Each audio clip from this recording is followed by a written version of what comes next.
On the afternoon of November the 24th, 1971, a man in a dark business suit walked up to the Northwest Orient Airlines counter at Portland International Airport. He paid $20 in cash for a one-way ticket to Seattle.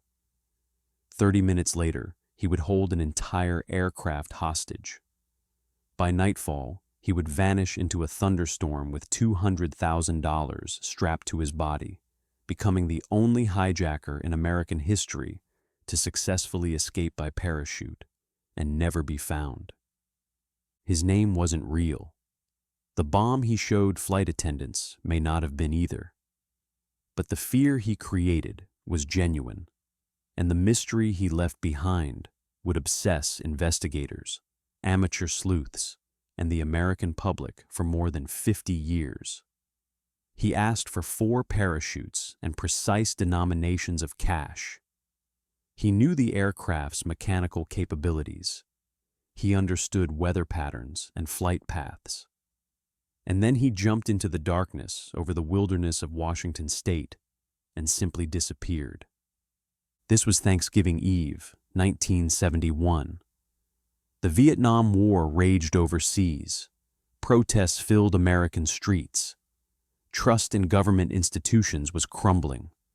And somewhere over the forests of the Pacific Northwest, a man in loafers and a thin raincoat made a decision that would create one of the most enduring mysteries in criminal history. No body was ever found. No parachute recovered.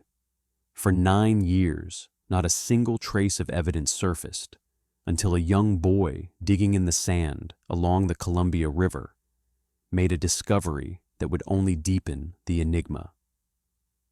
This is the story of the man the media mistakenly called D.B. Cooper, the case that changed aviation security forever, the $200,000 that vanished into thin air, and the single piece of physical evidence that raised more questions than it answered.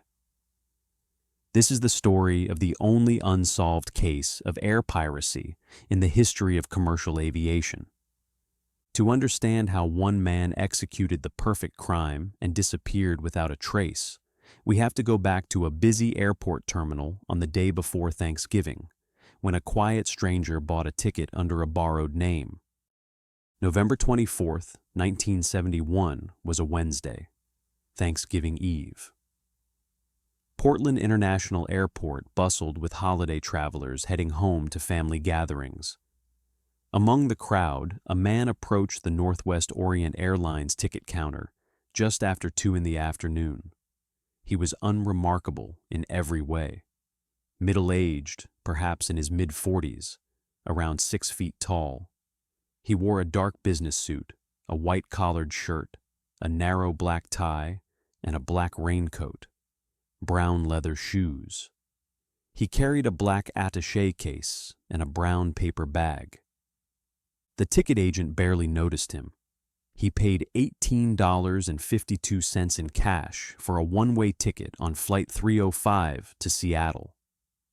When asked for a name, he said Dan Cooper. No identification was required.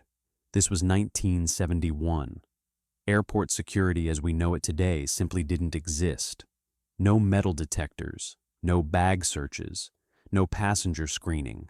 Anyone with cash could walk onto a plane carrying anything they wanted.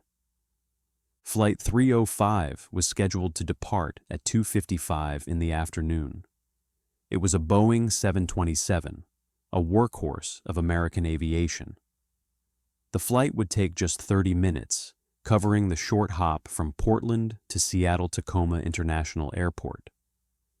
36 passengers boarded that afternoon, most of them business travelers or families heading north for the holiday. Cooper took his seat in the last row, 18E, on the right side of the aircraft near the rear exit. As the plane prepared for takeoff, Cooper ordered a drink from flight attendant Florence Schaffner. Bourbon and 7-Up. He lit a cigarette, a Raleigh filter tip, and settled into his seat. To the crew and passengers around him, he appeared calm, almost bored. Schaffner would later describe him as businesslike, polite, and completely unremarkable. Just another passenger on just another flight. But somewhere over southern Washington, about 20 minutes into the flight, Cooper handed Schaffner a note. She assumed it was a lonely businessman trying to ask her out, something flight attendants dealt with constantly in that era. She tucked the note into her pocket without reading it. Cooper leaned close and said quietly, "Miss, you'd better look at that note. I have a bomb." Schaffner retrieved the note and read it. Her expression changed immediately. The handwritten message was brief and direct. It claimed Cooper had a bomb in his briefcase and demanded her attention. He gestured for her to sit in the empty seat beside him. She complied. Cooper opened his attaché case just enough for her to see inside. Wires, red cylinders that looked like dynamite sticks, a battery. Whether the device was real or an elaborate fake, Schaffner couldn't tell. But she wasn't willing to take that chance. Cooper's demands were specific and rehearsed. He wanted $200,000 in $20 bills. He wanted the serial numbers to be random, not sequential. He wanted 4 parachutes, 2 main chutes, and 2 reserve chutes.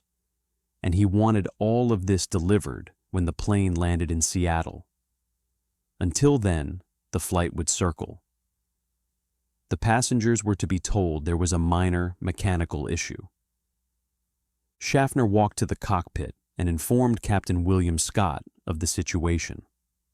Scott, a veteran pilot with decades of experience, immediately contacted Seattle Air Traffic Control and relayed Cooper's demands to Northwest Orient Airlines management and the FBI. The decision was made quickly.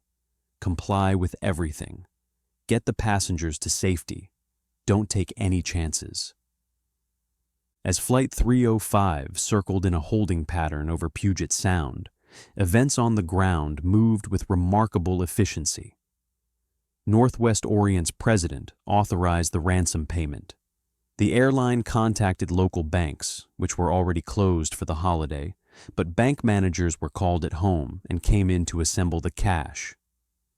Each bill's serial number was photographed and recorded. The money was placed in a canvas bank bag. Meanwhile, the Seattle Police Department and local skydiving companies scrambled to locate 4 parachutes that met Cooper's specifications.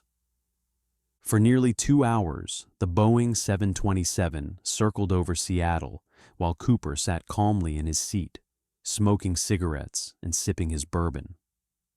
The other passengers remained unaware that anything unusual was happening. They assumed the mechanical delay was routine. Some grew irritated, others dozed off. No one suspected that the quiet man in the back row had just taken control of their aircraft. At 5:24 in the afternoon, Captain Scott received clearance to land. The money and parachutes were ready. Cooper had additional instructions. The plane was to taxi to a remote, brightly lit area of the tarmac. All airport vehicles were to stay back. One person, unarmed and alone, would deliver the ransom and parachutes. The cabin lights were to be dimmed. Cooper watched from his window as a single Northwest Orient employee drove a vehicle to the aircraft and stopped at a distance. Flight attendant Tina Mucklow, young and composed under extraordinary pressure, became Cooper's primary contact. He ordered her to lower the aircraft's rear stairs. The employee approached, left the canvas bag of money and 4 parachutes at the base of the stairs, and retreated. Mucklow retrieved the items and brought them to Cooper.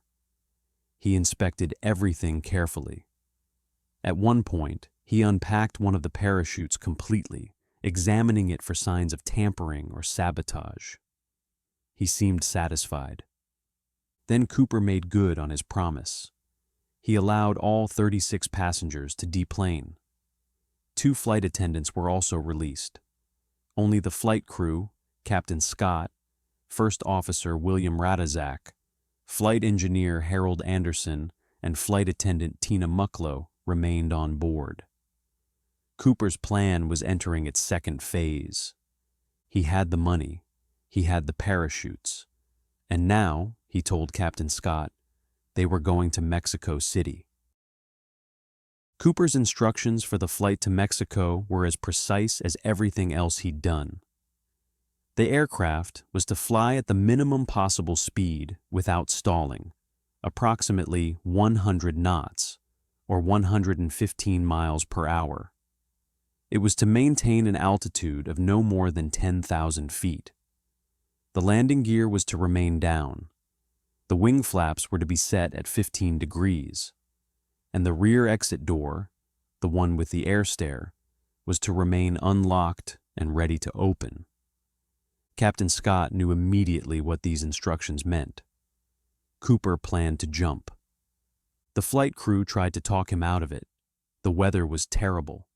A storm system had moved in over Washington.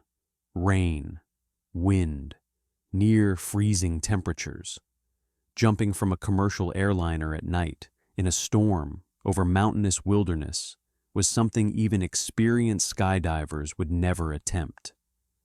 Cooper would be jumping in street clothes, business shoes, and a thin raincoat. The parachute he chose couldn't be steered. He'd have no way to control where he landed. The chances of survival seemed impossibly low.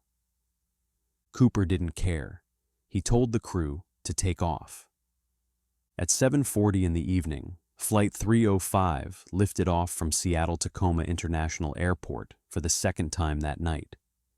The flight plan showed a route to Reno, Nevada for refueling, then onward to Mexico City.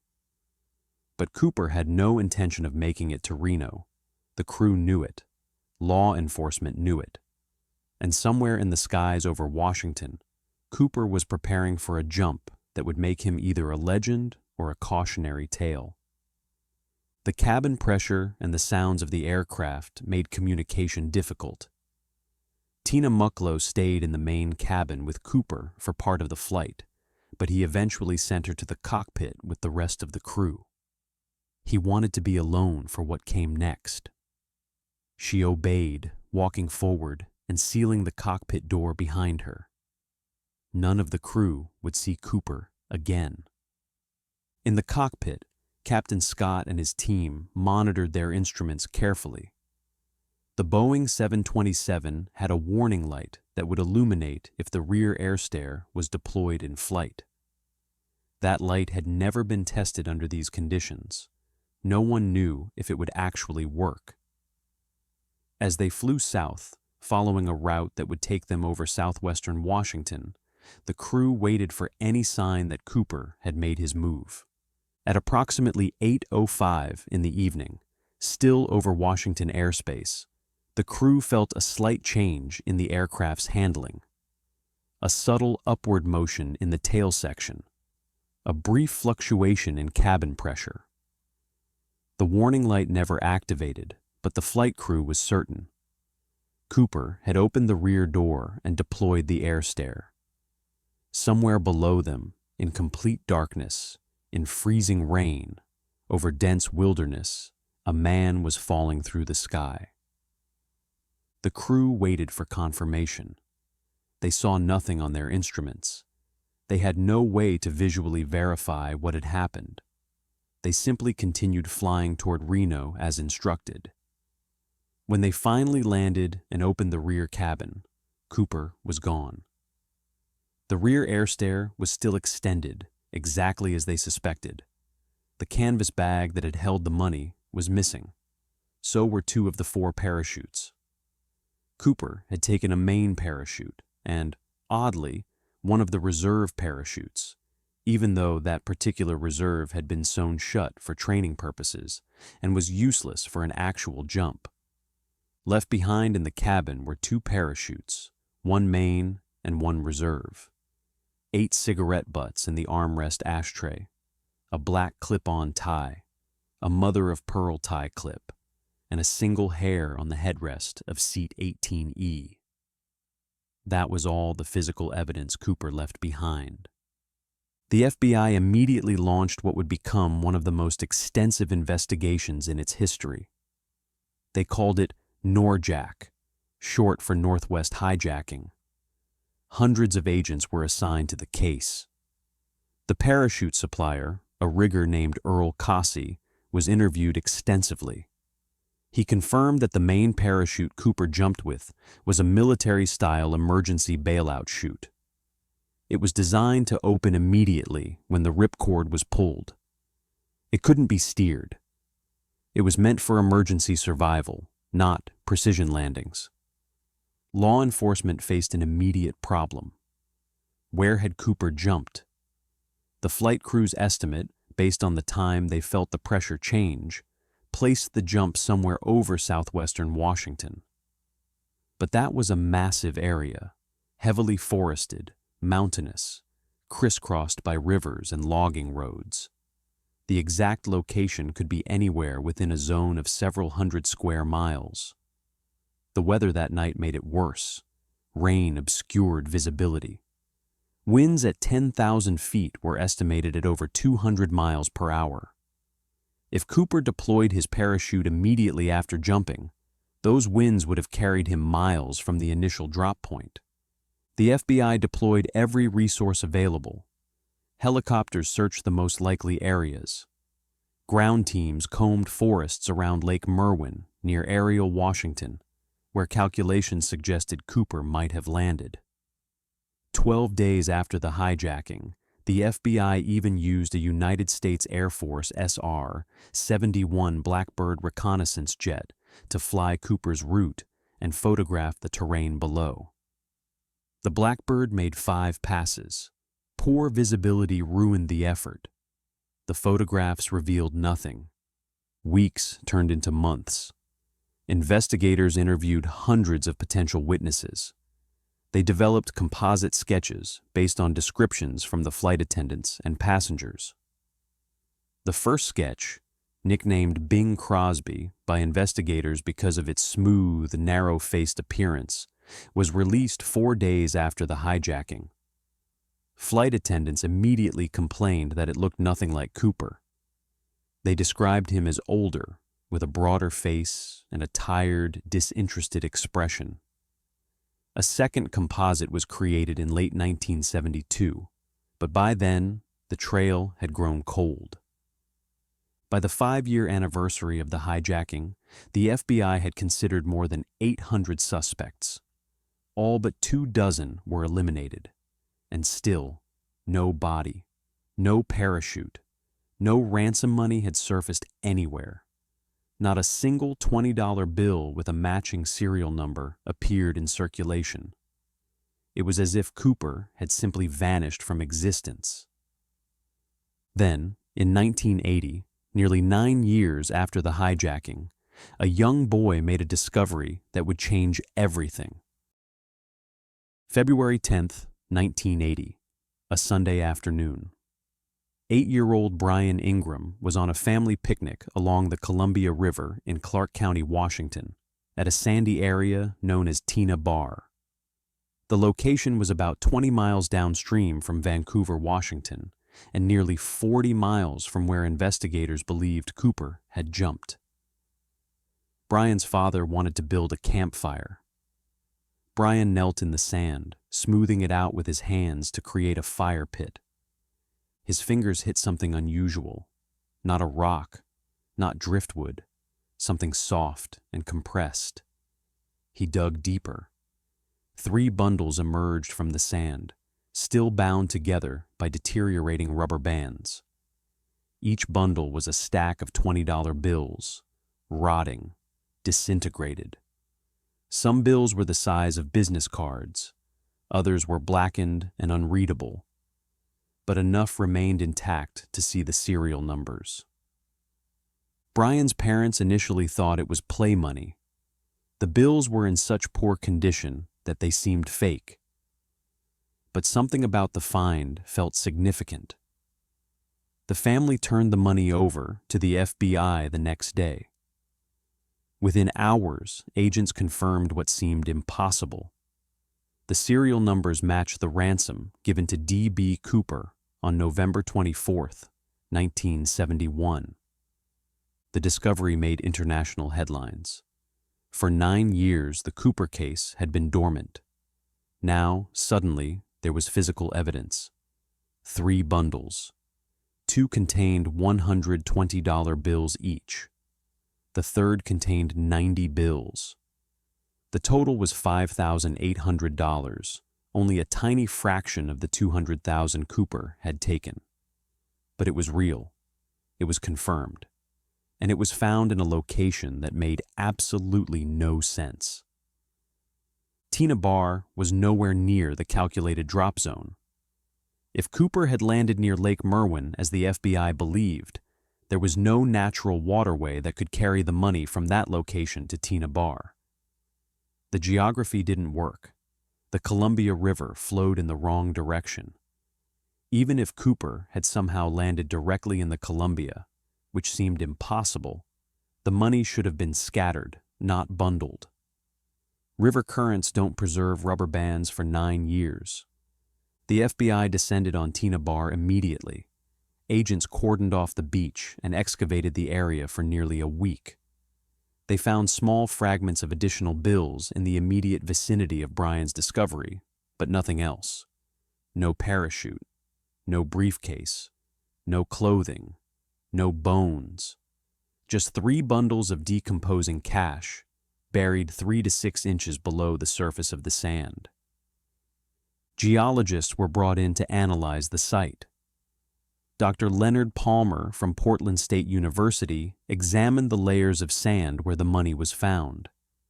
His report introduced a new complication. Between 1971 and 1980, the Columbia River had been dredged. Sand and sediment from the dredging operations had been deposited on Tina Bar in 1974. Palmer's analysis suggested the money was located in a layer of sand that was laid down during that dredging. If accurate, that meant the money had not been at Tina Bar since 1971. It had arrived sometime after the dredging, possibly years later. But there was a problem with that theory: the rubber bands. When Brian Ingram found the money, the rubber bands were still intact, holding the bundles together. Rubber bands submerged in river water for years typically disintegrate. The fact that these bands survived suggested the money hadn't spent years tumbling through the Columbia River. It had been protected somehow, buried quickly, shielded from the elements. Theories multiplied. Some investigators believed Cooper had landed near Tina Bar and buried the money intentionally, planning to return for it later, but never making it back. Others thought Cooper had survived the jump, but died elsewhere, and the money had washed downstream from his body or from a hiding spot upstream. A third theory suggested Cooper had an accomplice who buried the money to throw off investigators. A fourth, darker theory proposed that Cooper had died in the jump. His body and the money had landed in the wilderness, and scavengers or natural forces had carried the bundles to the river. None of the theories fully explained the evidence. Why would only 3 bundles surface? Why were they found together, still banded? Why was no other evidence ever discovered, despite extensive searches both before and after the money find? The Tina Bar discovery, rather than solving the case, deepened the mystery. In the years that followed, the money became a symbol of the case's inscrutability. Brian Ingram eventually received a portion of the bills after legal negotiations with Northwest Orient's insurance company. Some of the bills were sold at auction. 14 were retained by the FBI as evidence. But the rest of the ransom, nearly $195,000, has never been found. Not a single additional bill has ever surfaced in circulation. No banks ever reported receiving Cooper bills. No one has ever tried to spend them. The absence of the money became as significant as the presence of the 3 bundles found at Tina Bar. If Cooper survived, why didn't he spend the money? If he died, why didn't hikers or hunters stumble upon the rest of the cash? The money that surfaced answered nothing. It only added another layer to an already impenetrable enigma. For 45 years, the FBI pursued the Cooper case with a level of dedication usually reserved for murders and terrorism. The investigation file eventually grew to 66 volumes, preserved at FBI headquarters in Washington, D.C. Thousands of leads were followed, hundreds of suspects were investigated, and yet the identity of D.B. Cooper remains unconfirmed. Some suspects emerged within days of the hijacking. Others surfaced decades later. Each brought tantalizing connections, but none provided definitive proof. Richard Floyd McCoy Jr. became one of the most compelling suspects almost immediately. On April 7, 1972, less than 5 months after the Cooper hijacking, McCoy executed a nearly identical crime. He boarded a United Airlines flight in Denver, claimed to have a bomb, demanded $500,000 and 4 parachutes, and bailed out over Utah with the ransom. Unlike Cooper, McCoy was caught within days. His fingerprints were on a magazine he'd been reading during the hijacking. He was arrested, tried, convicted, and sentenced to 45 years in prison. The similarities to the Cooper case were striking. Both men hijacked Boeing 727s. Both used bomb threats. Both demanded cash and parachutes. Both jumped from the rear of the aircraft in flight. Investigators looked closely at McCoy. But there were problems. McCoy was only 29 years old at the time of the Cooper hijacking. Witnesses described Cooper as being in his mid-40s. McCoy had prominent, projecting ears. Cooper did not. Flight attendants were shown McCoy's photograph. All 3 agreed he was not the man they'd seen. McCoy also had an alibi. Evidence placed him in Las Vegas on the day of the Cooper hijacking and at home in Utah the following day, having Thanksgiving dinner with his family. McCoy escaped from prison in 1974 and was killed in a shootout with police 3 months later. The case seemed closed. But in 2023, McCoy's children came forward with new evidence. They claimed their father had confessed to being D.B. Cooper in conversations overheard during their childhood. More significantly, they turned over a modified parachute they'd found in a storage shed on family property in North Carolina.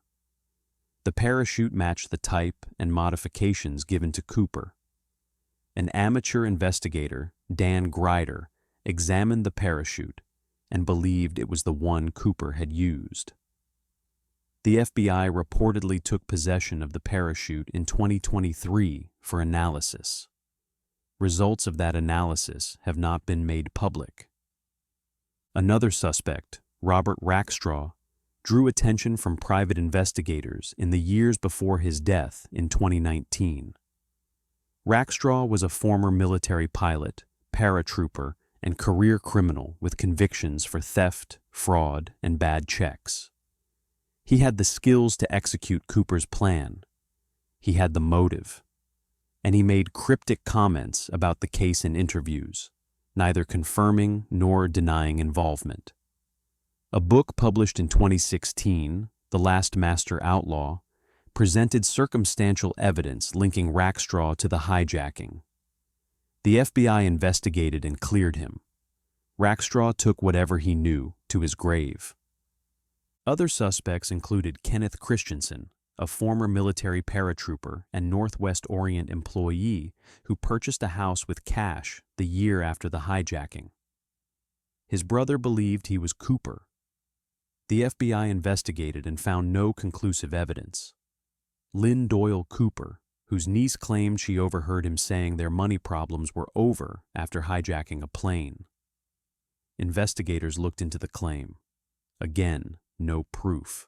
Sheridan Peterson, a former Boeing employee who worked on the 727 flight manual and had skydiving experience. He was interviewed decades after the hijacking, but was ultimately ruled out. The FBI's leading theory, stated publicly by Special Agent Larry Carr in 2007, is that Cooper did not survive the jump. The conditions were simply too extreme. The parachute couldn't be steered. Cooper wore street clothes and loafers, completely unsuitable for a rough landing in wilderness terrain. He jumped at night, in a storm, over forests and mountains. Even experienced paratroopers would have considered the jump suicidal. Cooper showed no signs of being a professional skydiver. He failed to notice that one of the parachutes he took was sewn shut for training use. That mistake suggested inexperience. If Cooper died in the jump, where is his body? Where is the rest of the money? Where is the parachute? The Pacific Northwest wilderness is vast and unforgiving. Forests are dense. Terrain is rugged. Bodies have disappeared in those woods before and never been found. If Cooper landed in a ravine, or in a river, or in an area too remote for hikers, he could still be out there, undiscovered. But there's another possibility, the one that keeps the case alive. The possibility that Cooper survived, that he planned meticulously, that he understood the risks and had solutions no one has considered, that he walked out of those woods, discarded the parachute and the bulk of the money, and disappeared into a new life, that he's been living quietly, perhaps under a new identity, watching as the world searched for him.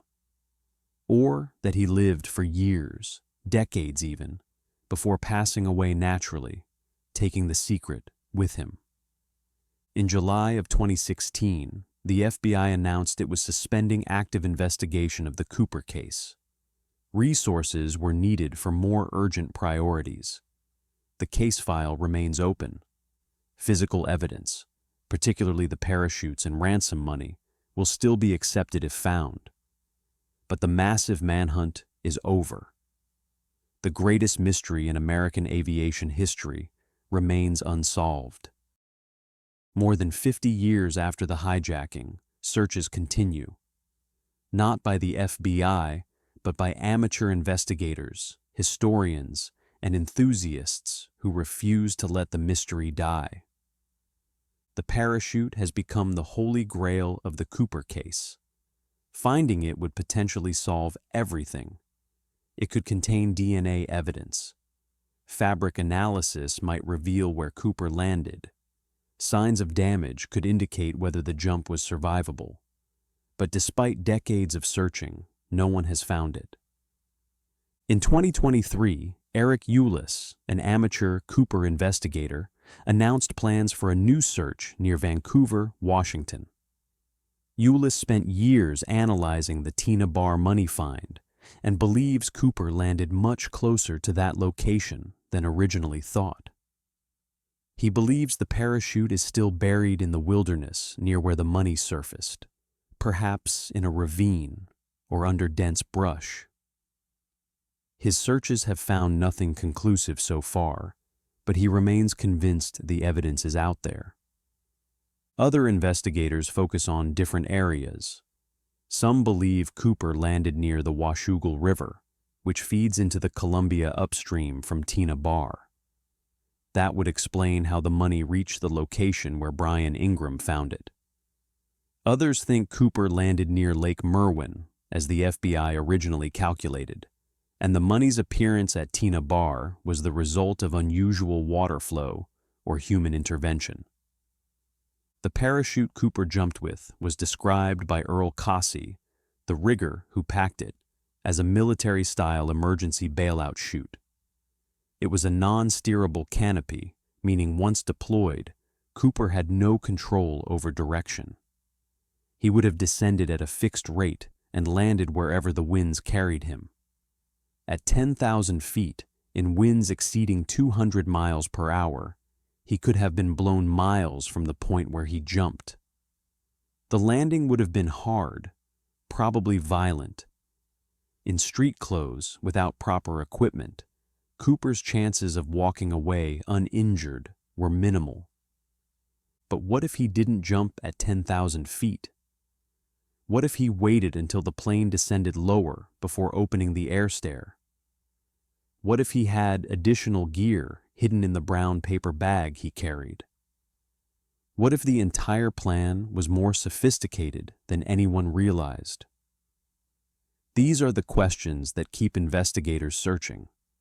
The money remains the biggest puzzle. If Cooper survived and kept the ransom, why has none of it ever appeared? $200,000 in $20 bills should have left a trail. Banks were on alert. Serial numbers were recorded and distributed nationwide. Yet not one bill, aside from the 3 bundles found at Tina Bar, has ever been positively identified in circulation. That suggests either the money is still hidden, or Cooper and the money were destroyed together. In 1978, a deer hunter found a placard near a logging road about 13 miles east of Castle Rock, Washington. The placard was an instruction card for operating the Boeing 727's rear air stair. It had come from Flight 305. The location was within Cooper's suspected flight path, but miles from where the money was found. It remains the only other piece of physical evidence recovered outside the aircraft. Theories about the parachute's fate vary widely. Some believe it's buried under decades of forest debris, unrecognizable now. Others think it landed in water and sank, perhaps in the Columbia River or one of its tributaries. A few believe someone found it years ago and didn't realize its significance, discarding it or storing it away. And some think Cooper deliberately destroyed it after landing, cutting it into pieces and scattering it to eliminate evidence. In recent years, advancements in forensic science have offered new possibilities. DNA analysis of the tie Cooper left behind has been attempted multiple times. Particles found on the tie, including traces of metals and chemicals, have been studied for clues about Cooper's occupation or whereabouts before the hijacking. Results have been inconclusive but intriguing. The particles suggest someone who worked with metals, possibly in aerospace or manufacturing. But without a suspect to compare the DNA to, the evidence leads nowhere. The parachute found by Dan Grider on the McCoy property in North Carolina represents the most promising development in decades. If analysis confirms it was used in the Cooper hijacking, it would be the breakthrough investigators have sought for 50 years. But even that wouldn't necessarily identify Cooper. McCoy is dead. DNA comparisons would require exhumation. And even if McCoy's DNA matched evidence from the hijacking, it wouldn't explain the discrepancies in age, appearance, and alibi that led the FBI to clear him decades ago. The search for the parachute continues because it represents closure. Without it, the case remains open. Without it, every theory is possible. Without it, D.B. Cooper remains a ghost. On a cold November night in 1971, a man jumped from the back of a Boeing 727 and vanished into American folklore. More than 50 years later, we still don't know who he was. We don't know if he survived. We don't know what became of the money. All we have are fragments, 3 bundles of rotting cash, a tie, a cigarette butt, a placard from a stairway, and questions that have no answers. The D.B. Cooper case is more than an unsolved hijacking.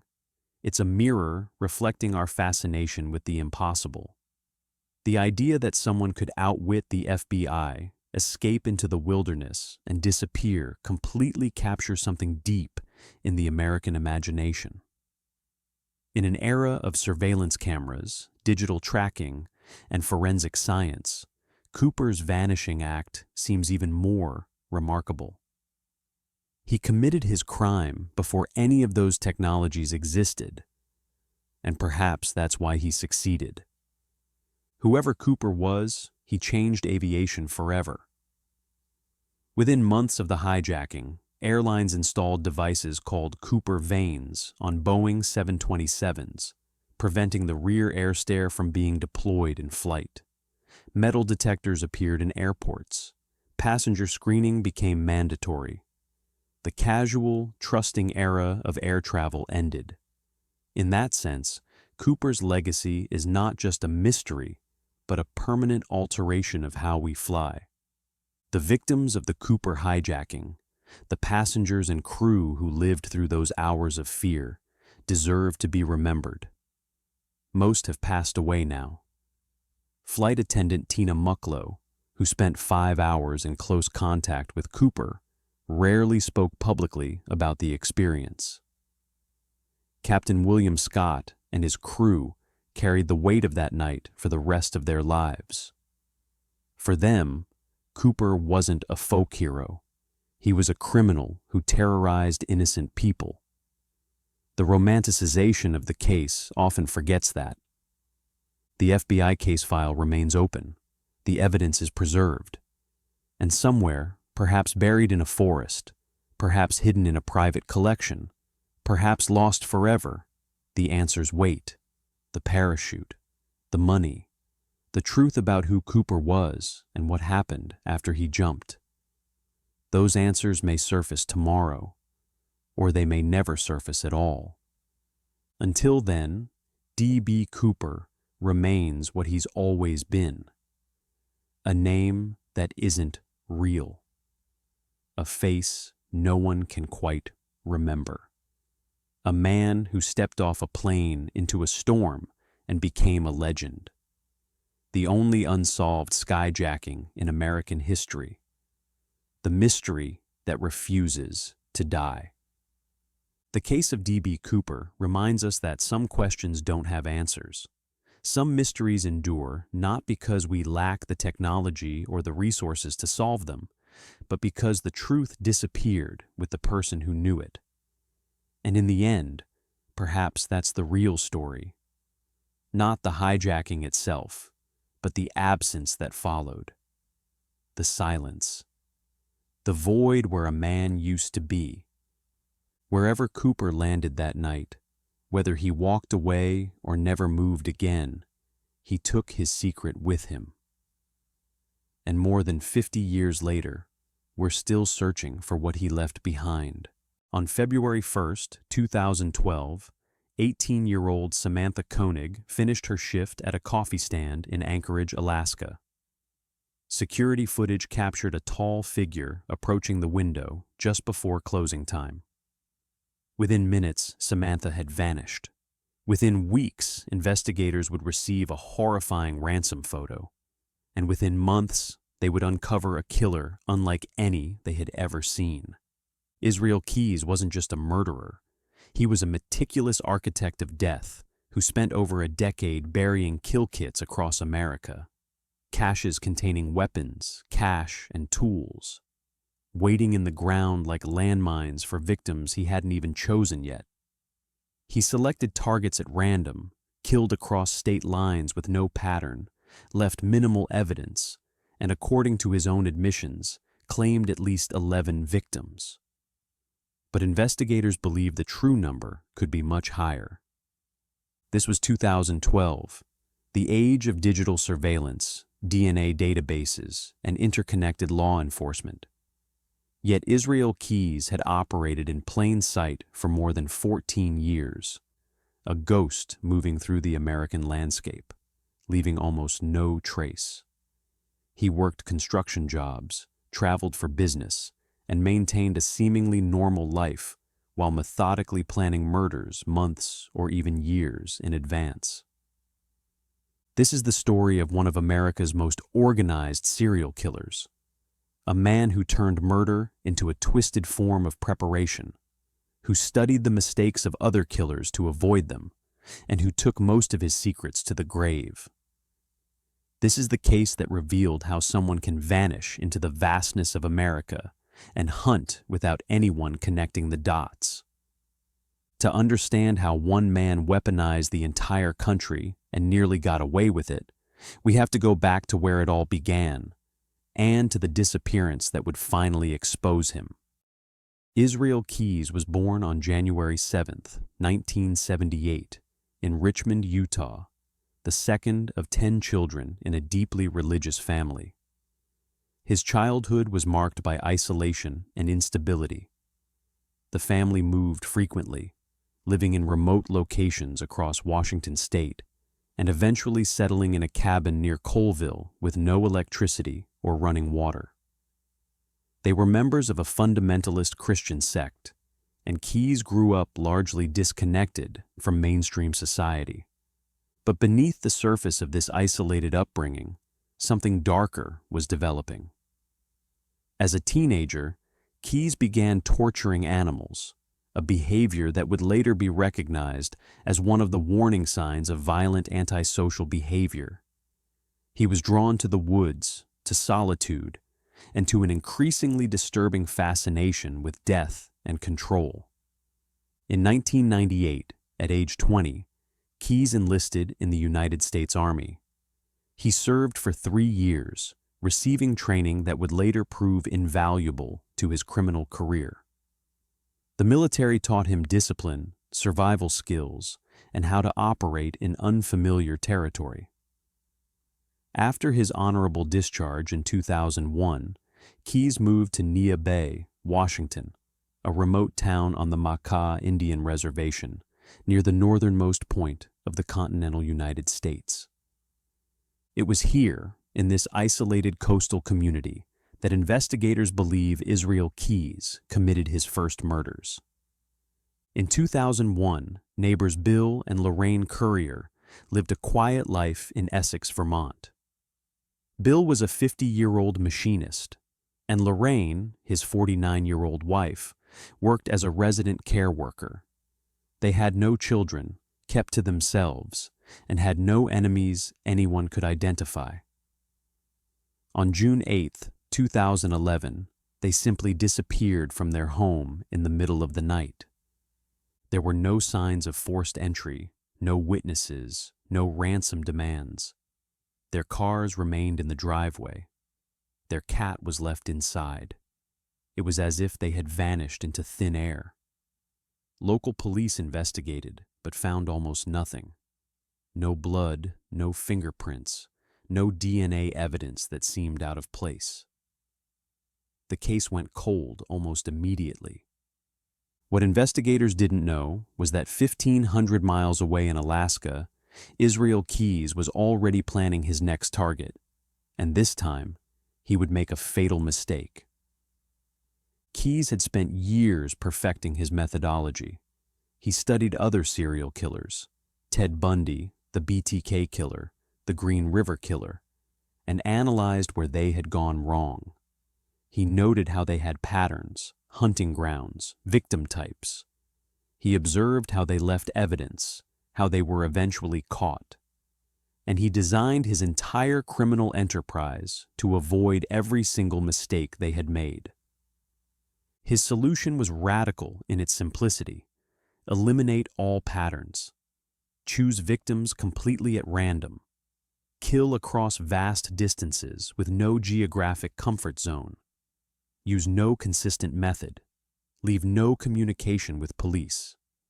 And most crucially, prepare long in advance. This is where the kill kits came in.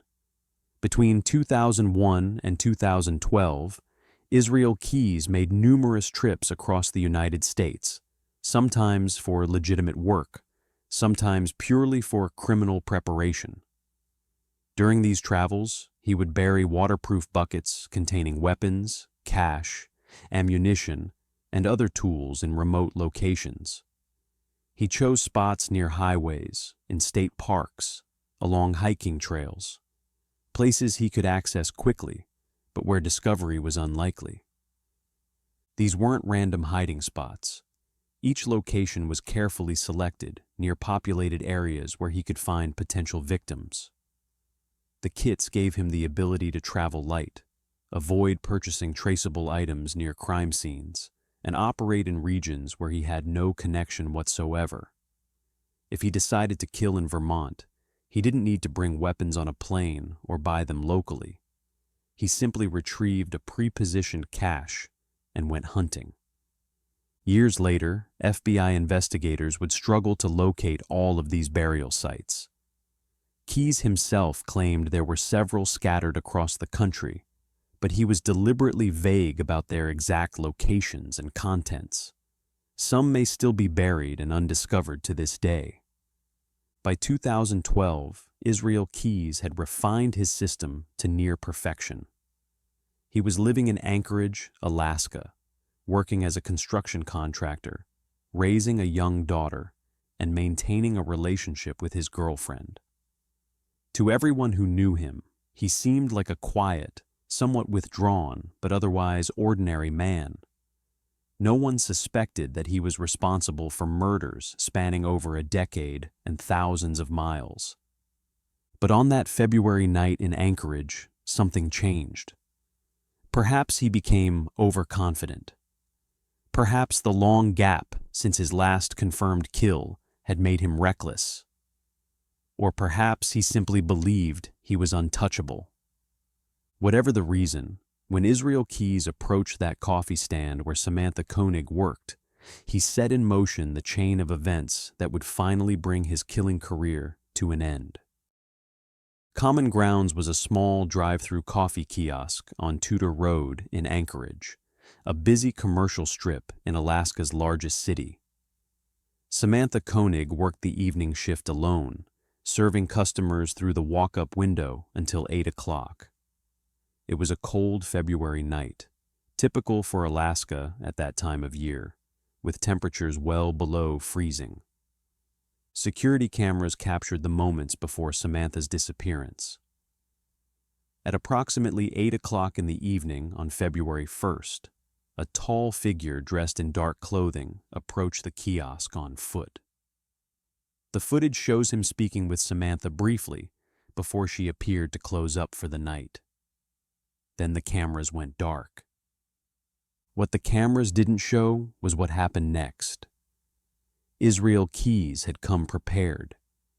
He had been watching the coffee stand, studying Samantha's routine, noting when she closed, observing that she worked alone. When he approached that night, he was armed with a gun. He forced Samantha to turn off the security system, disable the lights, and accompany him to his white pickup truck parked nearby. Samantha's boyfriend arrived at the kiosk a short time later to pick her up from work as planned. He found the stand closed and dark, Samantha's car still in the parking lot, her belongings inside the kiosk. She was simply gone. He immediately called police. Anchorage Police Department responded quickly. They reviewed the security footage, which showed the unidentified man but provided limited detail in the darkness and poor camera quality. They interviewed everyone who knew Samantha, checked her phone records, and searched the area. There was no indication she had run away, no evidence of personal problems that would explain a voluntary disappearance. This was clearly an abduction. What police didn't know was that Samantha was already dead. Keyes had taken her to his home, kept her in a shed on his property, and killed her shortly after the abduction. But he wasn't finished with her yet. In a calculated move designed to buy himself time and create a false timeline, he left Samantha's body in the shed and flew to Houston, Texas, for a planned cruise vacation with his girlfriend and daughter. For 2 weeks, Israel Keyes enjoyed a Caribbean cruise, played the role of devoted father and partner, and gave himself an alibi for the time period when police would be most actively searching for Samantha. The shed in his backyard contained his secret, frozen in the Alaskan winter. When Keyes returned to Anchorage in mid-February, he executed the next phase of his plan. He removed Samantha's body from the shed, applied makeup to her face, sewed her eyelids open, and posed her with a recent newspaper to create the illusion she was still alive. He photographed her, creating a disturbing ransom image designed to extract money from her family. On February 24th, more than 3 weeks after Samantha's disappearance, her family received a ransom demand along with the photograph. The message asked for $30,000 to be deposited into Samantha's bank account. The photo showed what appeared to be Samantha alive, holding the newspaper from that day. To her desperate family, it seemed there was still hope. The Anchorage Police Department immediately began working with the FBI. They traced the ransom demand and prepared to monitor Samantha's bank account for any activity. The strategy was to follow the money. If the kidnapper tried to access the funds, they would track him.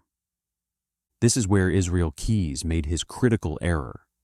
The man who had been so careful for over a decade, who had avoided patterns and connections, who had successfully operated across state lines without detection, now committed the mistake that would unravel everything. He used Samantha's debit card. On February 24th and in the days following, ATM withdrawals were made from Samantha's account in Anchorage. Then something unusual happened. Withdrawals began appearing in other states: Arizona, New Mexico, Texas. Someone was traveling south, using the card repeatedly, leaving a digital trail across the American Southwest. FBI agents and Anchorage detectives tracked each transaction. They obtained security footage from ATM locations. They began to see the same vehicle appearing multiple times, a white pickup truck. They identified a suspect, a tall white male using the card, though his face was often obscured by hats and he seemed aware of camera placement. The net was tightening.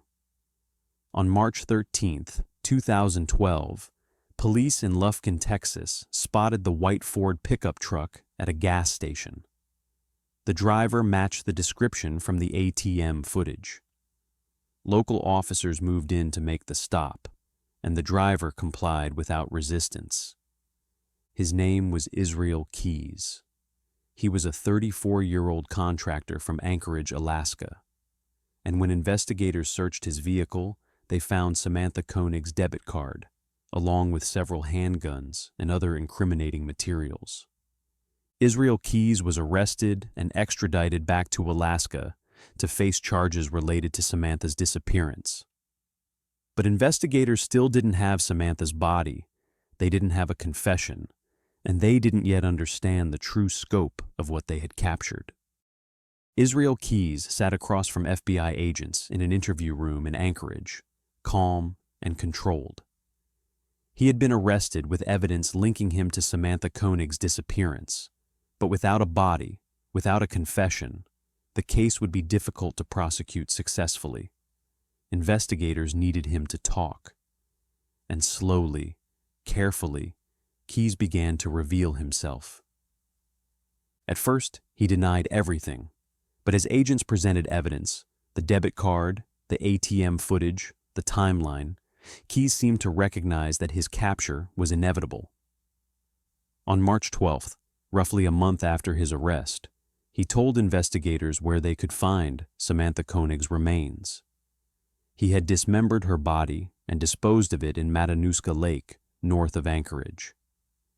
Divers recovered her remains from beneath the ice. With Samantha's murder confirmed, the FBI had its prosecution. But lead investigator Special Agent Jeff Bell and his team suspected there was much more to Israel Keyes than a single murder. They began a series of interviews that would span months and reveal a killer unlike any they had encountered before. Keyes agreed to talk, but on his terms. He wanted specific concessions: the death penalty off the table, relative comfort in custody, control over what information was released publicly, and assurance that certain details would never be made public to protect his daughter from knowing the full extent of his crimes. In exchange, he would tell them about the others. What emerged from those interviews was chilling. Israel Keyes described himself as a methodical killer who had been operating since approximately 2001. He admitted to murdering Bill and Lorraine Currier in Vermont in 2011, providing details only the killer could know.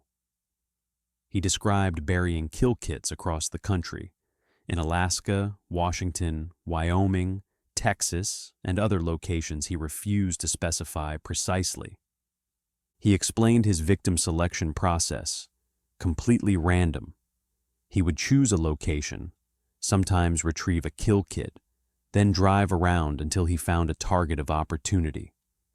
It didn't matter who they were, what they looked like, or what they did.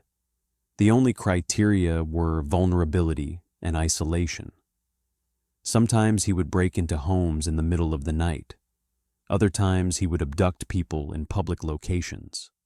He claimed he used different methods for different victims, shooting, strangulation, other means, to avoid creating patterns that could be linked. Keyes described his crimes with disturbing detachment, as if discussing a hobby or a business venture. He talked about the planning, the preparation, the execution. He seemed proud of his meticulous approach and his success in evading capture for so long.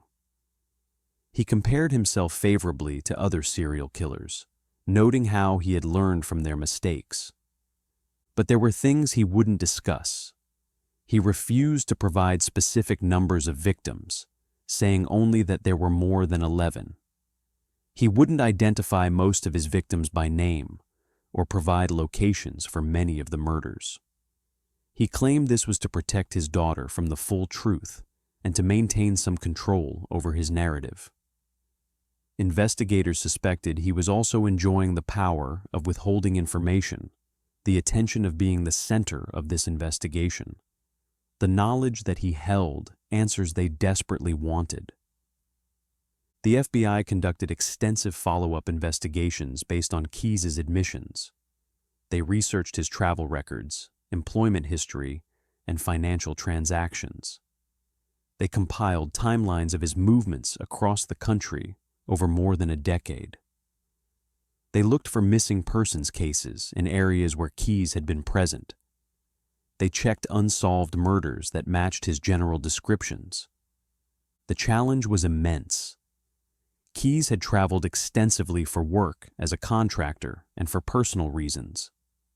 He had been to dozens of states, hundreds of locations.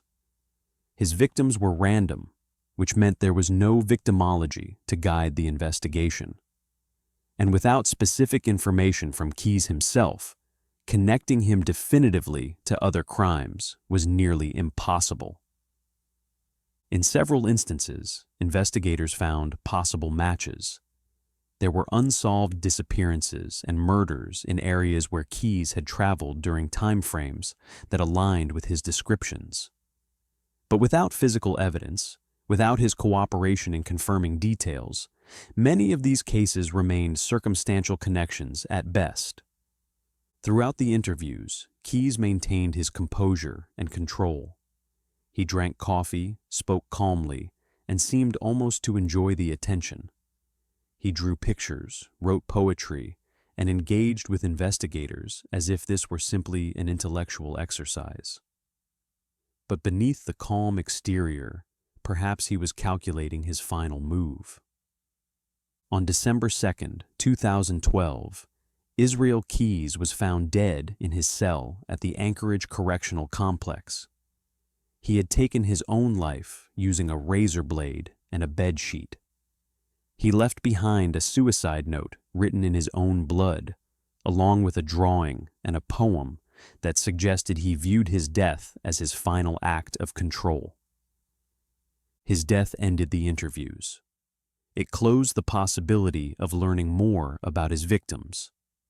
It left families without answers and investigators without closure.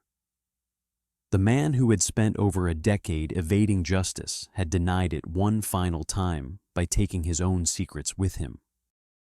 Israel Keyes died at age 34, having confessed to multiple murders, but leaving far more questions than answers. The FBI confirmed his involvement in at least 3 deaths: Samantha Koenig and Bill and Lorraine Currier. But based on his own admissions and the evidence of his extensive planning and travel, investigators believe he may have killed at least 11 people, possibly more. The case revealed disturbing truths about the limitations of modern law enforcement when confronting a truly organized and methodical predator. Keyes understood that in a country as vast as America, random selection of victims across state lines creates nearly insurmountable investigative challenges. He knew that without patterns, profiling becomes impossible. He recognized that pre-positioning resources eliminated the need for traceable purchases near crime scenes. And he demonstrated that careful planning and patience could allow someone to kill repeatedly while remaining virtually invisible. Years after his death, investigators continue to work cold cases that might be connected to Israel Keyes. They review missing persons reports, unsolved homicides, and suspicious disappearances in areas where he traveled. Some kill kits may still be buried across the country, waiting to be discovered. Families of missing persons wonder if their loved ones were among his unknown victims. The legacy of Israel Keyes is one of profound, unresolved mystery. He was methodical where others were impulsive, patient where others were reckless, and silent where others sought recognition. He turned the vastness of America into his hunting ground, and the randomness of human movement into his camouflage. And when finally captured, he chose death over disclosure, leaving behind more questions than answers, and more victims without names than with them. Samantha Koenig's family received the answers they needed, though not the outcome they prayed for. Bill and Lorraine Currier's case was solved after years of painful uncertainty. But there are other families still waiting, still wondering, still hoping for the truth about what happened to their loved ones. The case of Israel Keyes stands as a reminder that evil can operate in plain sight, that monsters can wear ordinary faces, and that some secrets may never be fully revealed. His story continues to haunt investigators and fascinate those who study the darkest aspects of human behavior. And somewhere out there, buried in the American landscape, the physical evidence of his crimes may still be waiting to be found. March 8, 2014, 12:41 in the morning. Malaysia Airlines. Flight 370 pushes back from the gate at Kuala Lumpur International Airport. 227 passengers settle into their seats for what should be a routine 6-hour flight to Beijing. Captain Zaharieh Ahmad Shah, a veteran pilot with over 18,000 flight hours, radios air traffic control. Everything is normal.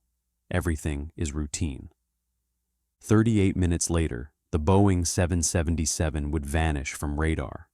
Not crash, not explode, vanish, as if it had been erased from the sky. The plane would continue flying for 7 more hours. Someone had turned it around. Someone had disabled the communications.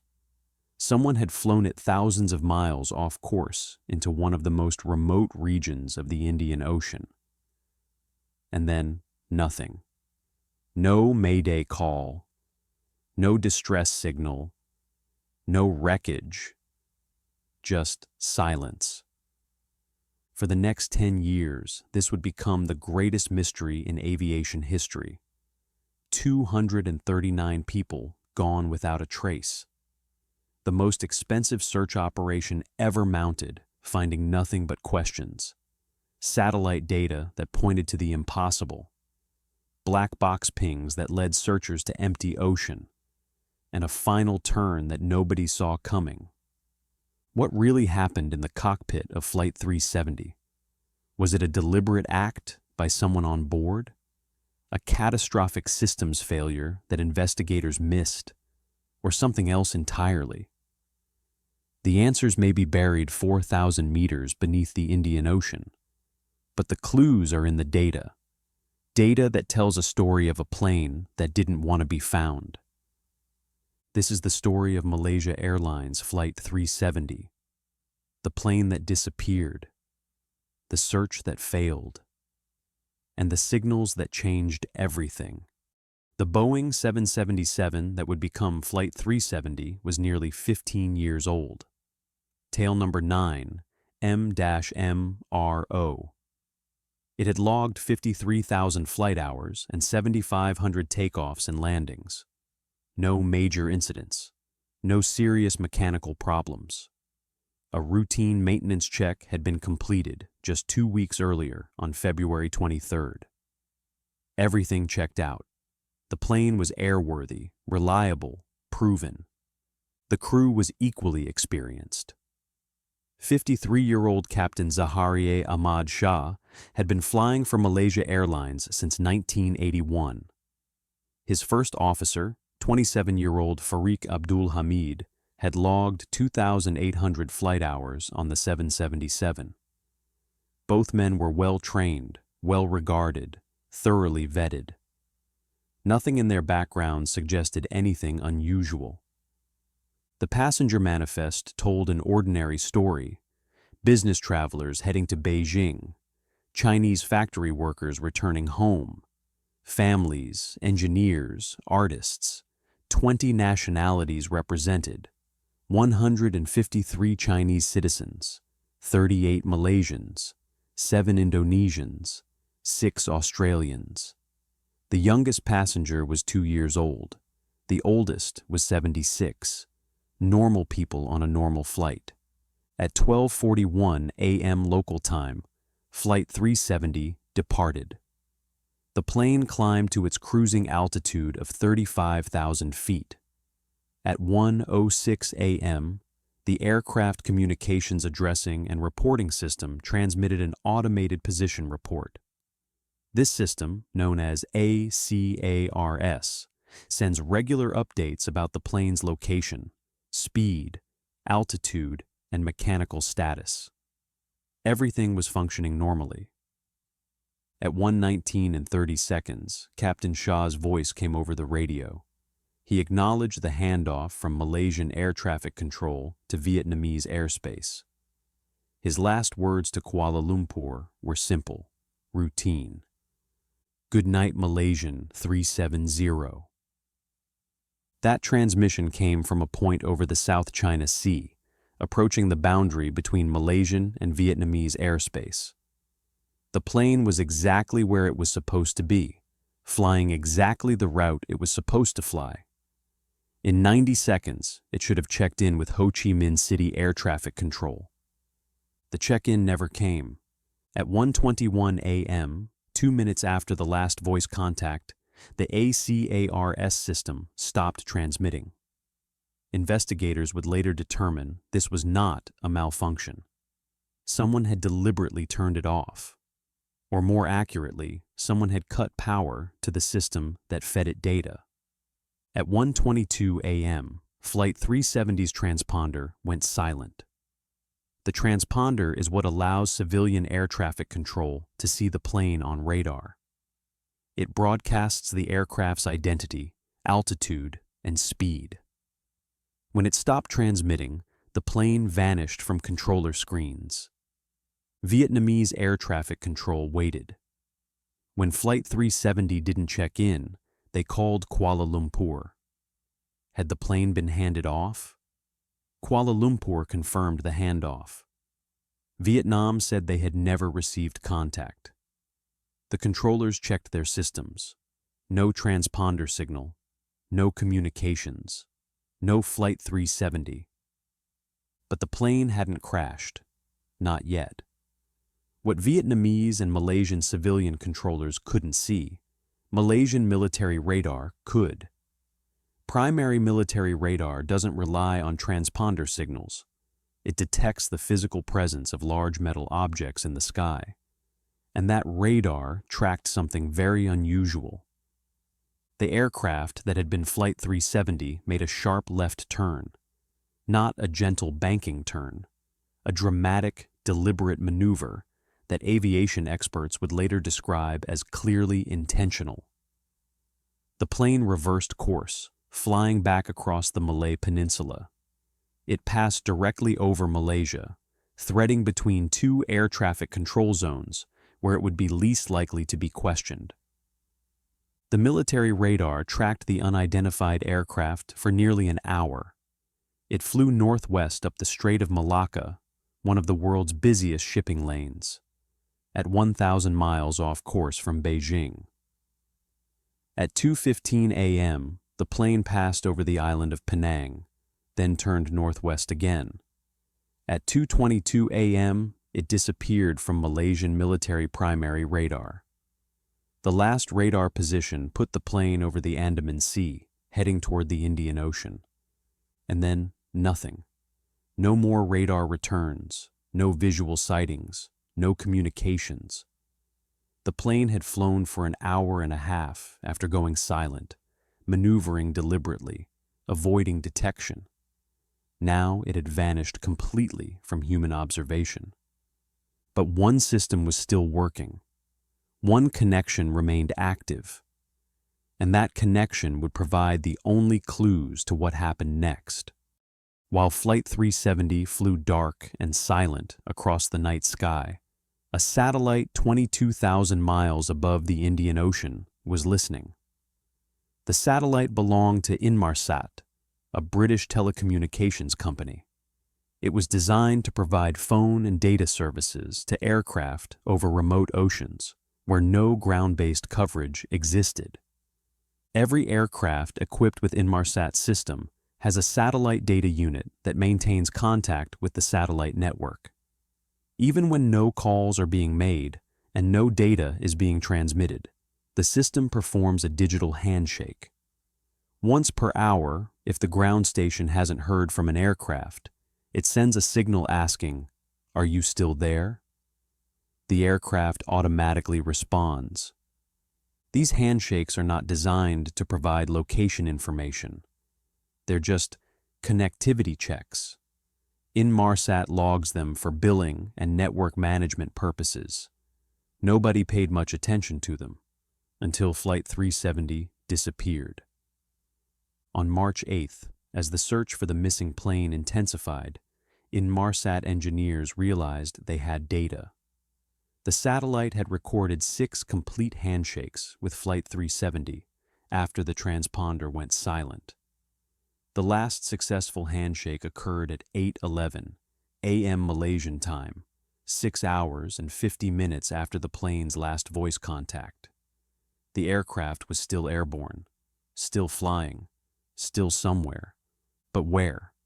The handshakes contained no GPS data, no altitude information, no identifying details, just technical metadata that recorded how long the signal took to travel from ground station to satellite to aircraft and back. Engineers examined this data and discovered something remarkable. By measuring the time delay, they could calculate how far the aircraft was from the satellite.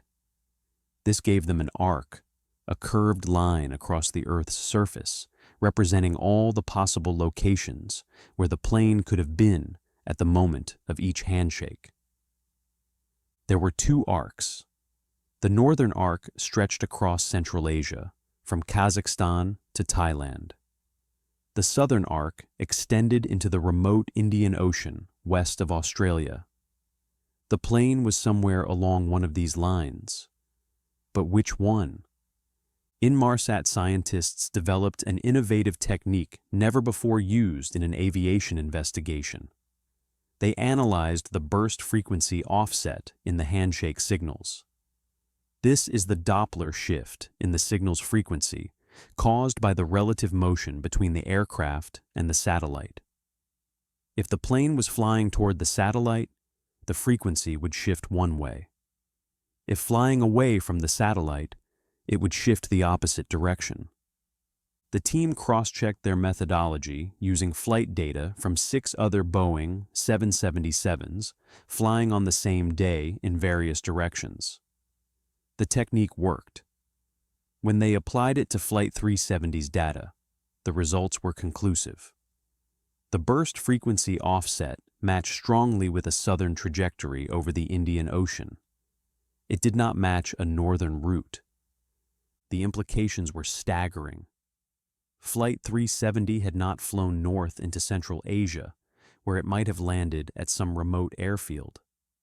It had flown south into the most isolated, deepest, emptiest part of the Indian Ocean, an area where there was nothing, no airports, no islands, no shipping lanes, nothing but thousands of miles of open water. On March 24th, 16 days after the disappearance, Malaysian Prime Minister Najib Razak made a devastating announcement based on Inmarsat's analysis. Flight MH370 ended in the southern Indian Ocean. But the satellite data revealed something even more disturbing. At 2:25 a.m., 93 minutes after the last voice contact, Flight 370's satellite data unit had performed a log-on request. This is not normal. A log-on request in mid-flight typically happens for only a few specific reasons, primarily when the system has lost power and then been restored. Investigators concluded that someone in the cockpit had cut electrical power to the satellite system, likely around the time the transponder was turned off. Then, at 2:25, power was restored. But why? Was it an attempt to restart systems after a catastrophic failure? Or was someone systematically shutting down and restarting equipment for reasons unknown? The final handshake was incomplete. At 8:19 a.m., the aircraft initiated a log-on request. The ground station responded. Then, 8 seconds later, there was a final, partial transmission from the plane. After that, silence. No response to the next scheduled ping at 9:15 a.m. Aviation analysts believe this final log-on attempt occurred because the plane had run out of fuel. When one engine failed, the electrical system would have fluctuated. When the second engine failed moments later, the satellite system would have attempted to reboot using emergency battery power. It sent out one last electronic gasp before the aircraft, now powerless and unpiloted, fell from the sky.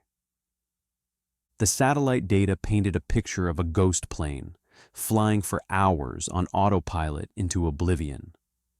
But it also raised profound questions. Who turned the plane around? Who disabled the communications? Who programmed the flight path that led to the middle of nowhere? And why did no one in the cockpit make any attempt to communicate what was happening? The answers would require finding the wreckage, and that would require finding something investigators desperately needed: physical confirmation that the plane had actually crashed where the satellite data suggested. On April 5, 2014, nearly a month after Flight 370 vanished, the Australian ship Ocean Shield was slowly moving through the southern Indian Ocean, towing sensitive acoustic equipment through the dark water. The crew was listening for a specific sound. A ping at 37.5 kilohertz, transmitted once per second. The emergency locator beacon attached to the aircraft's black box recorders. Every commercial aircraft carries 2 black boxes. The flight data recorder logs hundreds of parameters about the aircraft's performance and systems. The cockpit voice recorder captures all sounds in the cockpit for the final 2 hours of flight. Both are designed to survive catastrophic crashes, and both are equipped with underwater locator beacons that activate when submerged, broadcasting their location for approximately 30 days before the battery dies. If Flight 370 had crashed in the Indian Ocean on March 8th, the beacons would stop transmitting around April 7th. Time was running out. The search area covered thousands of square kilometers of ocean floor as deep as 4,500 meters. Finding a signal in that vast underwater darkness was like listening for a whisper in a hurricane. But on the evening of April 5th, the Ocean Shield's towed pinger locator detected something, a signal at the correct frequency. It lasted for 2 hours and 20 minutes before fading away. The ship turned around, searching for the source. On April 8th, they detected it again. This time, the equipment registered 2 distinct pinger returns in the same location, lasting 13 minutes. Angus Houston, the Australian Air Chief Marshal coordinating the search, called it a most promising lead. The acoustic analysis showed the signals were consistent with transmissions from both a flight data recorder and a cockpit voice recorder. The audible signature sounded exactly like emergency locator beacons. "This sounds to me just like an emergency locator beacon," Houston told reporters. A Chinese patrol vessel also reported detecting signals at 37.5 kilohertz in a different area of the search zone on April 6th. For a brief moment, investigators believed they had found Flight 370. They hadn't. When the autonomous underwater vehicle Bluefin 21 was deployed to scan the ocean floor in the area where the pings were detected, it found nothing. No wreckage, no debris field, no aircraft. The seafloor was empty. Further analysis of the acoustic signals revealed they did not match the technical specifications of aircraft black box beacons. The frequency was close, but not exact. The pulse duration was wrong.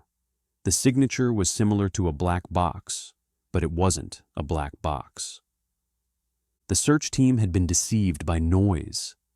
In the deep ocean, many things can create sounds at similar frequencies.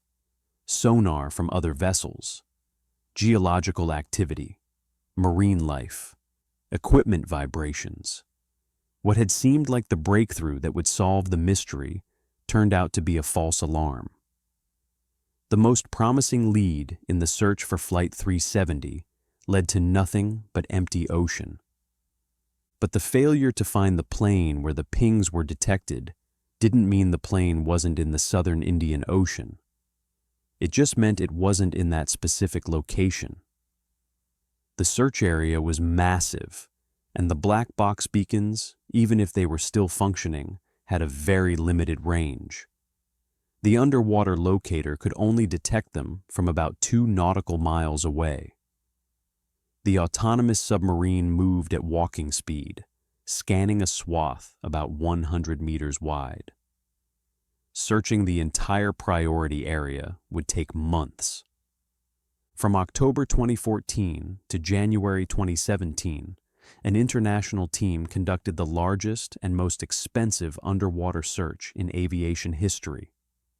Ships equipped with sophisticated sonar equipment methodically scanned 120,000 square kilometers of seafloor in the remote Indian Ocean. They created detailed maps of underwater mountains, valleys, and plains that had never been charted before.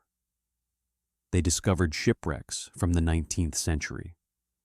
They documented marine life and geological formations. But they found no trace of Flight 370, not a single piece of the aircraft. The main wreckage, if it was there, remained hidden. Then, on July 29, 2015, 16 months after the plane disappeared, a man cleaning a beach on Reunion Island in the western Indian Ocean found a large piece of debris. It was a flaperon, a movable section from the trailing edge of an aircraft wing. French authorities confirmed it came from a Boeing 777. Serial numbers matched. It was from Flight 370. Over the next year, more debris washed ashore on coastlines around the Indian Ocean. A section of the right outboard wing flap found in Tanzania, a piece of an engine cowling in South Africa, a horizontal stabilizer panel in Mozambique, fragments from the cabin interior in Madagascar. Each piece was examined by experts. Most were confirmed to be from 9M-MRO. The debris proved Flight 370 had ended in the Indian Ocean, just as the satellite data predicted. But it also complicated the mystery. Drift analysis of where the debris was found, and when suggested, the aircraft had crashed farther north than the main search area. The seafloor search had been looking in the wrong place. In January 2018, a private company called Ocean Infinity resumed the search using cutting-edge autonomous underwater vehicles. They searched an additional 25,000 square kilometers, focusing on areas drift models indicated were most likely. In May 2018, after finding nothing, the search was suspended again. As of late 2024, more than 200,000 square kilometers of ocean floor have been searched. Fewer than 30 pieces of debris have been recovered. The bulk of the aircraft, including the black boxes that might explain what happened, has never been located. On December 30th, 2024, almost 11 years after Flight 370 disappeared, a new search began. Ocean Infinity returned to the Indian Ocean with advanced technology and refined search areas based on updated drift analysis and satellite data interpretation. They are working under a no-find, no-fee contract. If they locate the wreckage, Malaysia will pay $70 million. If they don't, they receive nothing. The company is confident. Technology has advanced significantly since the first searches. Autonomous underwater vehicles can now operate deeper, scan faster, cover more area. New analysis of the satellite handshakes has refined the probable crash zone. But confidence is not certainty. The Indian Ocean is vast, deep, and unforgiving. What happened to Flight 370? The evidence points to deliberate human action. The plane turned back immediately after the last voice contact. The communication systems were disabled in a specific sequence. The aircraft flew a programmed route, avoiding radar coverage. It continued for hours on a southern track that led nowhere. Some investigators believe the captain, Zaharieh Ahmad Shah, deliberately crashed the plane in a mass murder-suicide.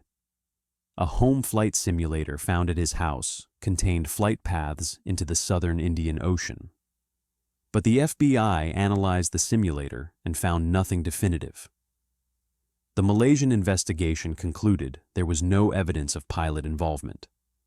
Others point to a catastrophic systems failure, perhaps a fire in the electronics bay that incapacitated the crew and damaged communications while leaving the autopilot functional. But this doesn't explain the deliberate turnback or the systematic shutdown of multiple systems. Hijacking has been considered and largely dismissed. No terrorist group claimed responsibility. No demands were made. 2 passengers were traveling on stolen passports, but both were Iranian asylum seekers with no connection to terrorism. The final turn, the satellite pings, the black box signals that weren't real, they all tell fragments of a story. But the complete narrative remains hidden beneath 4,000 meters of ocean water, entombed in wreckage that searchers have spent a decade trying to find. 239 people vanished with that plane. 239 families who have lived for years without answers, without closure, without even the finality of recovered remains. The greatest mystery in aviation history is not just a technical puzzle, it's a human tragedy.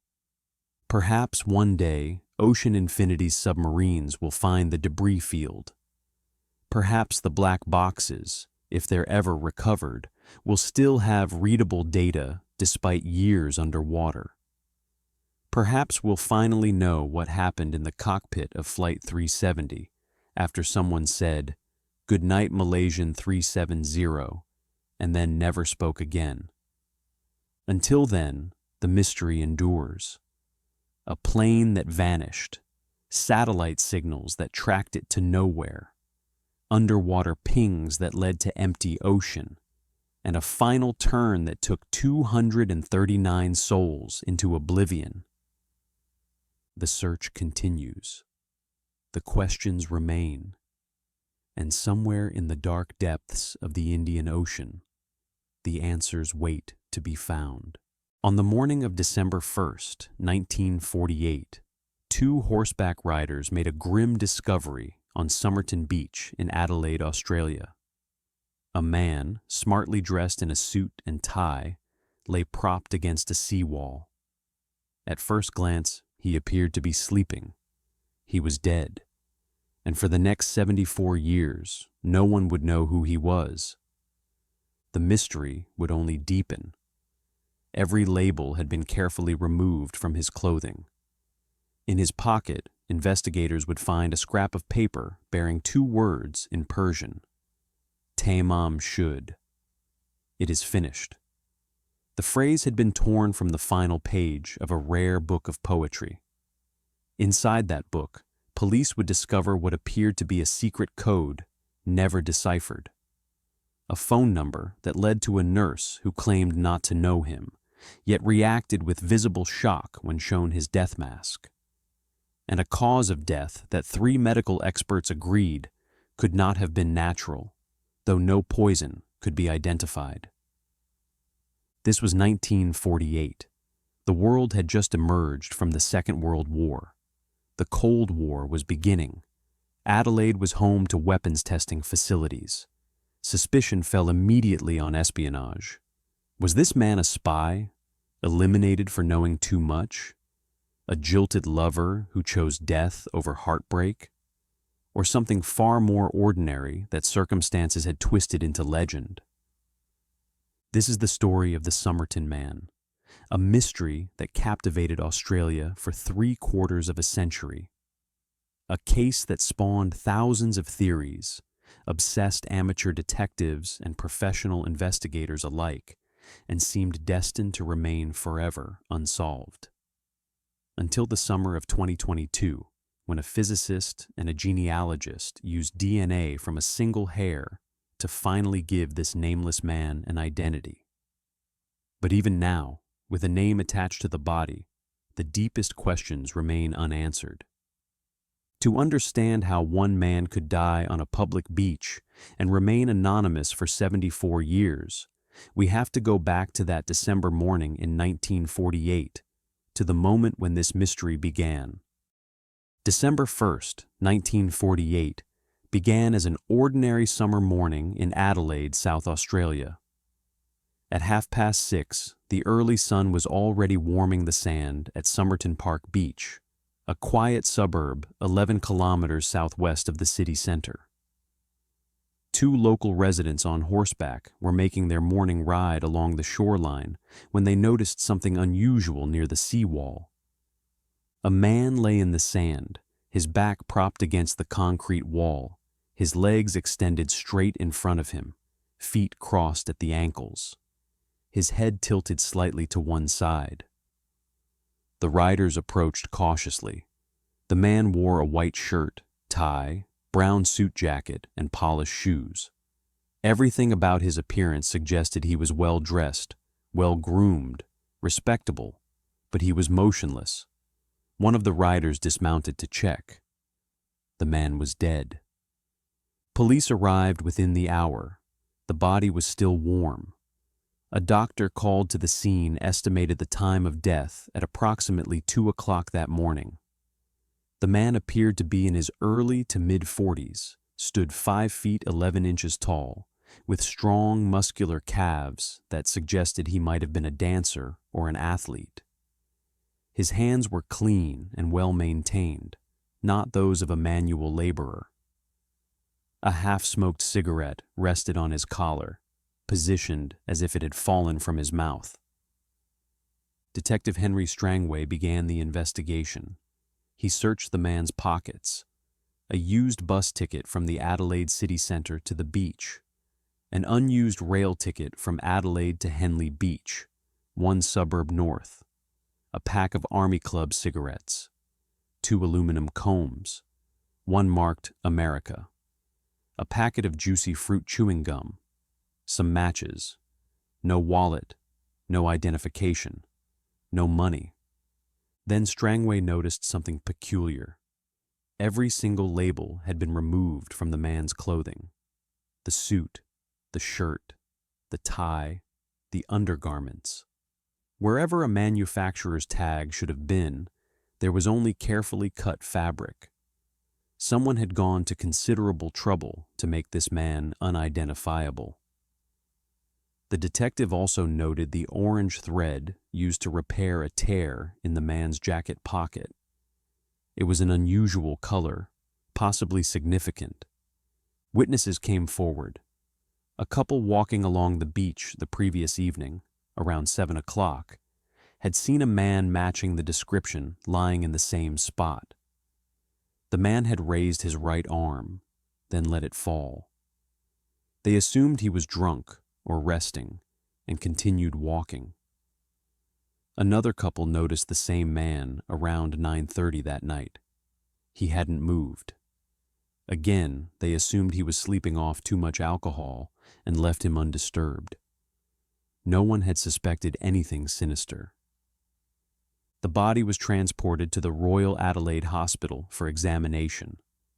Pathologist John Dwyer performed the autopsy. What he found was deeply unsettling.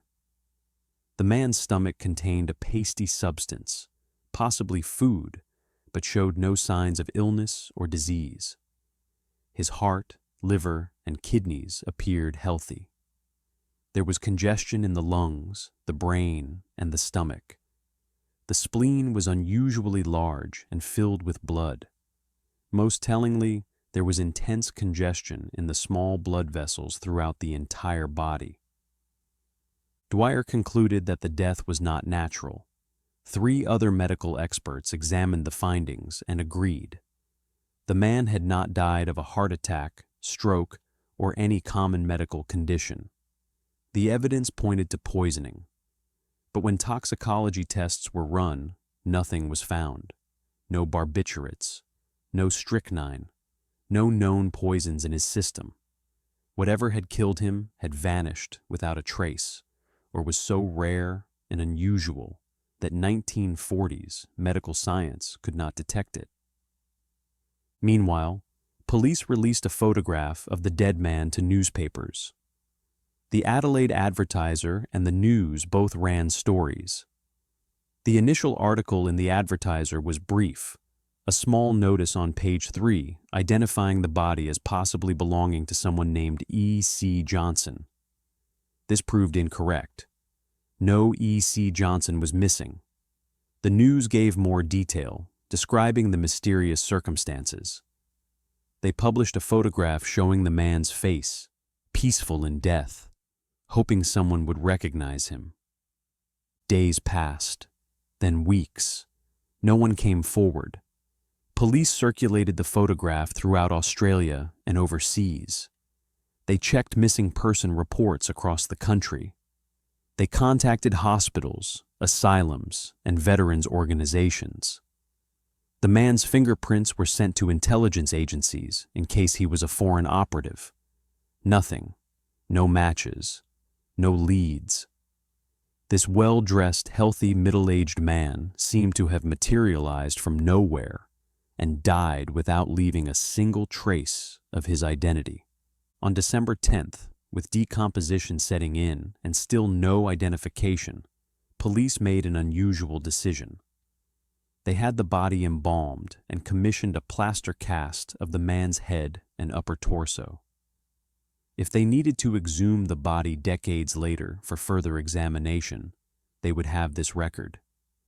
It was the first time Adelaide police had taken such a measure. They sensed even then that this case was different, that this mystery might outlive them all. 6 weeks after the body's discovery, on January 14th, 1949, a railway employee at Adelaide Station was sorting through unclaimed luggage in the cloakroom. He came across a brown suitcase with no identification label. It had been checked in on November 30th, the day before the Somerton man's death, sometime after 11 in the morning. Given the timing and the unusual circumstances, police were immediately notified. When detectives opened the suitcase, they found a collection of ordinary items that only deepened the mystery.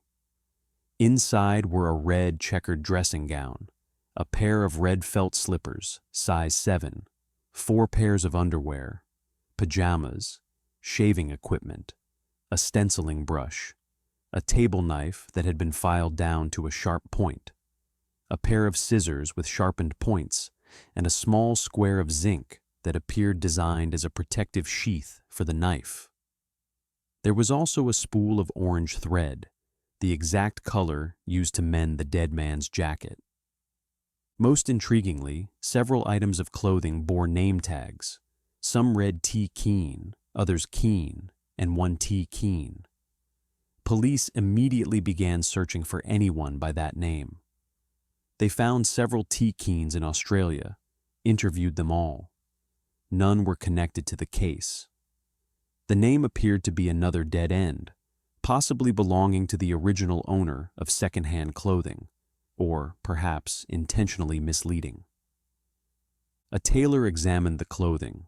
He determined that the suit and several other items were made in America. This suggested the man had either lived in the United States or traveled there. Yet no American had been reported missing in Australia.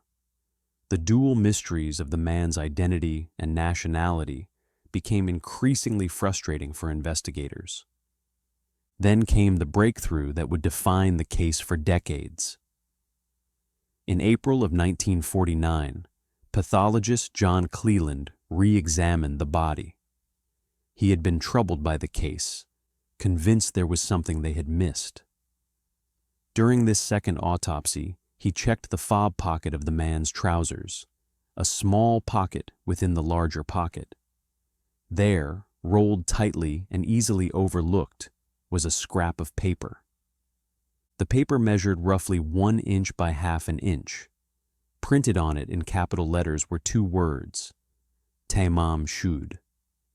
Police consulted linguists and discovered the phrase was Persian, meaning it is ended or it is finished.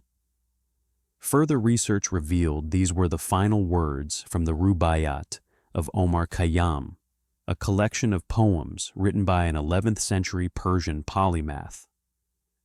The book had become popular in the English-speaking world through a Victorian translation by Edward Fitzgerald. Police launched a public appeal.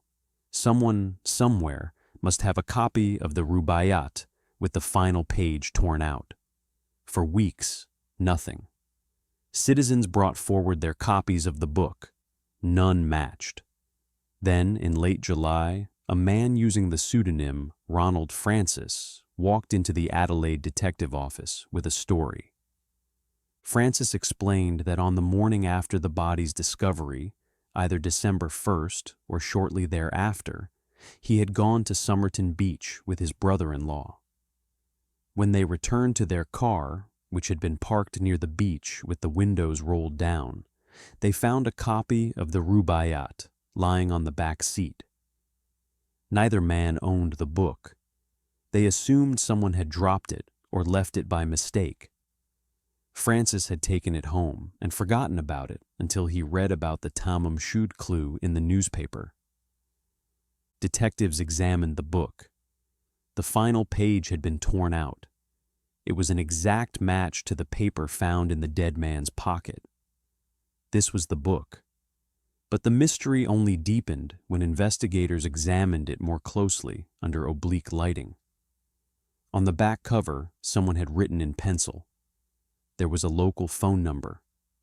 Below it, what appeared to be a cryptic code, 5 lines of seemingly random capital letters. Some letters had been crossed out. There was also what appeared to be another phone number, though this one was incomplete. Cryptographers were brought in. Military intelligence analysts examined the code. No one could break it. Various theories emerged. Perhaps each letter represented the first letter of a word, making the lines abbreviated sentences. Perhaps it was a substitution cipher. Perhaps it was simply meaningless, the idle scribbles of someone who owned the book. The phone number, however, was traceable. It belonged to a woman named Jessica, known as Jo Thompson. She was a nurse who lived in Glenelg, a suburb very close to Somerton Beach. Police interviewed her in late July. They showed her the plaster cast of the dead man's face. According to Detective Sergeant Lionel Lean, who was present, Thompson reacted with visible shock and appeared to nearly faint. But she insisted she did not know the man. She had never seen him before. Thompson did admit one thing. She had once owned a copy of the Rubaiyat. In 1945, while working as a nurse during the war, she had given it as a gift to a lieutenant named Alfred Boxall. The two had developed a friendship, perhaps more, though Thompson was evasive about the details. Boxall had survived the war and was alive and well in Sydney. When police contacted him, he still had the book Thompson had given him, with her inscription inside. The final page was intact. This was not the book found at Somerton Beach. So if Thompson's gift to Boxall was not the source, where had this second copy come from? And why did it have her phone number inside? Thompson offered no explanation. She requested that police keep her name out of the newspapers, citing concerns about her reputation. She was married to Prosper Thompson, though there were whispers that her son Robin, born in July 1947, bore a striking resemblance to the Somerton man.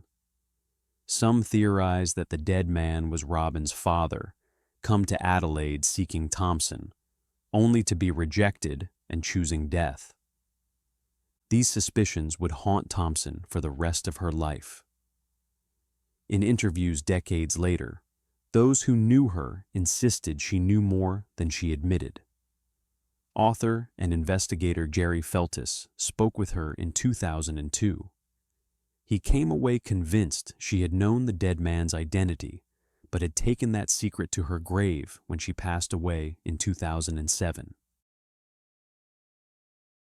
With no clear answers emerging from the physical evidence, theories began to multiply. The most popular was espionage. The year was 1948. The Cold War had begun. Australia was strategically important, home to the Woomera weapons testing range where Britain and Australia were conducting rocket and nuclear tests. Intelligence agencies from multiple nations operated in the region. The Somerton man had all the hallmarks of a spy story. The removed labels suggested someone trying to hide their identity. The code in the book appeared to be encrypted communications. The possible use of an undetectable poison was consistent with intelligence assassinations of the era, and there was precedent. In 1945, a man named George Marshall had been found dead in a Sydney park, also with a copy of the Rubaiyat nearby. Was there a connection? Investigators pursued the spy theory vigorously. They checked with intelligence agencies. They investigated anyone with connections to espionage. Alfred Boxall, Thompson's wartime friend, had worked in military intelligence, which only fueled speculation. But no concrete evidence emerged linking the Somerton man to any intelligence operation. The spy theory remained just that, a theory with no proof. Others suggested the man was a victim of a romantic tragedy. The poetry book, with its themes of fate and mortality, suggested someone contemplating death. If he had come to Adelaide seeking Jessica Thompson, perhaps hoping to reunite with a past love or meet a child he believed to be his, and if she had rejected him, might he have chosen to end his life on a beach near her home? The placement of the body, peaceful and arranged, suggested a deliberate act rather than murder. Still others wondered if organized crime was involved. The sharpened knife and scissors in the suitcase suggested someone prepared for violence. Could the Somerton man have been involved in smuggling operations? Adelaide was a port city. Illegal goods moved through regularly. Perhaps he had crossed the wrong people and been eliminated. But again, no evidence supported this. No criminal organizations claimed knowledge of him. No smuggling operations were disrupted around the time of his death. As the years passed and the case remained unsolved, it took on a life of its own in popular culture. Books were written. Documentaries were made. Amateur detectives proposed hundreds of theories. The coded message was analyzed endlessly. Some claimed to have decoded it and found references to spy operations. Others believed it was verse from the Rubaiyat itself, abbreviated. Still others thought it was simply random letters with no meaning. In 1978, ABC Television produced a documentary on the case. Journalist Stuart Littlemore tracked down Alfred Boxall, who was still alive. Boxall maintained he knew nothing about the Somerton man. When asked if there might be an espionage connection, Boxall dismissed it as melodramatic. Yet his wartime service record showed a remarkably rapid rise through ranks in a special operations unit. Was he hiding something, or simply an innocent man tired of being connected to a mystery he had no part in? Decades turned into a half-century. The Somerton man was buried in Adelaide's West Terrace Cemetery on June 14, 1949. The South Australian Grandstand Bookmakers Association paid for the service, preventing a pauper's burial. For years afterward, flowers would appear on the grave. A woman was once questioned leaving the cemetery, but claimed she knew nothing of the man. Who left those flowers? No one ever discovered. Police reopened the case periodically when new leads emerged. In 1959, a prisoner in New Zealand claimed to know the dead man's identity, but could not provide verifiable information. In 2011, an Adelaide woman brought forward an identification card belonging to a sailor named H.C. Reynolds, suggesting he might be the Somerton man. Photographs were compared. Some similarities were noted, but again, conclusive proof remained elusive. The case seemed destined to remain forever unsolved, until a physicist became obsessed with it. Derek Abbott was a professor of electrical engineering at the University of Adelaide. In 2009, he learned about the Somerton man case and became fascinated. Unlike most who encountered the mystery as casual observers, Abbott decided to investigate systematically. He had access to scientific resources and a mind trained to solve complex problems. He also had something previous investigators lacked: modern DNA technology. Abbott's initial interest was partly personal. He believed there might be a connection between the Somerton man and Rachel Egan, a woman who was the granddaughter of Jessica Thompson, the nurse whose phone number appeared in the coded book. Abbott met Egan during his investigation. The two fell in love and married in 2010. They had 3 children together. For years, Abbott pursued the theory that the Somerton man might be Robin Thompson's father, which would make the dead man his wife's grandfather. In 2011, Abbott requested permission to exhume the body for DNA testing. The request was denied by Attorney General John Rao, who cited concerns about disturbing the grave without sufficient cause.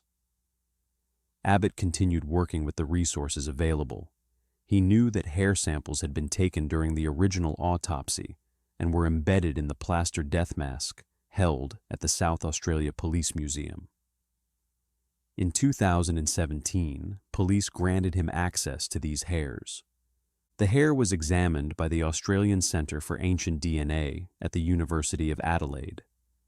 Despite the decades that had passed, researchers successfully extracted mitochondrial DNA. By 2018, they had determined that the Somerton man belonged to haplogroup H4A1A1A, possessed by only 1% of Europeans. This narrowed the field, but was not enough for identification. Mitochondrial DNA is inherited only through the maternal line and doesn't provide the specificity needed to identify an individual. Abbott needed autosomal DNA, which includes genetic material from both parents and is much more specific. The problem was that DNA degrades over time, especially in hair samples that lack roots. But technology was advancing rapidly. Abbott partnered with Colleen Fitzpatrick, an American forensic genealogist who had pioneered the use of DNA databases to solve cold cases. Fitzpatrick had worked on famous cases, including the search for Amelia Earhart and the identification of victims from World War II. Together, Abbott and Fitzpatrick developed a strategy. They would extract whatever autosomal DNA remained in the hair samples and upload it to GEDmatch, a public genealogical database where people voluntarily submit their DNA results to find relatives. If the Somerton man had any living descendants or cousins who had tested their DNA, there might be a match. The process took years. The DNA was degraded and fragmented. Special techniques were needed to sequence it. By early 2022, they had enough data to begin searching. They found a match to a distant cousin, then another, and another. Slowly, painstakingly, they began constructing a family tree. Each DNA match represented a branch. By tracing those branches backward through genealogical records, birth certificates, marriage records, death certificates, they could theoretically converge on a common ancestor and identify the Somerton man. The family tree grew to include approximately 4,000 individuals. Within that massive genealogical web, one name caught their attention: Carl Charles Webb. Webb had been born on November 16, 1905, in Footscray, a suburb of Melbourne. He was the youngest of 6 children, born to a German immigrant father and an Australian mother. In October 1941, at age 35, he married Dorothy Jean Robertson, a 21-year-old foot specialist. Webb worked as an electrical engineer and instrument maker. And then, in April 1947, Carl Webb vanished from public records. There was no death certificate, no further mention in newspapers, nothing. He simply disappeared. In October 1951, 3 years after the Somerton man's death, Dorothy placed a notice in the Age newspaper stating she was filing for divorce on grounds of desertion. By then, she had moved from Melbourne to Butte, South Australia, a town 89 miles from Adelaide. The pieces fit. Webb's profession as an electrical engineer explained the screwdriver in the suitcase. His disappearance in April 1947, 18 months before the death, aligned with someone who had been living off the grid. The American-made clothing could be explained by Webb's brother-in-law, John Keane, who had traveled to North America for aircrew training during the war. Keane had collected American items, and the name T. Keane or Keane on the clothing in the suitcase. Webb's sister Frida was married to Thomas Keane. The clothing had likely belonged to a family member. On July 23, 2022, Abbott and Fitzpatrick received final DNA confirmation from living relatives of Carl Webb. The matches were solid on both maternal and paternal lines. As Abbott later explained, in all the soup and ocean of DNA cousins, they had been able to connect specific relatives to Webb's father and others to Webb's mother. The triangulation was complete. The Somerton man was Carl Charles Webb. On July 26th, Abbott announced the identification to the world. International headlines proclaimed the mystery solved after 74 years. But as Abbott himself acknowledged, identifying the man only answered one question. The biggest mysteries remained. Why did Carl Webb die on Somerton Beach? How did he die? And what was the meaning of the code in the book? Carl Webb was not a spy. He was not a dancer. He was not a romantic lead from a tragic love story. He was an electrical engineer from Melbourne who had left his wife and disappeared from public life. His identification was mundane, pedestrian, exactly as Abbott had suspected from the beginning. And yet, knowing his name changed almost nothing about the mystery.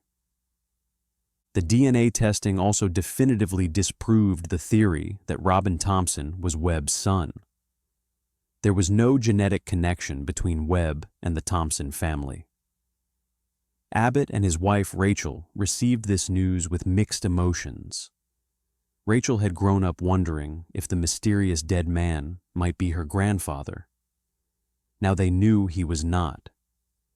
The relief of knowing the truth, even if it dispelled a romantic theory, was palpable.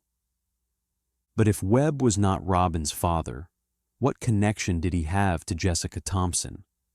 Why was her phone number in the book? Abbott speculates that Webb may have come to Adelaide to find his estranged wife Dorothy, who had moved to Butte, less than 100 miles from Adelaide. Perhaps Webb stayed in the city trying to work up the courage to contact her. Perhaps he became depressed, overwhelmed by mental health issues.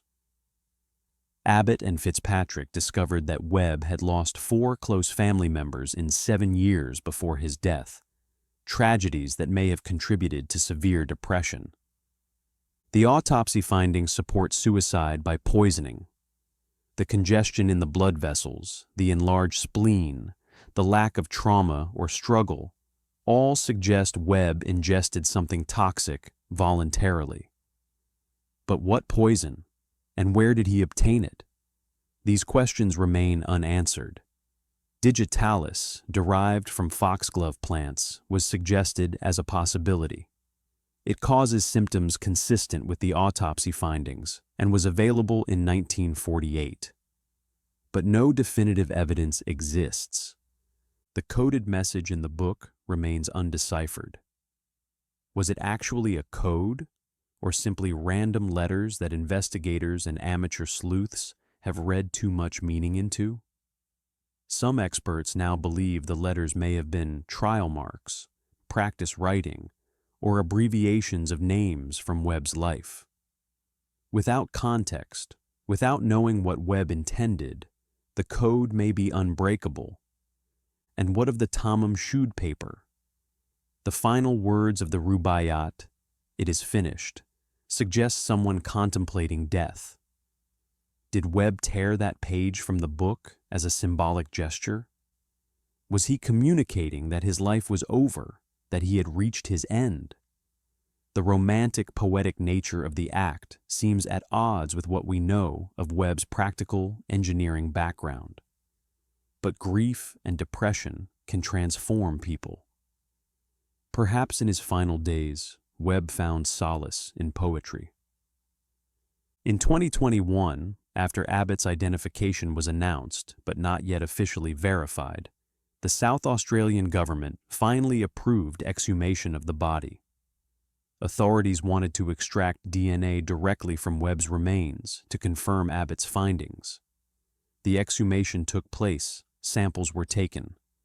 But as of late 2022, official confirmation from South Australia Police and Forensic Science South Australia had not been released. They stated they were cautiously optimistic, but wanted to complete their own independent analysis. The case remains technically open. Carl Webb's death certificate has never been issued. The exact cause of death has never been officially determined. The code has never been decoded. And while we now know who the Somerton man was, we may never know why he died alone on that beach, or what he was trying to communicate in his final hours. For 74 years, the Somerton man represented something larger than a single unsolved death. He became a symbol of mystery itself, proof that even in the modern world, some questions resist answers. The case captured imaginations precisely because it seemed unsolvable. The perfect cipher, the unidentifiable body, the hints at espionage, romance, tragedy, all wrapped in an enigma. And then, through the power of DNA genealogy and painstaking research, Derek Abbott and Colleen Fitzpatrick gave him back his name. Carl Charles Webb, electrical engineer, born 1905, last seen April 1947. No longer a mystery man, just a man. Someone who lived, loved, lost, and died far from home. Yet even with his identity known, the deeper mysteries persist. We know his name, but not his story. We know his birth, but not his death. The code remains unsolved, the poison unidentified, the connection to Jessica Thompson unexplained. Perhaps these questions will never be answered. Perhaps some of what happened in Webb's final days died with him on Somerton Beach. There is something profoundly human in this. Not everyone's story has a tidy ending. Not every mystery can be solved, even with the most advanced technology. Carl Webb's life ended in questions, and 74 years of investigation could not provide all the answers. But we remember him now, not as the Somerton man, an anonymous figure in a sensational mystery. We remember him as Carl Webb, a real person whose life mattered, whose death touched countless people across decades. The amateur detectives who spent years pursuing theories. The investigators who never gave up. The scientists who developed the technology that finally identified him. And Derek Abbott, who became so invested in this stranger's story that it became part of his own life story, leading him to his wife, his children, his life's work. The case reminds us why we pursue these mysteries, not for the sensationalism or the drama, but because every unidentified person deserves their name. Every unsolved death deserves justice, or at least understanding. Carl Webb has his name back. The rest, perhaps, belongs to history.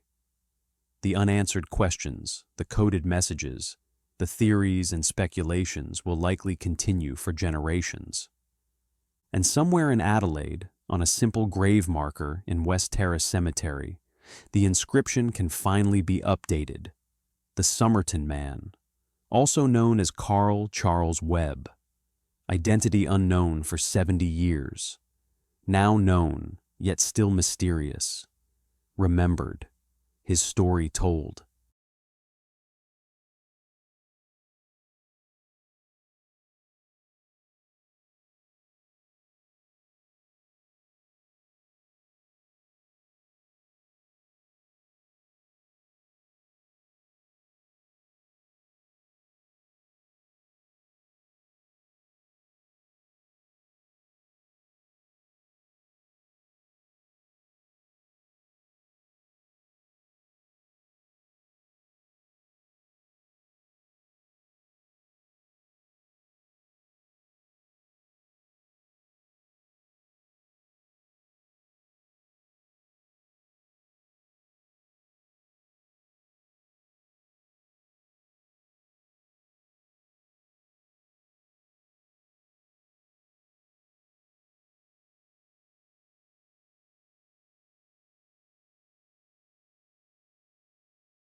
On the night of October 11th, 1969, a taxi driver named Paul Stein picked up a passenger in San Francisco's theater district. Within minutes, he would be shot in the back of the head at point-blank range. His killer would tear a piece of his blood-stained shirt, walk calmly into the night, and vanish into history as one of America's most infamous, unidentified murderers. The killer had already claimed 4 lives across Northern California. But what made him different, what transformed him from murderer to legend, was what came next. Days after Stein's death, 3 San Francisco newspapers received letters. Each contained a swatch of the victim's shirt and a promise. The writer claimed responsibility not just for Stein, but for a string of murders across the Bay Area.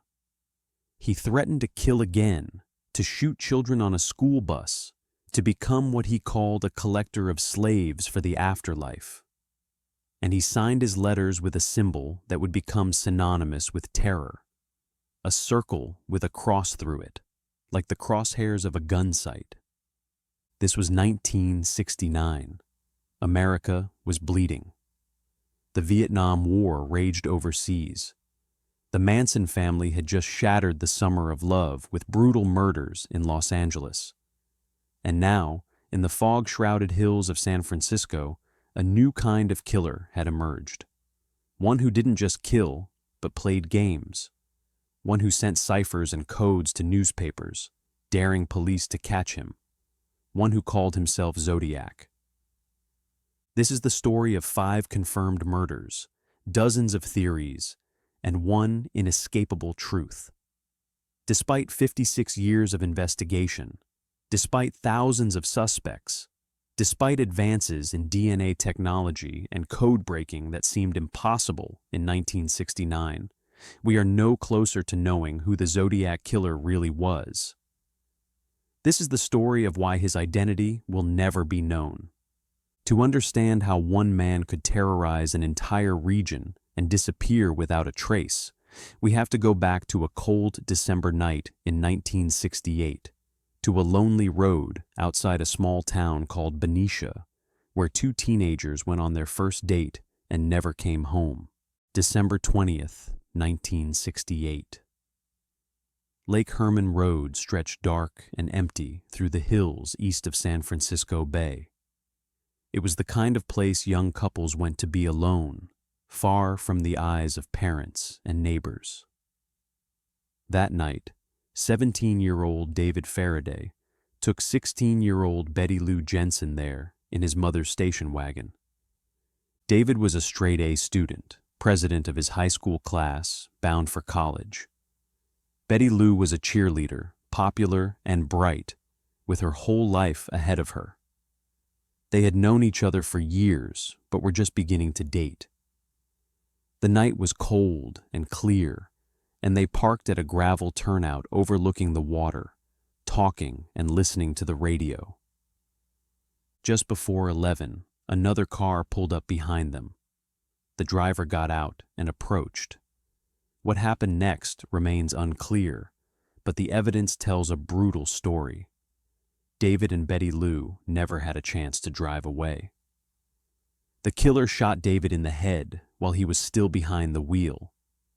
Betty Lou managed to get out of the car and run, but she made it only 28 feet before the killer shot her 5 times in the back. A passing motorist discovered their bodies around 11:15. Police arrived to find a scene of calculated violence. The killer had used a .22 caliber weapon, likely a semi-automatic pistol. He had fired from close range with precision. There were no signs of robbery, no evidence of sexual assault. The motive, if there was one, remained a mystery.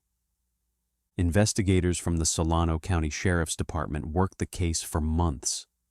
They had tire tracks, spent shell casings, and a general description from a witness who had seen a car near the scene. But they had no suspect, no clear motive, and no breaks in the case. David and Betty Lou became 2 more names in California's growing list of unsolved murders. Their families buried them before Christmas. Their killer walked free. For 7 months, the case went cold. Then, in the early morning darkness of July 5th, 1969, he struck again. Blue Rock Springs Park in Vallejo sat quiet at midnight on the 4th of July, 1969. The fireworks had ended hours earlier, and most families had gone home. But 22-year-old Darlene Ferrin and her 19-year-old companion, Michael Mageau, remained, parked in Darlene's Corvair in the empty lot. Darlene worked as a waitress and was married with a young daughter, though her marriage was troubled. Michael was a recent acquaintance. They were simply talking when another vehicle pulled into the lot, circled around them once, then left. Minutes later, it returned. The driver parked directly behind them and approached with a bright flashlight. Michael assumed it was a police officer. Without warning, the man opened fire. He shot Michael in the face and neck. He shot Darlene multiple times. Then, as Michael later testified, the killer walked back to his car, returned, and fired several more rounds into both victims before driving away. Michael survived, though badly wounded. Darlene died at the hospital less than 2 hours later. But this time, something was different. This time, the killer wanted credit for his work. Within 40 minutes of the shooting, a man called the Vallejo Police Department from a payphone. His voice was calm, almost mechanical. He reported the location of the shooting on Columbus Parkway. Then he said something that changed everything. He claimed responsibility not just for tonight's attack, but for the murders of David Faraday and Betty Lou Jensen 7 months earlier on Lake Herman Road. The call lasted less than a minute. Police traced it to a payphone outside a car wash, but by the time officers arrived, the caller was gone. Investigators now knew they were dealing with someone who had killed at least 3 times, who was comfortable with violence, and who wanted recognition for his crimes. 3 weeks later, on August 1st, 1969, 3 Bay Area newspapers received nearly identical letters. Each letter contained 1/3 of a strange cipher, 408 symbols arranged in rows. The writer claimed to be the killer from Lake Herman Road and Blue Rock Springs. He demanded that the newspapers print the ciphers on their front pages within a specific time frame, or he would go on a killing rampage through the coming weekend. The letters contained details about the crimes that only the killer could know. The number of shots fired, the type of ammunition used, the position of the bodies. Police had no choice but to take the threat seriously. The newspapers published the ciphers as demanded. 1 week later, on August 8th, a high school teacher named Donald Harden and his wife Betty cracked the code. The message was chilling, but revealed nothing useful. The killer wrote about enjoying murder more than hunting wild game, about collecting slaves for the afterlife, about not revealing his name. The cipher confirmed that one person was responsible for both attacks, but it brought investigators no closer to his identity. Then came the letter that gave him his name. On August 4th, the San Francisco Examiner received a new message that began with 4 words that would echo through history. This is the Zodiac speaking. September 27th, 1969.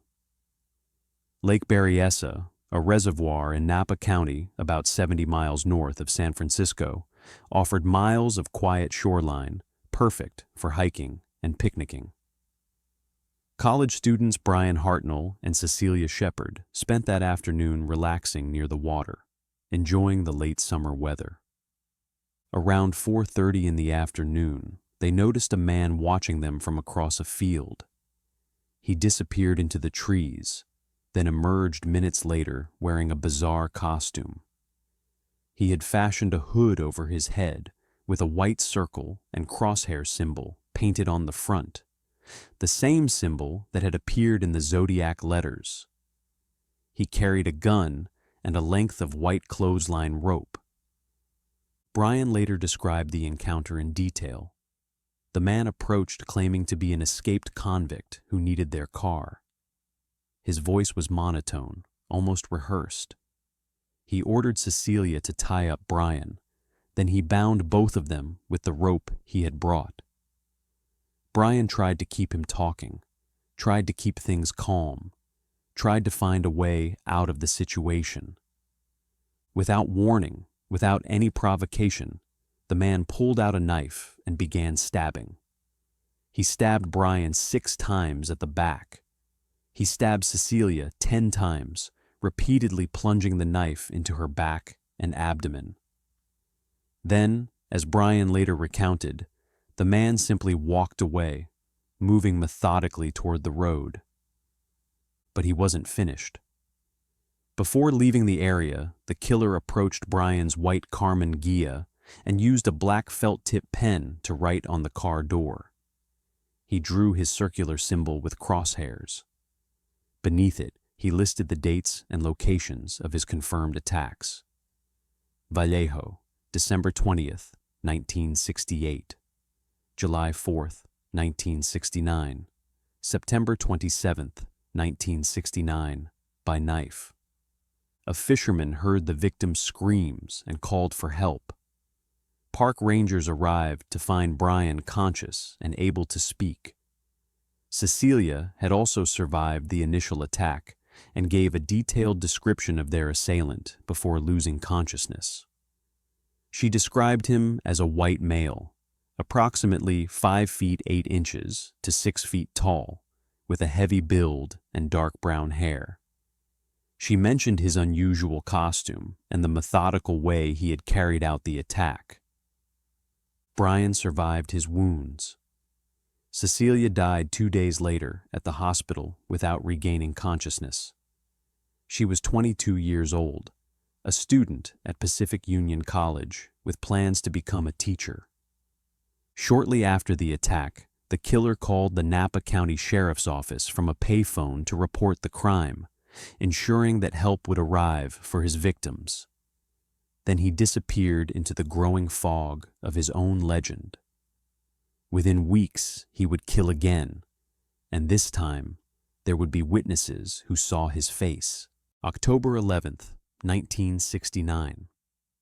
Paul Stein, a 29-year-old graduate student at San Francisco State University, worked part-time as a cab driver to support his studies. That Saturday evening, he picked up a passenger in the downtown area who requested a ride to the Presidio Heights neighborhood. At approximately 9:45, the passenger shot Stein once in the right side of the head. The killer then tore a large piece from Stein's blood-stained shirt, took his wallet and keys, and exited the cab. He was seen by multiple witnesses, including teenagers who watched from a nearby window and called police. Officers arrived within minutes, but a critical error in the police radio transmission described the suspect as a black male, when witnesses had clearly seen a white man. Patrol officers Don Fook and Eric Zelms actually passed a heavy-set white man walking away from the scene on Jackson Street. The man was calm, his hands in his pockets, moving at a normal pace. Only later, when the radio description was corrected, did the officers realize they had likely encountered the killer. The witnesses provided enough detail for police to create a composite sketch. The Zodiac was described as a white male in his late 20s to early 40s, stocky build, approximately 5 feet 8 to 5 feet 10 inches tall, with short brown hair and possibly glasses. The sketch was circulated throughout the Bay Area, appearing in newspapers and on television broadcasts. 3 days later, the San Francisco Chronicle received a letter containing a swatch of Paul Stein's shirt and a detailed account of the murder that only the killer could have known. The letter mocked the police for not catching him, even though he had been in plain sight. The Zodiac claimed that the two officers had stopped and talked to him, though this detail was never confirmed. More letters followed throughout late 1969 and into 1970. Some contained additional ciphers. Some included threats of bombings or mass shootings. One particularly disturbing letter threatened to shoot children on a school bus, describing in detail how he would shoot out the tires and pick off the survivors as they emerged. Police took the threat seriously enough to provide protection for school buses across the region, but the promised attack never materialized. In November of 1969, the Zodiac sent his most challenging cipher yet. The so-called 340 cipher contained 340 characters arranged in a complex pattern. Unlike the 408 cipher, which had been cracked in days, this one would remain unsolved for 51 years.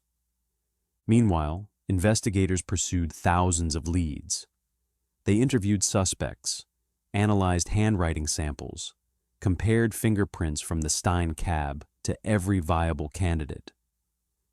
The case drew resources from multiple law enforcement agencies: the San Francisco Police Department, Vallejo PD, Napa County Sheriff, Solano County Sheriff, the California Department of Justice, and the FBI all worked various aspects of the investigation.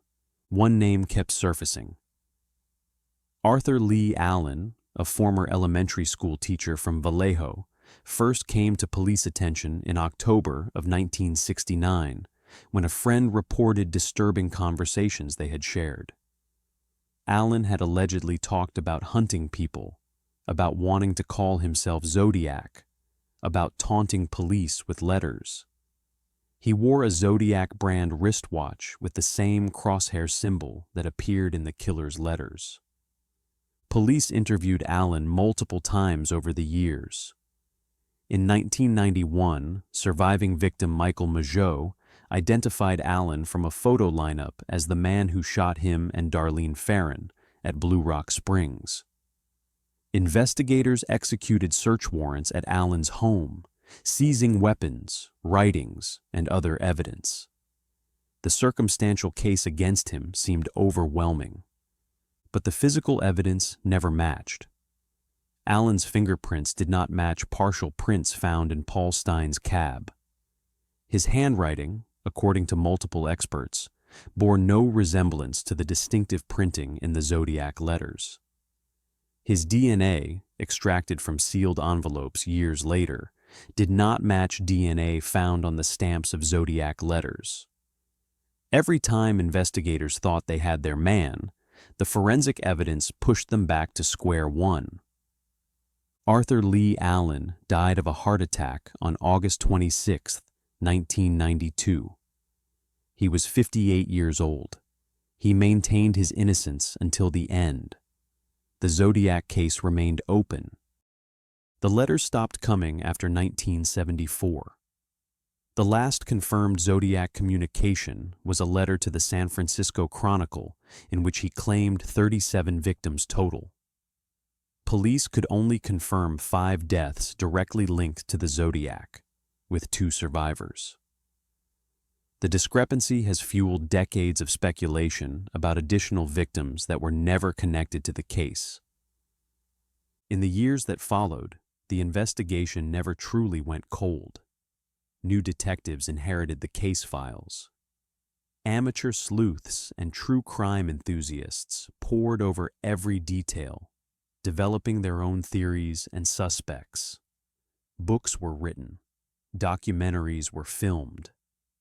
The Zodiac became a permanent fixture in American popular culture, inspiring villains in movies like Dirty Harry and serving as the subject of David Fincher's acclaimed 2007 film Zodiac. Advances in forensic science brought new hope periodically. In the early 2000s, investigators developed a partial DNA profile from saliva on the stamps of Zodiac letters. The profile was incomplete, lacking sufficient markers for a definitive match, but it was enough to rule out some suspects, including Arthur Lee Allen. Fingerprint technology improved, allowing for better analysis of the partial prints from the Stein cab, but no matches were ever found in criminal databases. Then, in December of 2020, something remarkable happened. An international team of 3 amateur codebreakers, working independently during the COVID-19 lockdowns, finally cracked the 340 cipher. David Oranchak, a software developer from Virginia, Sam Blake, a mathematician from Australia, and Jarl van Eyck, a programmer from Belgium, used sophisticated computer analysis to decode the message that had stumped experts for over half a century. The decoded message read, in part, "I hope you are having lots of fun in trying to catch me." That wasn't me on the TV show, which brings up a point about me. I am not afraid of the gas chamber, because it will send me to paradise all the sooner, because I now have enough slaves to work for me.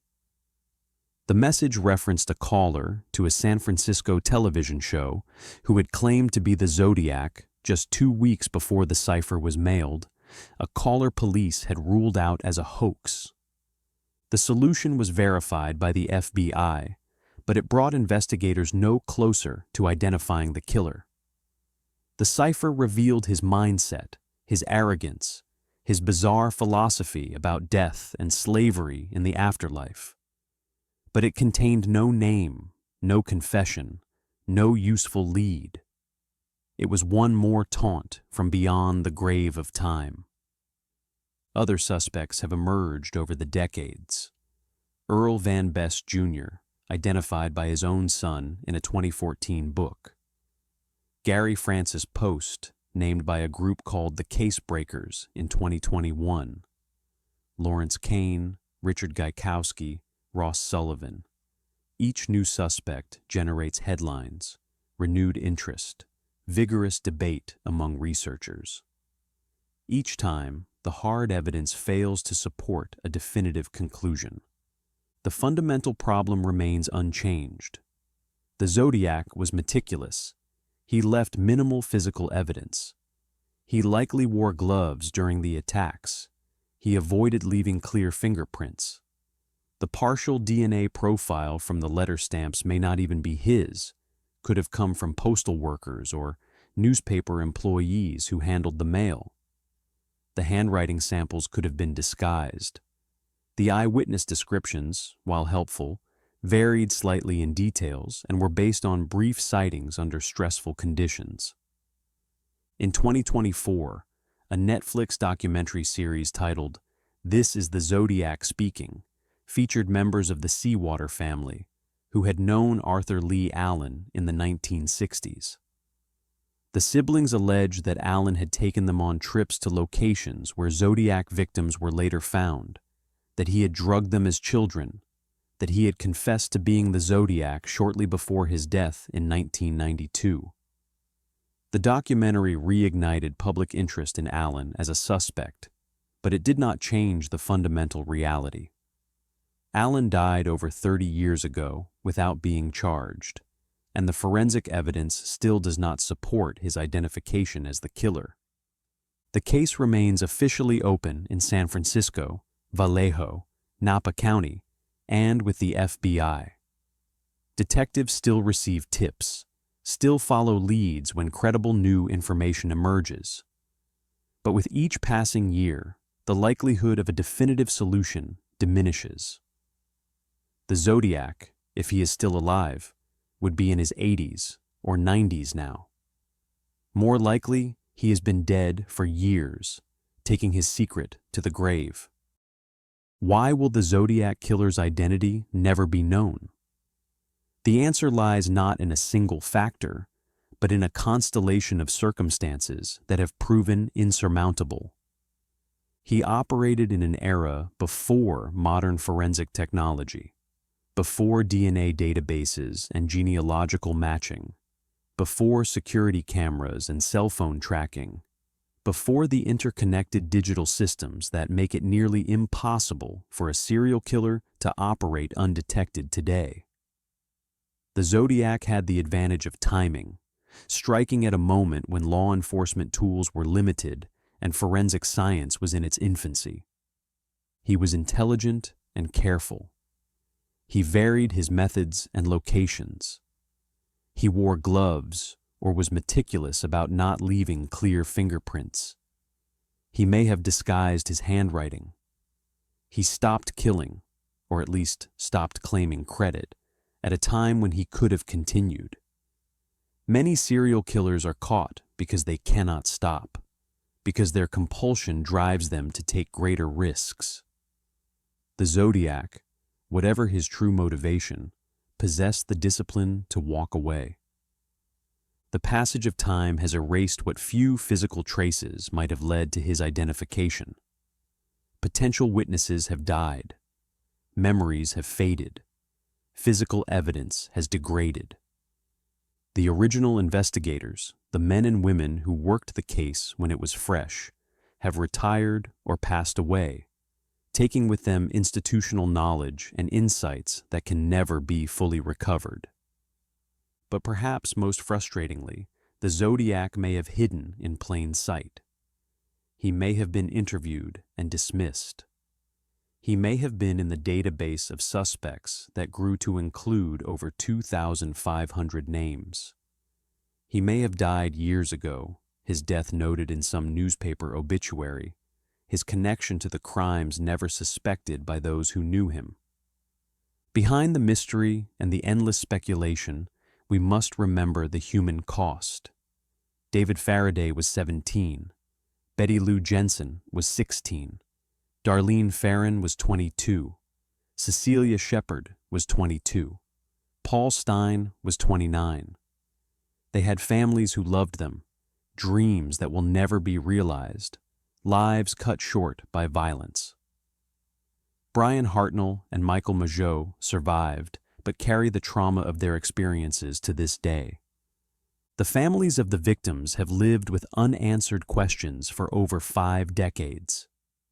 They have endured countless false leads, disappointing developments, the frustration of watching suspects emerge and fade without resolution.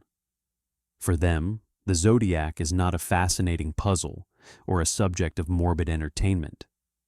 He is the person who destroyed their loved ones and was never held accountable. The case remains open because closure matters. Because even after 56 years, justice is still owed to those 5 victims and their families. Investigators continue to examine evidence with new technologies. The DNA profile, incomplete as it is, remains in the system. The ciphers are still being analyzed. The case files are still being reviewed. If there is even a remote chance of identifying the killer, law enforcement agencies have committed to pursuing it.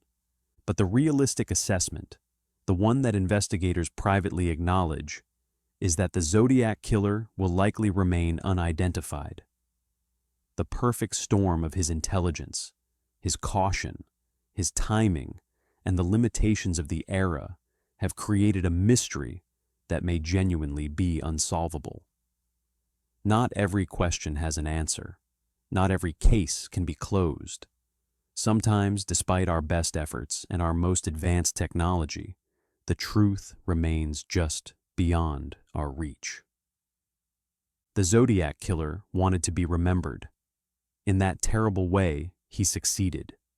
His symbol, his ciphers, his taunting letters have earned him a permanent place in the American consciousness. But he also wanted credit, wanted recognition, wanted his name to be known. In that respect, he failed.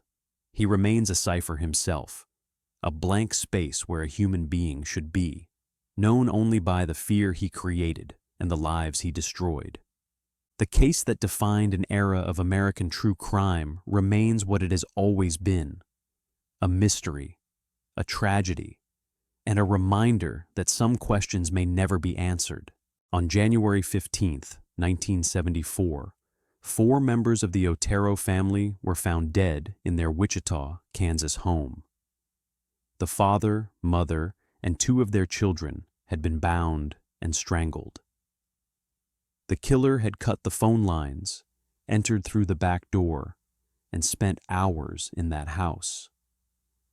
3 older Otero children came home from school that afternoon to discover a scene that would haunt them forever. But this was only the beginning. Over the next 17 years, 6 more people would lose their lives to the same killer. He taunted police with letters, signing them with 3 letters that would become infamous: BTK, beaned, torture, kill. He sent detailed descriptions of his crimes to newspapers, included drawings and photographs, and seemed to delight in the terror he created. Then, in 1991, he simply vanished. This was Wichita in the 1970s and 80s. A quiet, Midwestern city of modest homes and tree-lined streets where people left their doors unlocked at night and neighbors knew each other by name. It was the kind of place where children rode their bikes until dark and parents did not worry, where trust was the default setting. But BTK changed all that forever. Fear crept into homes across the city like a poison. People installed new locks, invested in security systems, kept loaded guns by their bedsides, and looked over their shoulders when walking to their cars. And the killer? The man who was creating all this fear and paranoia? He was the one installing those very same security systems, the one entering people's homes under the guise of making them safer. This is the story of Dennis Rader, the BTK killer, a husband and father of 2, a church council president, a Boy Scout leader, an Air Force veteran, a compliance officer who cited people for overgrown lawns. By day, he was the definition of suburban normalcy. By night, he lived out violent fantasies that would claim 10 lives and terrorize an entire city for 3 decades. To understand how one man could lead such a complete double life, how he evaded capture for over 30 years, and how his own ego would ultimately lead to his downfall, we have to go back to a cold winter morning in 1974 when the Otero family moved to Wichita, hoping for a fresh start. Dennis Lynn Rader was born on March 9, 1945, in Pittsburg, Kansas, a small town in the southeastern corner of the state. He was the oldest of 4 sons in what appeared to be a typical Midwestern family. His father, William Elvin Rader, was a former United States Marine who worked for Kansas Gas Service. His mother, Dorothea May, was a bookkeeper. The family attended Zion Lutheran Church in Pittsburgh, where young Dennis was baptized. By all outward appearances, Dennis had a perfectly normal childhood, filled with fishing trips, comic books, and scout activities. But beneath the surface, something was very wrong. Rader later admitted that as a youth, he tortured and killed small animals. He would hang stray cats and reportedly derived pleasure from their suffering. He developed violent sexual fantasies involving bondage and domination. These dark impulses remained completely hidden from his family, his friends, and everyone around him. He learned early how to compartmentalize, how to present one face to the world while nurturing something entirely different inside. He was good at hiding. It was a skill he would perfect over the next several decades. The Rader family eventually moved to Wichita, where Dennis would spend most of his life. He struggled academically and dropped out of college before eventually finding his path into the military. In the mid-1960s, Rader joined the United States Air Force. He served honorably and was discharged in 1970.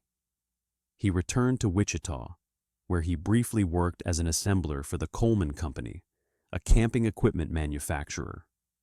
In May of 1971, he married Paula Dietz, a secretary, in a ceremony at Christ Lutheran Church. They seemed like any other young couple starting their lives together. In 1974, Rader began working for ADT Security Services, installing home security alarms. The job gave him access to hundreds of homes across Wichita. He learned floor plans, alarm systems, entry points. His co-workers called him Blue Book Man because he rigidly followed every rule and reprimanded others for even minor infractions. He was meticulous, organized, and completely unremarkable. That same year, 1974, Paula gave birth to their first child, a son named Brian. From the outside, Dennis Rader was living the American dream. A steady job, a wife, a new baby, a home in a quiet neighborhood. But inside, something was building. His fantasies were no longer enough. He needed more. He began what he called trolling, walking or driving through neighborhoods, looking for what he referred to as projects. These were potential victims, women mostly. He would follow them, learn their routines, study their homes. He was methodical, patient. He created what he called a hit kit, containing rope, tape, knives, and other tools. He kept detailed lists and drawings. He planned everything. In December of 1973, he had spotted Julie Otero and her 11-year-old daughter Josephine while out walking. The Otero family had moved to Wichita just 6 months earlier. Joseph Otero, the father, was a former Air Force pilot. Julie, the mother, was a devoted Catholic woman. They had 5 children. The 3 oldest attended school. The 2 youngest, 9-year-old Joey and 11-year-old Josephine, stayed home that morning. On the morning of January 15, 1974, Dennis Rader gathered his carefully prepared hit kit and drove to the Otero home on North Edgemore Street. He cut the phone lines with wire cutters and entered through the back door, finding it unlocked as so many doors were in Wichita in those days. When he encountered Joseph Otero still at home instead of at work as he had expected, he had to improvise quickly. He pulled a gun and told the family an elaborate lie. He said he was wanted by the law, that he was on the run and desperate, that he just needed food, some money, and a car to get out of town, and that he would not hurt them if they cooperated. The Otero family, kind and trusting, believed him. They thought if they cooperated, they would survive. He ordered them to lie face down on the living room floor and began binding them with cord he had brought in his kit. Joseph, Julie, 9-year-old Joey, and 11-year-old Josephine all complied, believing they were helping a desperate man who would soon be gone.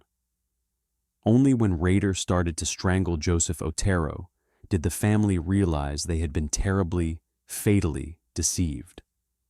One by one, methodically and without mercy, Rader killed them all.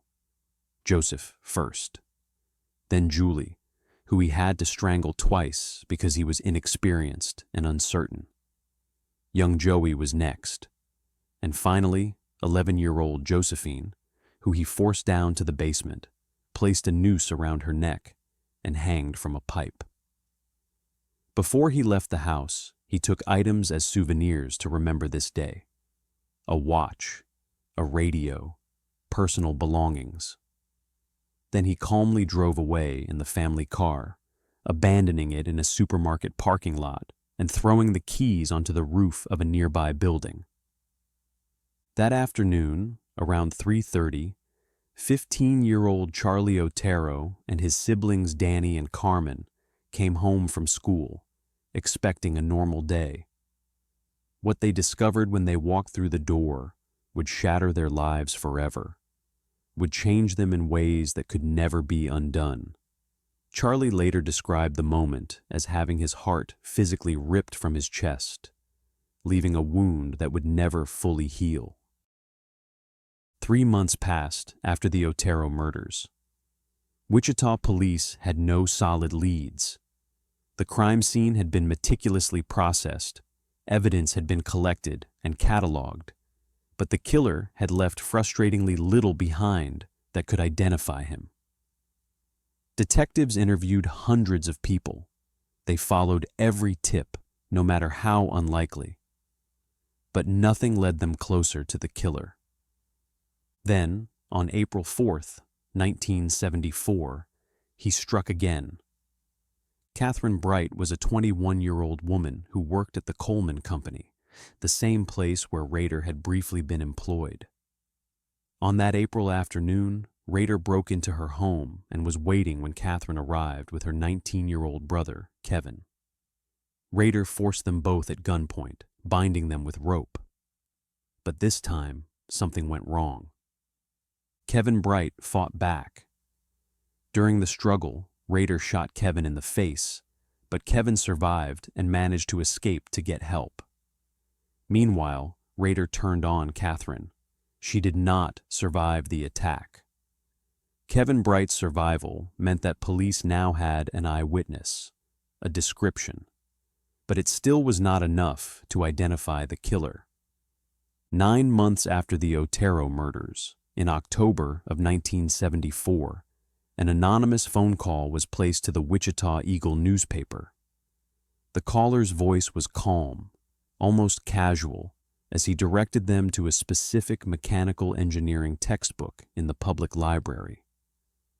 Inside that book, tucked between the pages, police found a letter. It claimed responsibility for the Otero murders and promised that more killings would follow.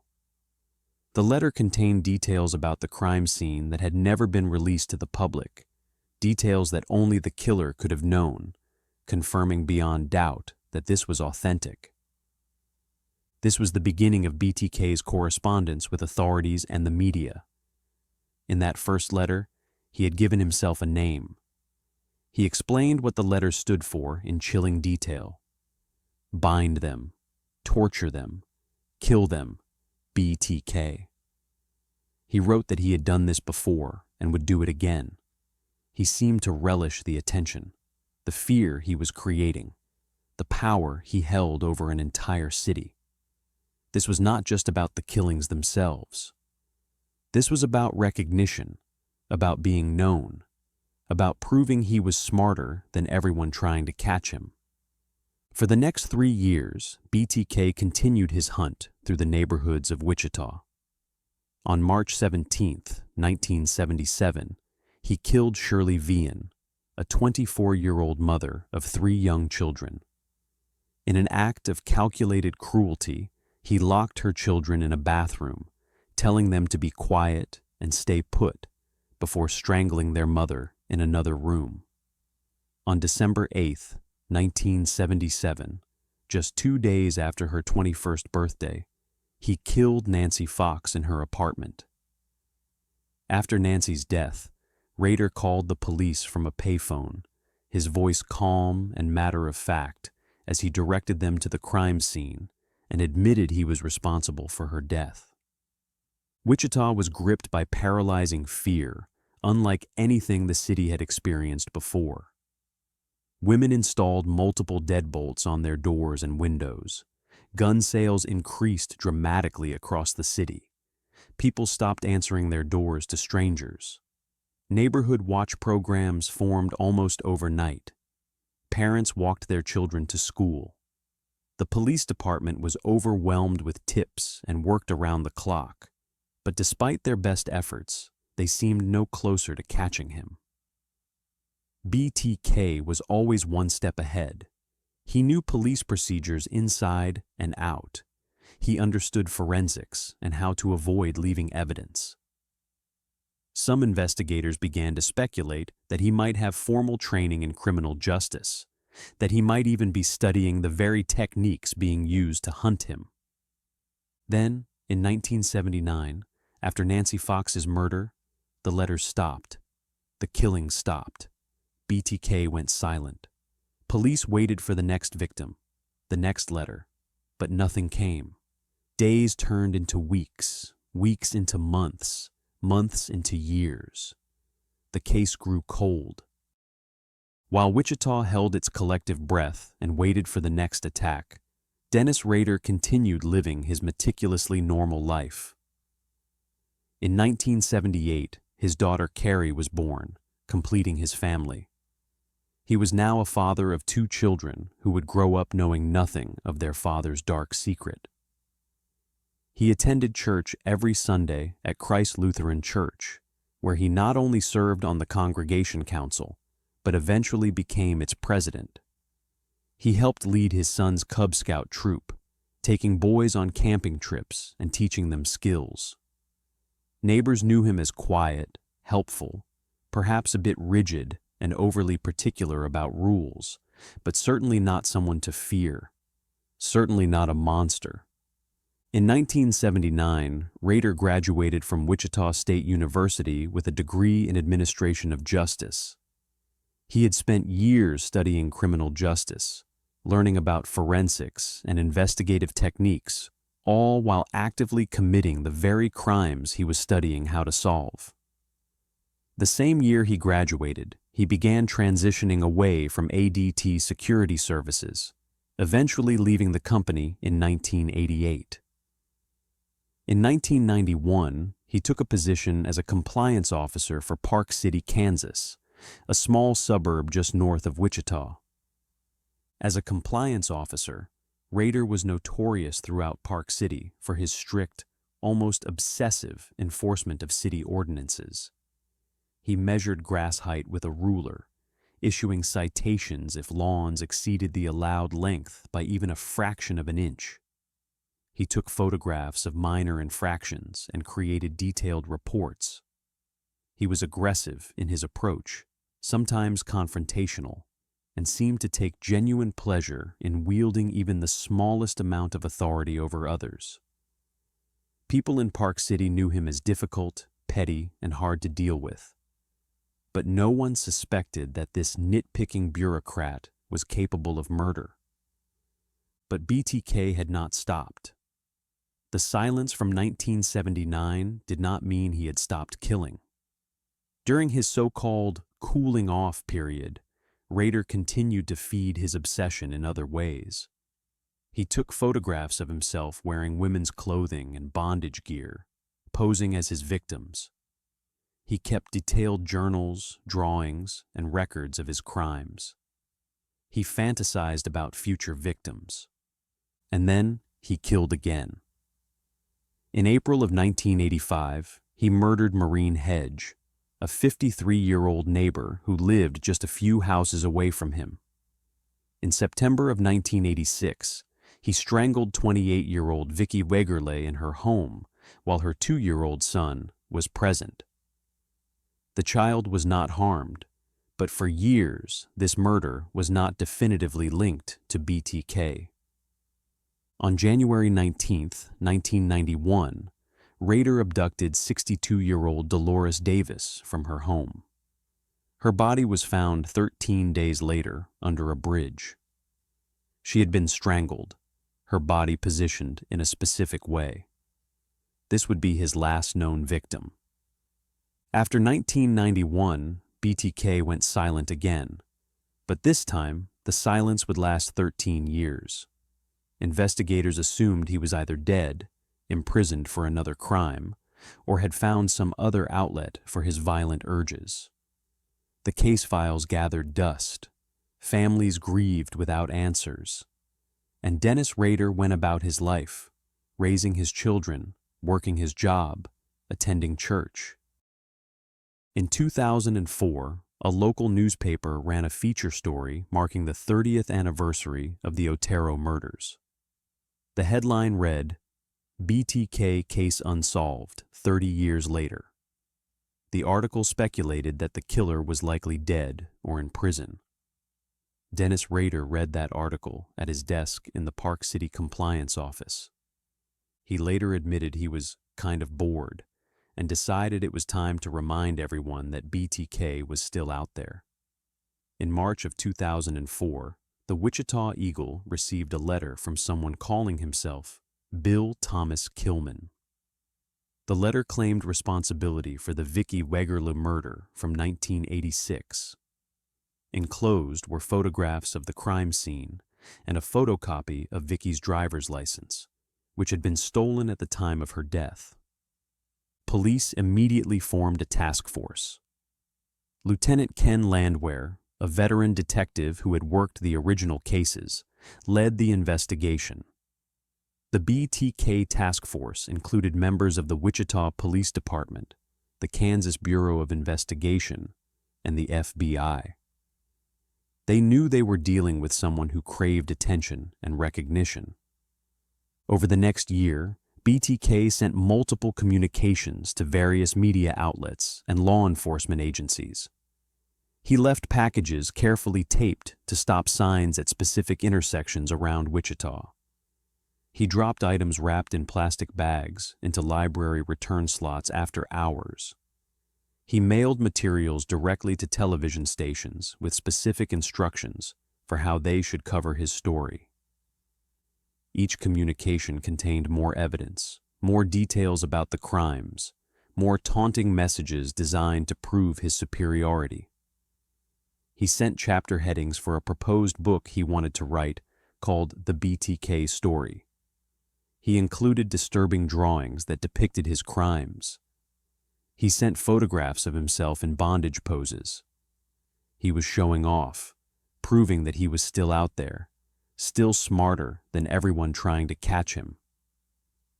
The task force worked methodically, analyzing every communication, looking for patterns, searching for the one mistake that would reveal his identity. They brought in behavioral analysts from the FBI. They consulted with forensic psychologists. They knew they were dealing with someone whose need for attention and recognition might eventually override his caution. In January of 2005, police received a package that included a note. BTK asked a question. If he sent police a floppy disk, would they be able to trace it back to him? Police responded through a classified ad in the newspaper. "Rex, it will be okay." It was a lie. On February 16, 2005, a purple floppy disk was found in a drop box at a Home Depot. Police gave it to Randy Stone, a computer forensics expert. Within minutes, Stone discovered that the disk had been used at Christ Lutheran Church and had last been accessed by someone named Dennis. A quick internet search revealed that the president of Christ Lutheran Church was Dennis Rader. Meanwhile, police had preserved DNA evidence from the Wegerle crime scene. They needed a sample to compare it to, but they could not approach Rader directly without alerting him. Investigators learned that Rader's daughter, Carrie, had recently been to the hospital. They obtained a subpoena for her medical records and received a sample of her DNA from a PAP smear test. The results showed a familial match to the DNA from the crime scene. On February 25, 2005, Dennis Rader left his compliance office for lunch. As he drove toward home, police vehicles surrounded him. An officer approached. "Mr. Rader, do you know why you're going downtown?" Rader replied, "Oh, I have suspicions why." At a press conference the next morning, Wichita Police Chief Norman Williams announced, "The bottom line, BTK is arrested." Dennis Rader's arrest sent shockwaves through Wichita and beyond. The compliance officer who had measured people's lawns was one of America's most wanted serial killers. His wife immediately filed for emergency divorce. His children learned that their father, the man who had raised them, coached them, attended their school events, was responsible for 10 murders. Rader initially pleaded not guilty, but quickly changed his plea. On June 27, 2005, he stood in court and pleaded guilty to 10 counts of first-degree murder. What followed was chilling. Judge Greg Waller asked Rader to describe each murder in detail. For nearly an hour, Rader calmly recounted his crimes. He spoke in a flat, emotionless tone, describing the bindings he used, the methods of strangulation, the fear in his victims' eyes. He referred to them as projects. He explained his sexual fantasies. He showed no remorse. Families of the victims sat in the courtroom and listened. Charlie Otero heard for the first time exactly how his family had died. He heard Rader describe his mother's last words. "May God forgive you for that." It broke his heart all over again. The 2-day sentencing hearing included testimony from investigators, emotional statements from victims' families, and a bizarre statement from Rader himself. He listed things he claimed to have in common with his victims: an interest in drawing, gardening, writing poetry. It was a narcissistic display that highlighted his complete lack of empathy. Because Kansas had abolished the death penalty in 1972 and did not reinstate it until 1994, Rader was ineligible for execution. The judge sentenced him to 10 consecutive life sentences, a minimum of 175 years, without the possibility of parole.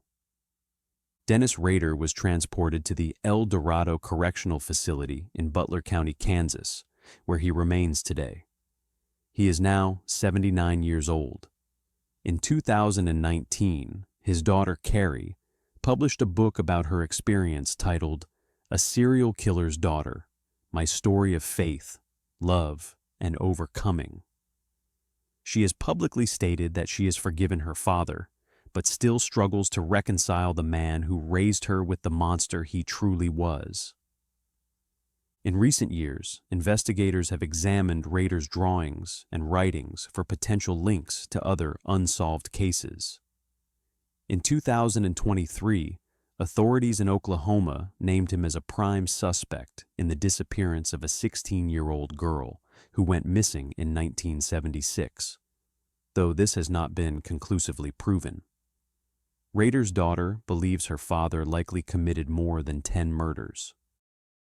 The BTK case stands as a stark and sobering reminder that evil does not always announce itself with obvious warning signs.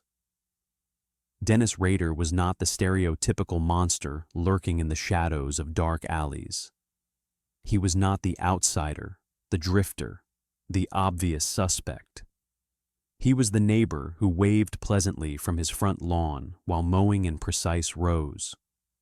The church member who never missed a Sunday service and sat in the same pew every week. The father who attended his children's school events and helped with their homework. The compliance officer who drove around Park City in a city vehicle, enforcing rules and maintaining order.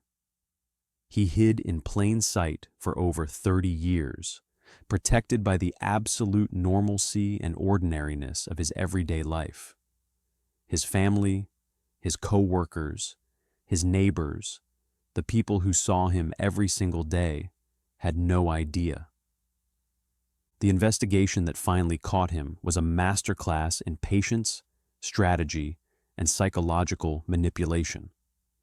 Lieutenant Ken Landwehr and his dedicated task force played an extraordinarily careful game, feeding Rader's massive ego while methodically gathering the evidence they needed. When Rader asked if a floppy disk could be traced back to its user, they deliberately lied to him. They told him exactly what he wanted to hear, what his narcissism needed to believe, and his absolute certainty that he was smarter than everyone else. His unwavering belief that he could outsmart law enforcement one more time led him to trust that lie.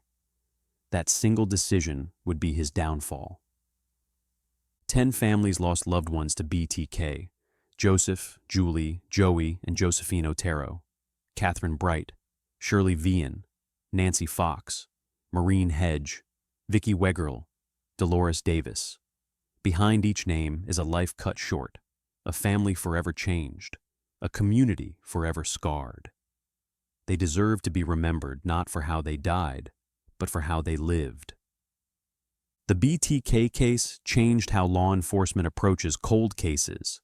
It demonstrated the value of preserving DNA evidence, even when technology to analyze it does not yet exist. It showed the importance of never giving up, of keeping files open, of waiting for the one mistake every criminal eventually makes. Dennis Rader made that mistake when he decided his story needed to be told, when he believed the world had forgotten about BTK, when his ego demanded attention one more time. That decision led to his arrest, his conviction, and ensured he will spend the rest of his life behind bars. Today, Rader sits in a maximum security prison, his notoriety the only thing left of the power he once wielded. The families he destroyed continue to heal, to remember their loved ones, and to find strength in survival. And Wichita, the city he terrorized for 3 decades, has reclaimed the sense of safety he tried so hard to take away.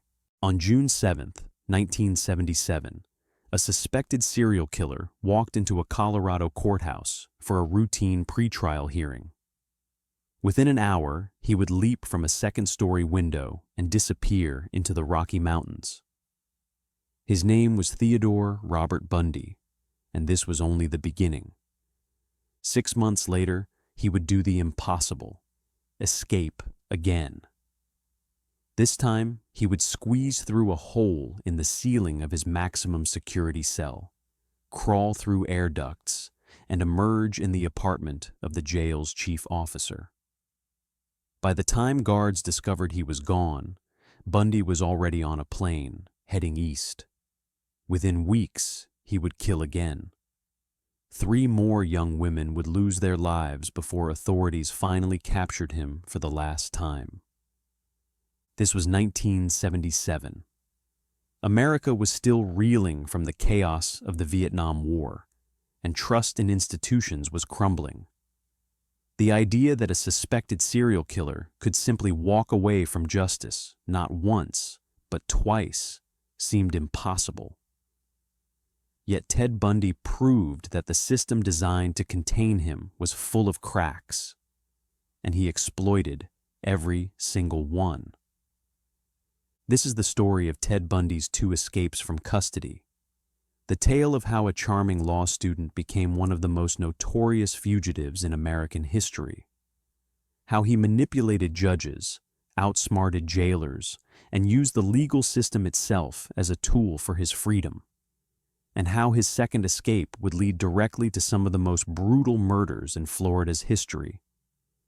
To understand how one man could vanish twice from secure facilities and evade capture across multiple states, we have to go back to a cold January night in Colorado when everything began to unravel. January 12, 1975.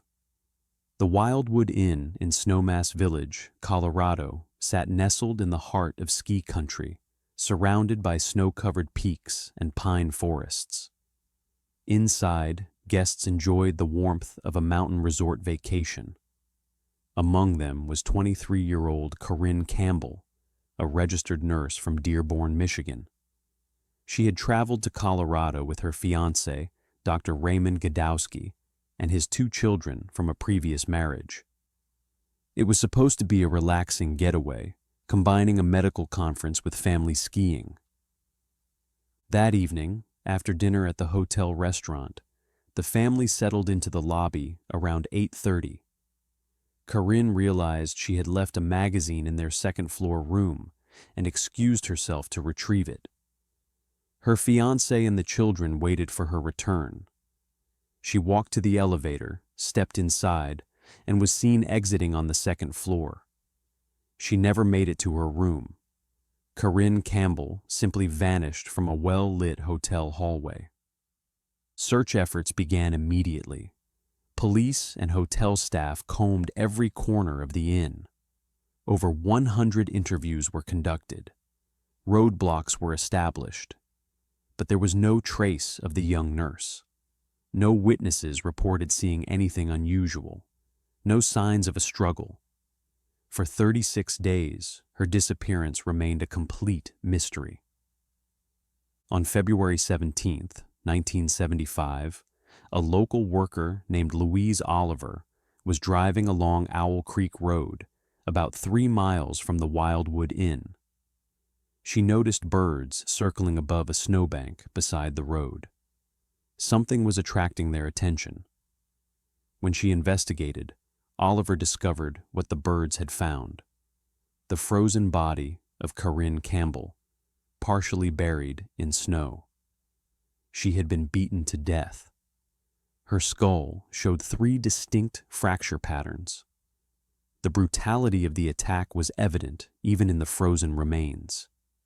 Investigators had few leads. Credit card receipts would later reveal that a man named Theodore Bundy had purchased gasoline in Glenwood Springs, just 40 miles away, on the day Corinne disappeared. But in early 1975, Bundy was not yet on law enforcement's radar in Colorado. He was living in Utah, attending law school at the University of Utah. On the surface, he appeared to be a promising young man with political aspirations. He had worked on Republican campaigns, volunteered at a crisis hotline, and was articulate and charming. But beneath that carefully constructed exterior, Ted Bundy was something else entirely. Throughout 1974, young women had been disappearing across Washington state, where Bundy had previously lived. The pattern was chilling and consistent. The victims were typically young women with long hair parted in the middle. They vanished from public places in broad daylight. Some of their remains were later found in remote locations, showing signs of extreme violence. Police in multiple states were beginning to notice similarities in these cases, but the connections had not yet been made. In August 1975, a Utah Highway Patrol trooper named Bob Hayward spotted a Volkswagen Beetle behaving suspiciously in a residential neighborhood late at night. When Hayward turned on his headlights, the vehicle sped away. After a brief chase, Bundy pulled over. Inside his car, police found handcuffs, a ski mask, rope, an ice pick, and pantyhose with eye holes cut into them. It was a killer's toolkit. Bundy was arrested, and the investigation into his activities intensified. Carol DeRanch, a young woman who had narrowly escaped an attempted kidnapping in Utah the previous year, identified Bundy from a police lineup. She had been approached at a shopping mall by a man posing as a police officer who claimed someone had tried to break into her car. He convinced her to get into his Volkswagen, but when he attempted to handcuff her, DeRanch fought back and escaped. Her testimony would prove crucial. In February 1976, Bundy was convicted of aggravated kidnapping and sentenced to 1 to 15 years in Utah State Prison. But investigators were not finished. Hair samples found in Bundy's Volkswagen were microscopically similar to hair from Corinne Campbell's head. Credit card receipts placed him in Colorado at the time of her disappearance. In October 1976, Colorado authorities charged Theodore Bundy with the first-degree murder of Corinne Campbell. He was extradited to Colorado to await trial. The case appeared solid, but there was a problem. The evidence was largely circumstantial. Hair analysis was not as definitive as DNA testing would later become. And Bundy was an intelligent man who understood the law. He knew that circumstantial evidence could be challenged in court. He also knew something else. The Pitkin County legal system had vulnerabilities he could exploit. Theodore Bundy arrived in Aspen, Colorado in January 1977 to face trial for Corinne Campbell's murder. He was held at the Pitkin County Jail, a facility that would prove inadequate for containing a man of Bundy's determination and intelligence. From the beginning, Bundy prepared for what would come. He requested to represent himself in court, a right granted to defendants under American law. This seemingly simple decision would become the key to his first escape. As his own attorney, Bundy had legal access to the courthouse law library. He needed to research case law, review precedents, and prepare his defense. The library was located on the second floor of the Pitkin County Courthouse, in the same building where his pretrial hearings were held. During these visits, Bundy studied more than legal documents. He studied the building itself. He noted the security protocols, the guard rotations, the windows. Judge Stuart Lohr presided over Bundy's case and made a decision that would have profound consequences. He ruled that Bundy, while in court, should not be restrained with handcuffs or leg shackles. The judge reasoned that Bundy had the right to present himself as his own attorney, and wearing restraints in front of the jury would prejudice them against him. Sheriff Dick Keenast and other law enforcement officials objected strenuously, but the judge's decision stood. Bundy would be allowed to move freely between the courtroom and the law library. June 7, 1977. It was a Tuesday morning. Bundy was transported from the Garfield County Jail in Glenwood Springs, where he had been moved for security reasons, back to Aspen for a pretrial hearing. He arrived at the courthouse around 8:45, dressed in street clothes rather than jail attire. A deputy escorted him inside and removed his handcuffs. Bundy carried his own box of legal papers into the building. During a mid-morning recess, around 10:30, Bundy asked to use the law library to research a point of law. A deputy stationed himself at the courtroom door, the only exit he considered viable. Bundy climbed the stairs to the second-floor law library. He was alone among the law books and wooden furniture. For months, he had been planning this moment, visualizing every step. He walked to the south-facing window and looked down at Main Street below. The drop was approximately 20 to 25 feet. Bundy opened the window, removed the screen, and without hesitation, leaped. He landed hard on the ground below, spraining his ankle on impact. The pain was intense, but adrenaline carried him forward. Bundy immediately removed his outer layer of clothing to change his appearance and began walking quickly eastward down Main Street. A secretary in a nearby office, Whitney Wolfe, found legal papers scattered on the ground beneath the window minutes later. By the time she alerted authorities, Bundy was already 2 blocks away, heading toward Smuggler Mountain. The response was swift but chaotic. Police radios crackled to life. Residents heard warnings over Aspen radio stations to lock their doors and windows immediately. Parents were asked to pick up their children from schools. The sale of guns and ammunition was temporarily banned in Aspen and surrounding towns. Roadblocks were established on all major routes out of the Roaring Fork Valley. A helicopter began searching the mountainous terrain within the hour. Requests were made for bloodhounds. The fear was palpable.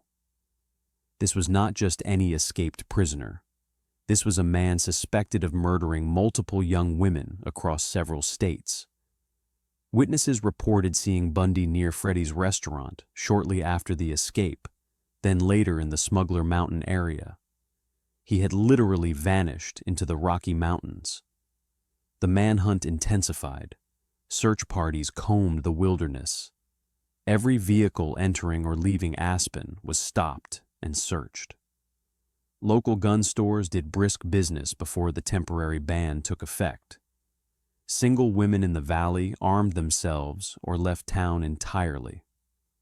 For 6 days, Ted Bundy remained free. He survived in the mountains by breaking into cabins and stealing supplies.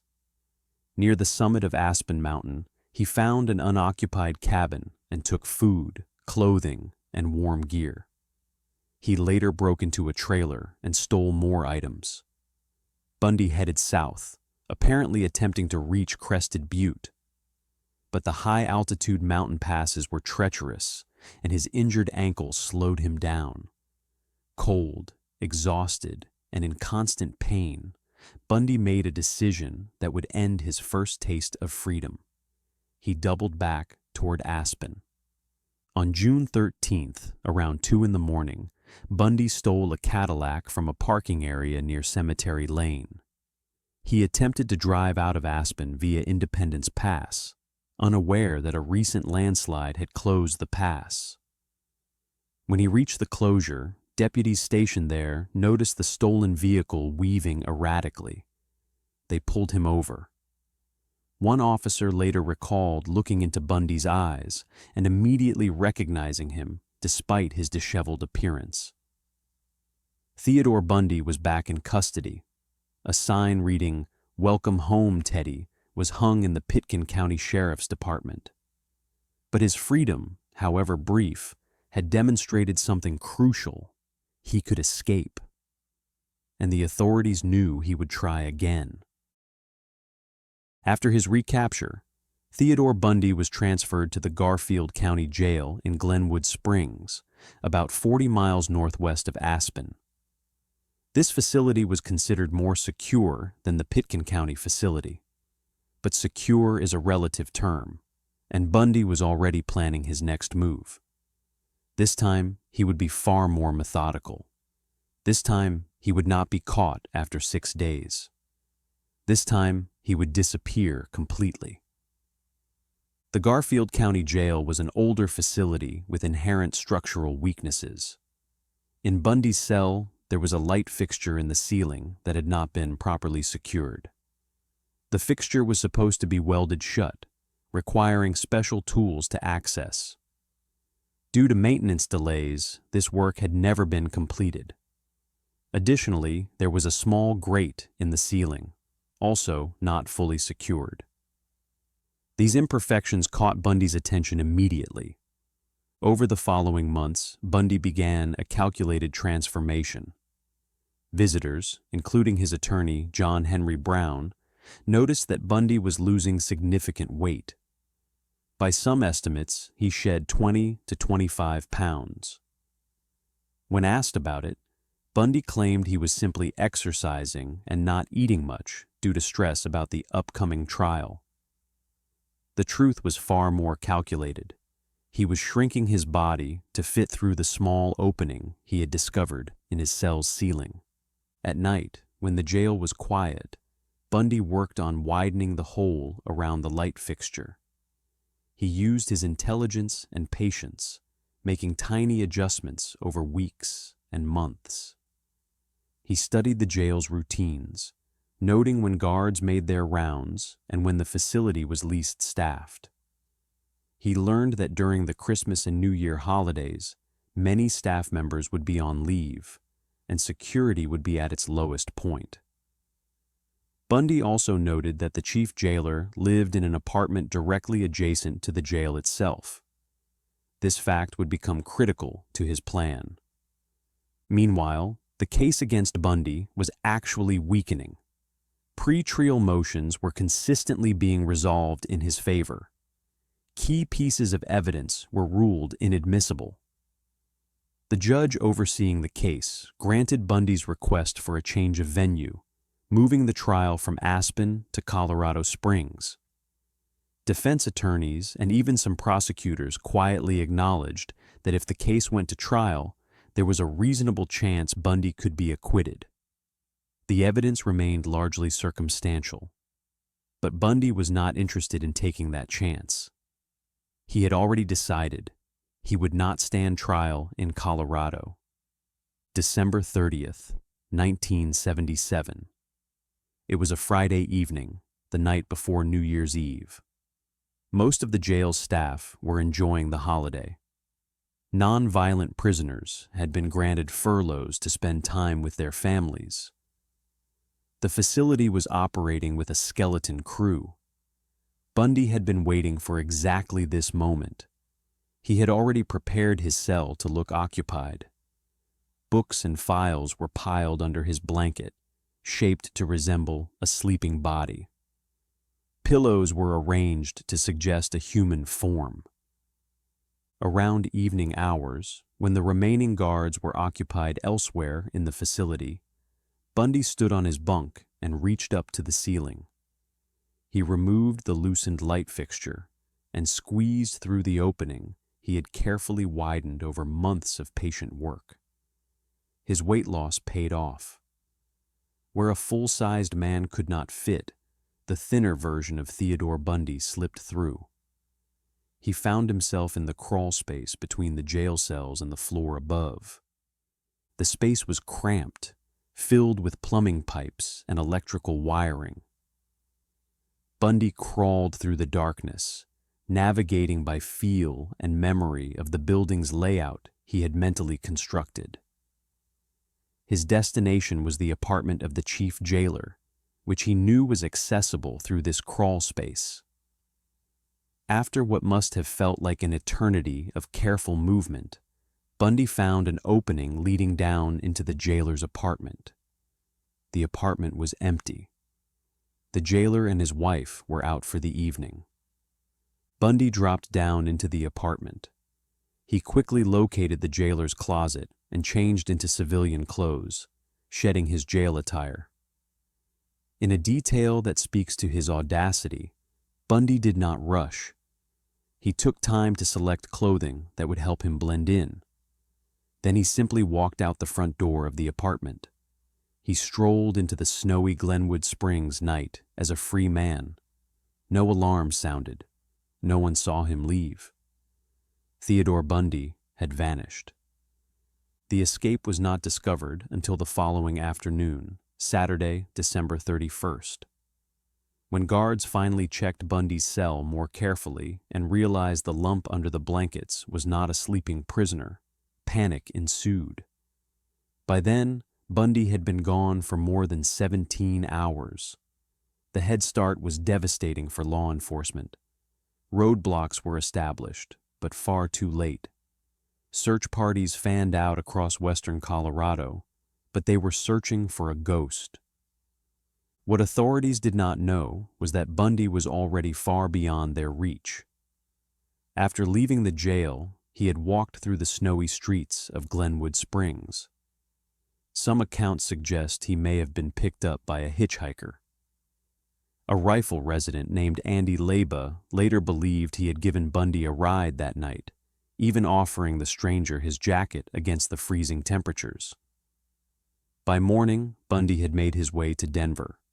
From there, he boarded a commercial flight to Chicago. He took a train to Ann Arbor, Michigan. Then he stole a car and drove south to Atlanta. Finally, he boarded a bus heading to Florida.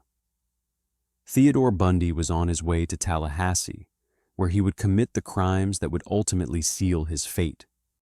January 8th, 1978. Ted Bundy arrived in Tallahassee, Florida, stepping off a bus into the humid southern air.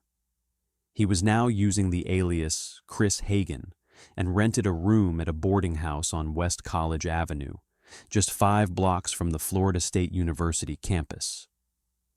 For a brief moment, Bundy later claimed, he considered trying to start over. He thought about finding legitimate work and disappearing into a new life. But his compulsions were too strong.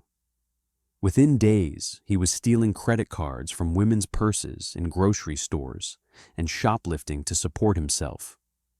Florida State University was alive with young students returning from winter break. The campus had a vibrant social scene, with sorority houses, dormitories, and nightclubs creating a constant buzz of activity. The Chi Omega sorority house sat near the heart of this social center, a brick building where young women lived, studied, and felt safe. On the night of January 14th, a Saturday, the house was full of residents enjoying the weekend. Some had been out at local bars and clubs. Others were studying or sleeping. None of them knew that a predator was watching. Around 3 in the morning on January 15th, a Chi Omega resident named Nita Neary returned to the sorority house from a date. She entered through the back door and made her way toward the front staircase. As she moved through the house, she heard unusual sounds, someone running, moving quickly. When Neary reached the entrance hall, she saw a figure at the front door. It was a man, and he was holding a club in his right hand. His left hand was on the doorknob. For a brief moment, their eyes met.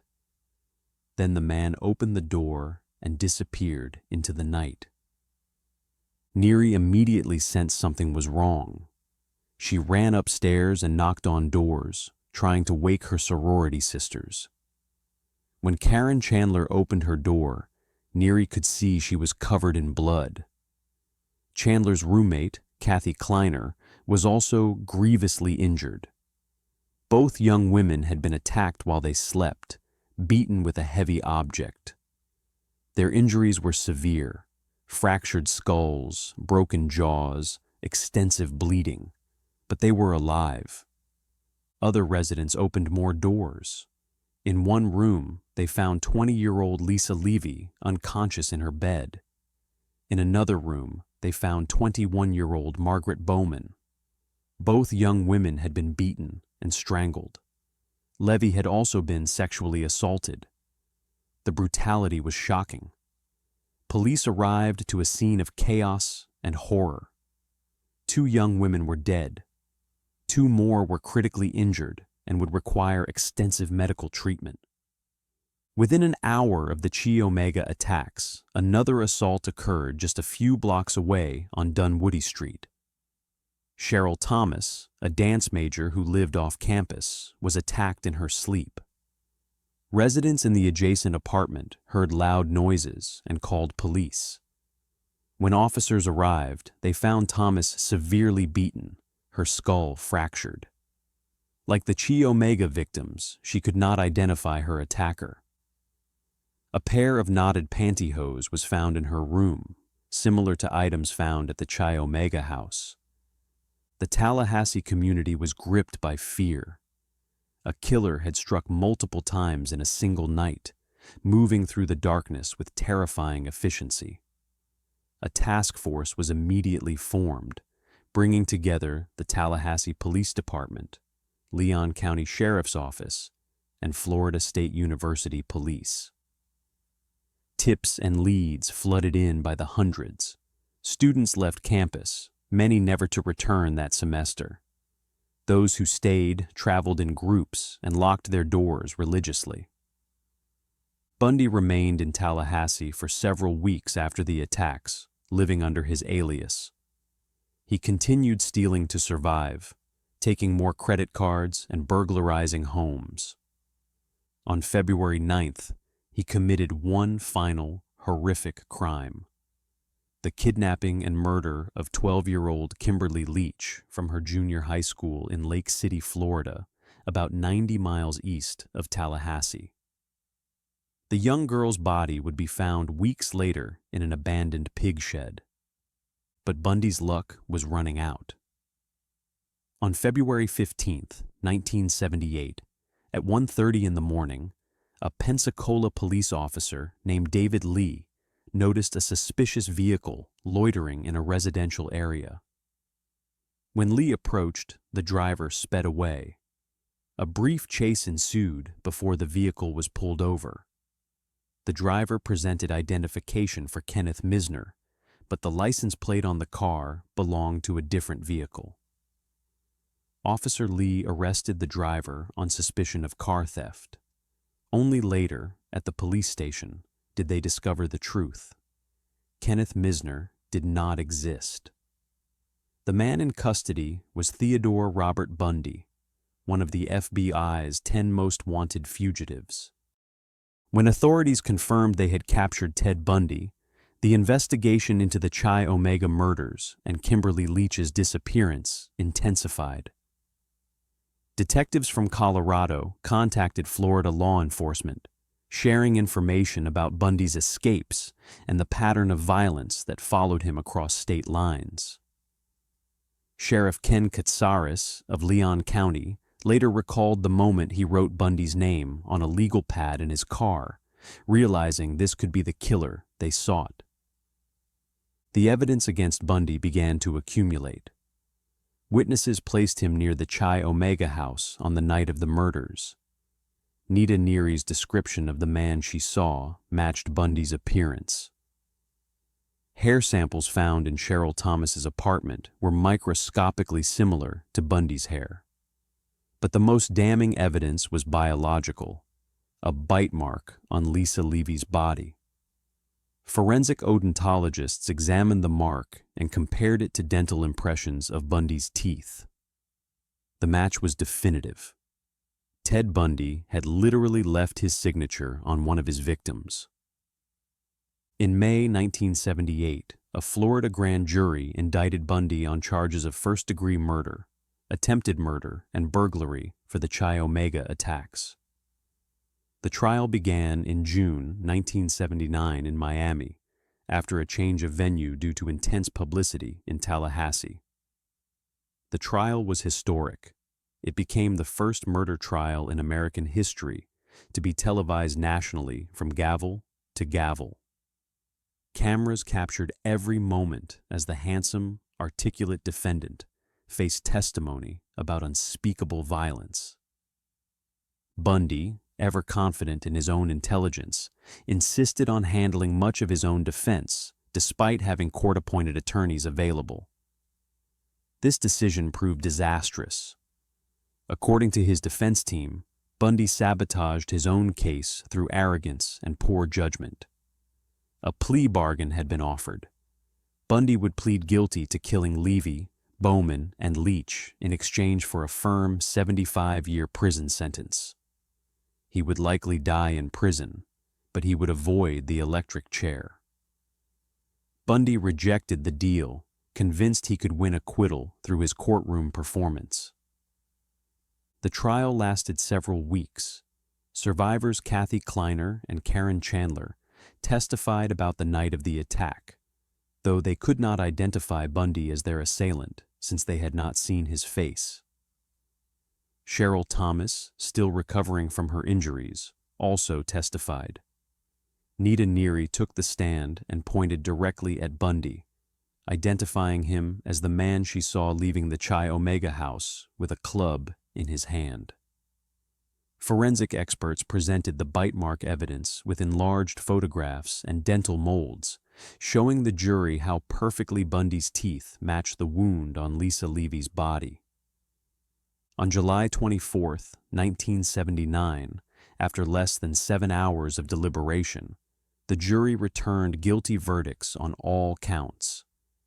2 counts of first-degree murder for Margaret Bowman and Lisa Levy, 3 counts of attempted murder for the assaults on Kleiner, Chandler, and Thomas, and 2 counts of burglary. Judge Edward Cowart imposed death sentences for the murders. In a moment that would become famous, Judge Cowart addressed Bundy directly.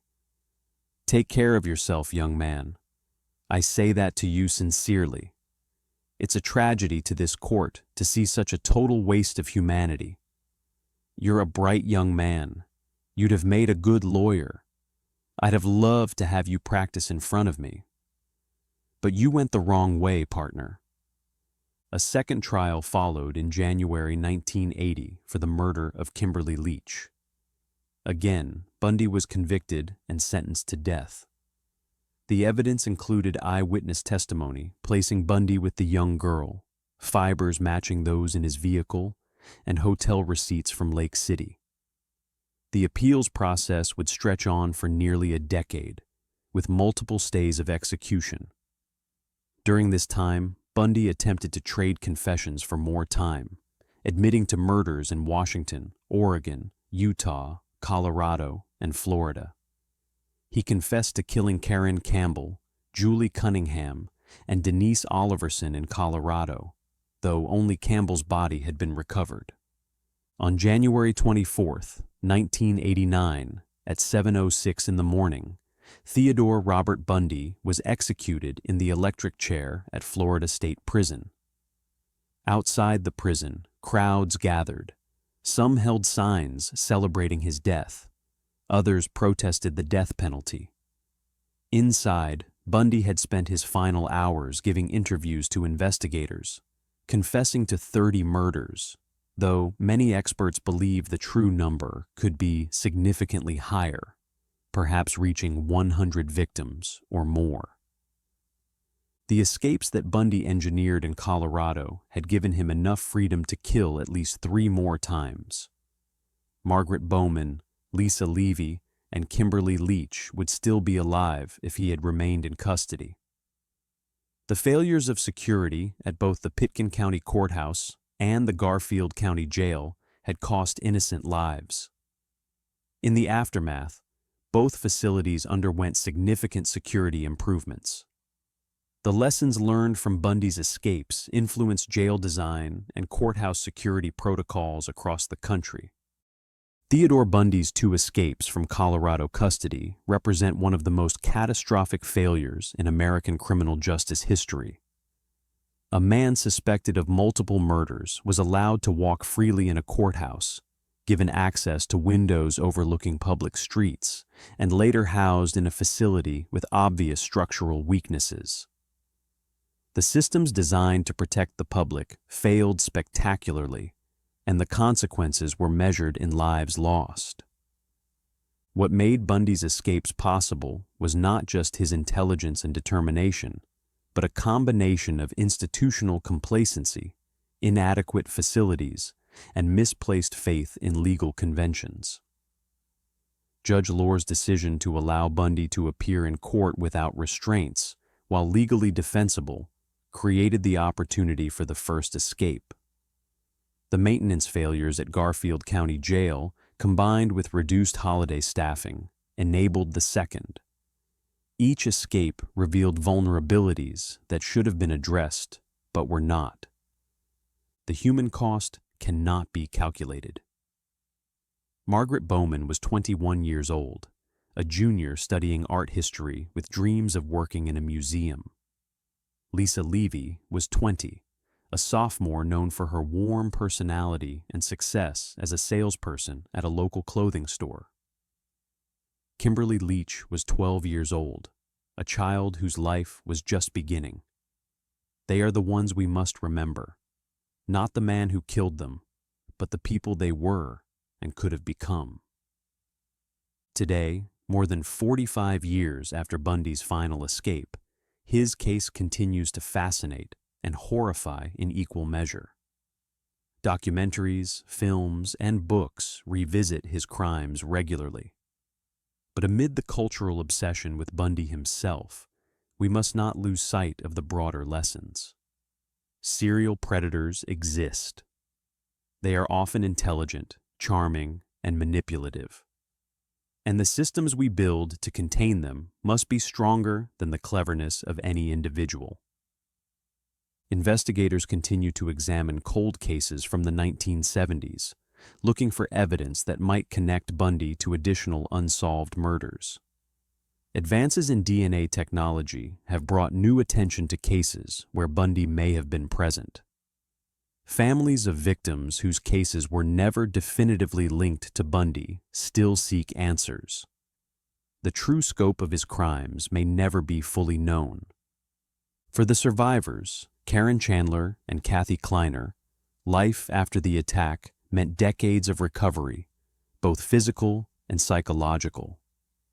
Both women eventually chose to speak publicly about their experiences, honoring their sorority sisters who could not.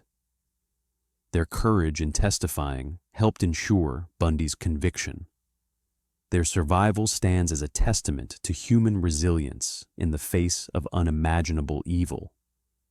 Theodore Bundy's escapes will forever remain a dark chapter in Colorado and Florida history.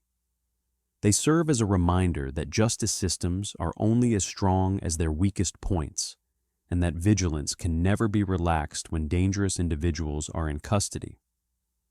The question that haunts us is not how Bundy escaped, The question is how we allowed it to happen twice.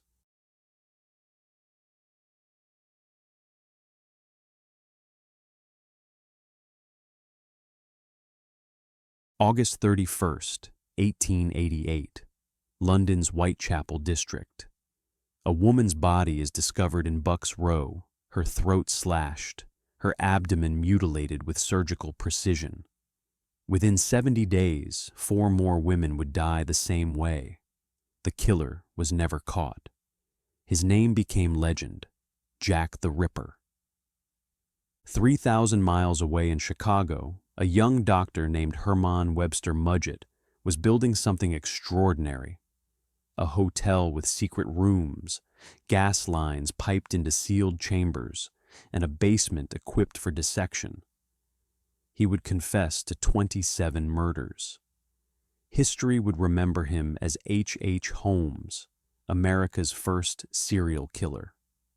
2 monsters, 2 continents, 2 names that would haunt criminal history for over a century. But what if they were the same man? The timeline fits almost perfectly. Holmes's paper trail goes cold in Chicago, exactly when the Ripper murders began. A ship manifest shows an H. Holmes sailing from England to America just after the final killing. Census records place Holmes with a residence in Whitechapel. His college friend, Edmund Buckley, came from a wealthy Whitechapel family. Handwriting experts have examined the infamous Dear Boss letter, signed Jack the Ripper, and found a 97% probability it was written by Holmes. An eyewitness reported seeing an American with one of the victims, and a forensic sketch created from 13 witness accounts looks remarkably like photographs of H. Holmes. For over 100 years, investigators assumed Jack the Ripper vanished into the London fog, his identity lost forever. But what if he didn't vanish?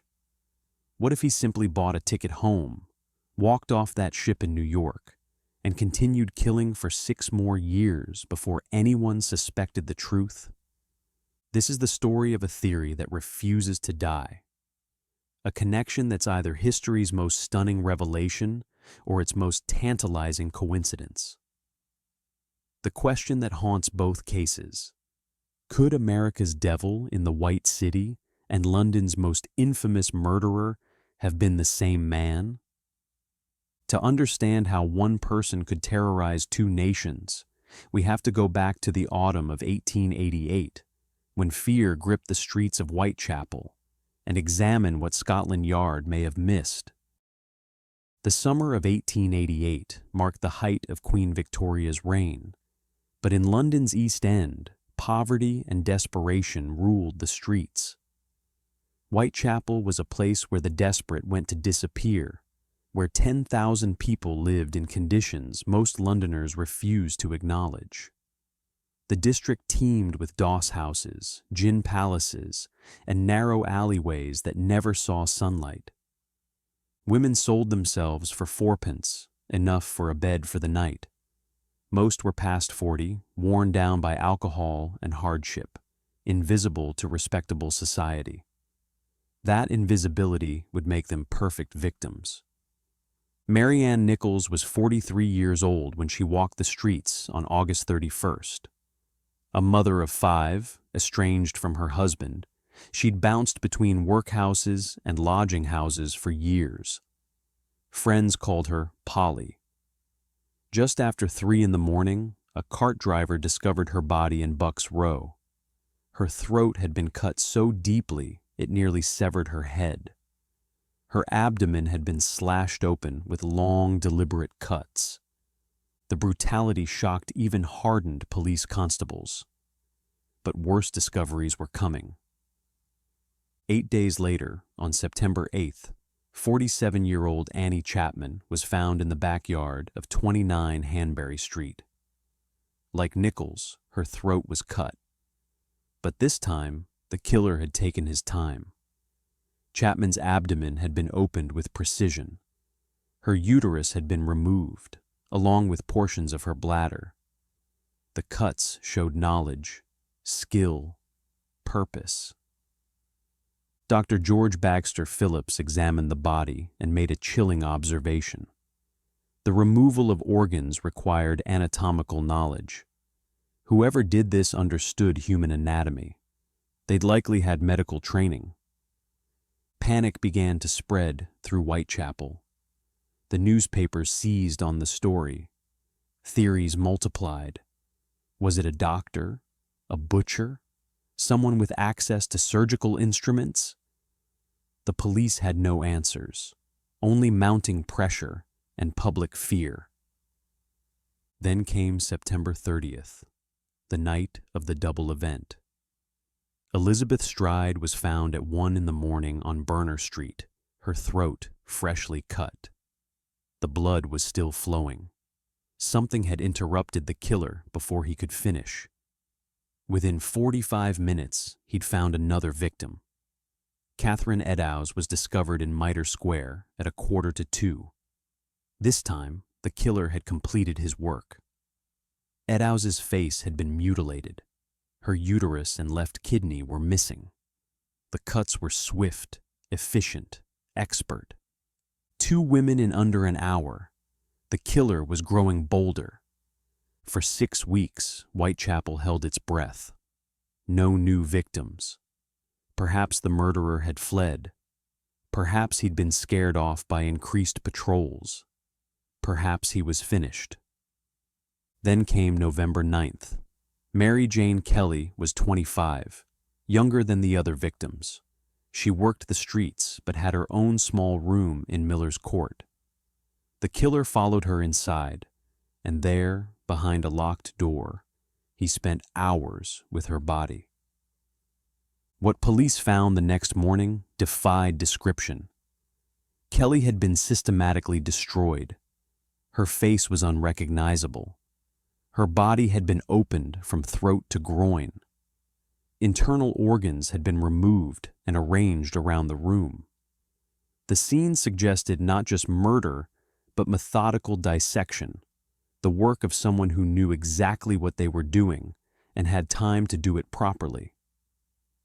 Dr. Thomas Bond performed the autopsy and created what may have been the first criminal psychological profile. He described the killer as a man of physical strength and considerable nerve, someone who appeared quiet and harmless, possibly neatly and respectably dressed, someone who could move through Whitechapel without attracting suspicion. After Mary Kelly, the murders stopped. Jack the Ripper, a name taken from a taunting letter sent to newspapers, vanished. Scotland Yard investigated over 100 suspects. They found no conclusive evidence against any of them. The prevailing theory held that the killer either died, was institutionalized, or left the country. Most investigators assumed they'd never know his identity. The case went cold, filed away as one of history's great unsolved mysteries. But 3,000 miles away, in the American Midwest, another series of murders was about to begin. And at the center of them stood a man with medical training, surgical skill, and a documented presence in Whitechapel during the autumn of 1888. Herman Webster Mudgett was born on May 16, 1861, in the small New Hampshire town of Gilmanton. His family was respectable, even affluent. His mother came from a good family. His father worked as a farmer and occasional house painter. By all accounts, they were devout, strict, unremarkable. But Herman showed troubling signs early. He was brilliant, excelling in school, but also isolated and cruel. Childhood friends later recalled that he performed experiments on animals, dissecting them while they were still alive. One story claimed he was present when a childhood playmate died under mysterious circumstances, though this was never proven. At 18, Herman married Clara Lovering. They had a son. The marriage was troubled from the start. Herman was violent, controlling, prone to disappearing for weeks at a time, but he was also ambitious. In 1882, he enrolled at the University of Michigan Medical School. There, he met a young man named Edmund Buckley, who would become a lifelong friend and accomplice.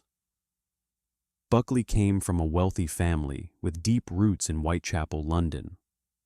Together, Mudgett and Buckley ran insurance schemes, stealing cadavers from the medical school, mutilating them, and filing fraudulent insurance claims.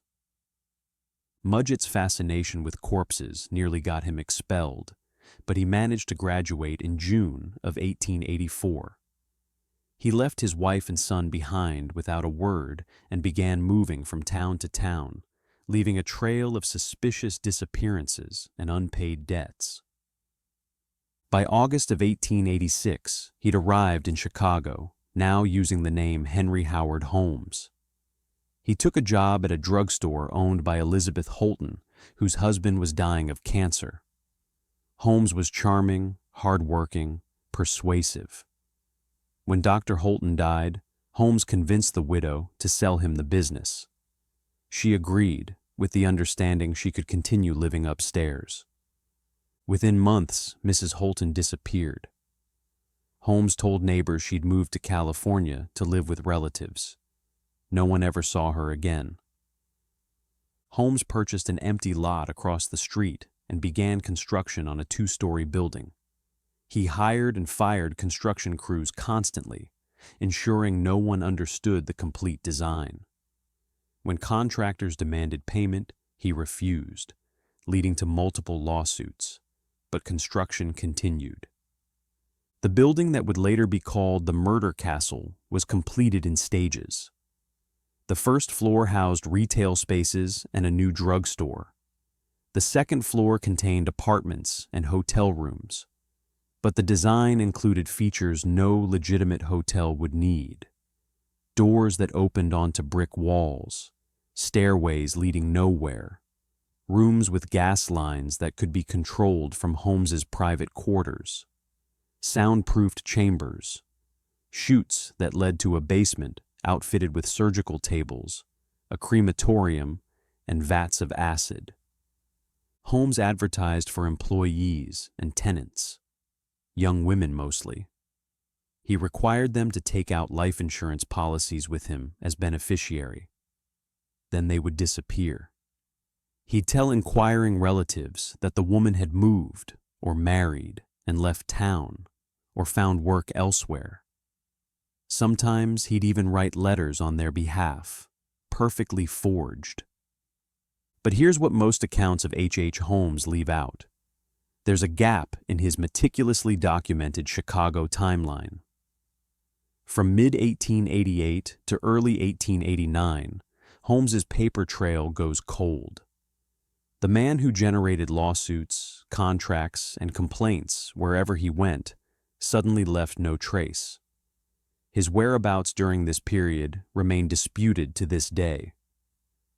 This gap corresponds almost exactly to the period of the Whitechapel murders.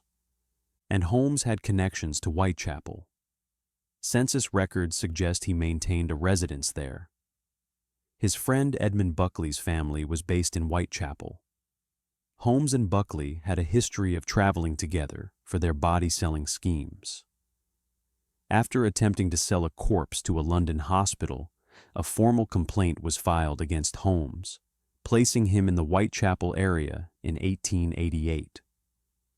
When the Ripper murders ended in November of 1888, Holmes reappeared in Chicago. Ship manifests from late 1888 show a passenger listed as H. Holmes traveling from England to America. The timing fits perfectly. Holmes would later write, while awaiting execution, "I roamed about the world seeking whom I could destroy." Did that roaming include London? Did it include Whitechapel? And if so, what did he do there during that autumn of terror? The theory that H. Holmes and Jack the Ripper were the same person rests on more than just timeline coincidences. When you examine the evidence systematically, a pattern emerges that's difficult to dismiss. Start with medical knowledge. Jack the Ripper demonstrated clear anatomical expertise. The removal of specific organs, the precision of the cuts, the speed of the mutilations all suggested someone with surgical training. Multiple doctors who examined the victims agreed on this point. H. Holmes was a fully trained physician who'd spent years dissecting cadavers, both legally in medical school and illegally in his insurance frauds. The similarity in methods is striking. Both targeted vulnerable women. Both used knives with surgical precision. Both removed internal organs. The progression from street killings to the private room murder of Mary Kelly mirrors Holmes's later pattern of luring victims into controlled spaces. Then there's the handwriting. In September of 1888, the Central News Agency in London received a letter signed Jack the Ripper. This Dear Boss letter, as it became known, taunted police and predicted future murders. Jeff Mudgett, Holmes's great-great-grandson, submitted both the Dear Boss letter and confirmed Holmes' handwriting samples to forensic document examiners. Multiple experts, including specialists from the British Library, concluded there was a 97% probability the same person wrote both documents. The linguistic analysis is equally compelling. Professor John Harris examined the Dear Boss letter and identified numerous Americanisms in the language and phrasing. The writing style, the word choices, the grammatical constructions all pointed to an American author attempting to sound British. This contradicted the assumption that Jack the Ripper was a local Londoner. Consider the eyewitness accounts. Multiple witnesses reported seeing a well-dressed, respectable-looking man in the vicinity of the murders. One witness specifically described the suspect as American. In 2006, Scotland Yard and the BBC created a forensic composite sketch based on 13 contemporary eyewitness descriptions. The resulting image bears a striking resemblance to known photographs of H. Holmes. Retired law enforcement officials who reviewed the comparison agreed the similarity was remarkable. The geographic connection strengthens the case. Edmund Buckley, Holmes's closest associate from medical school, came from a prominent Whitechapel family. Holmes had every reason to visit London, every reason to stay in Whitechapel specifically. He knew the area. He had connections there. He wouldn't have stood out as a suspicious stranger. And then there's the gap. Holmes's documented presence in Chicago is extensive. He was constantly being sued, constantly signing contracts, constantly generating paperwork. Yet from approximately August to November of 1888, this paper trail evaporates. He doesn't appear in court. He doesn't sign documents. It's as if he simply wasn't in Chicago during the exact months when Jack the Ripper terrorized London. When Holmes reappeared in Chicago in early 1889, he returned to his established patterns. The lawsuits resumed, the construction continued, and the bodies began piling up in his murder castle. There's another parallel that's often overlooked. Both Holmes and the Ripper stopped suddenly. The Ripper murders ended abruptly after Mary Kelly. No satisfying explanation has ever been provided for why such a compulsive killer would simply stop. Holmes provides an answer. He left the country.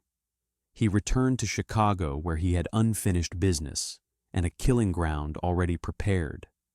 The motivations align as well. While the Ripper seemed driven by bloodlust, a closer examination suggests otherwise. The organs were taken. Some theories propose they were sold to medical facilities. Holmes had a documented history of selling body parts and organs. What if the Whitechapel murders were never about random violence? What if they were about harvesting organs for profit, with the brutality serving to disguise the commercial motive? Dr. Thomas Bond's psychological profile of Jack the Ripper described a man of quiet demeanor, respectable appearance, and considerable nerve. This description fits H. Holmes perfectly. He was charming enough to lure victim after victim.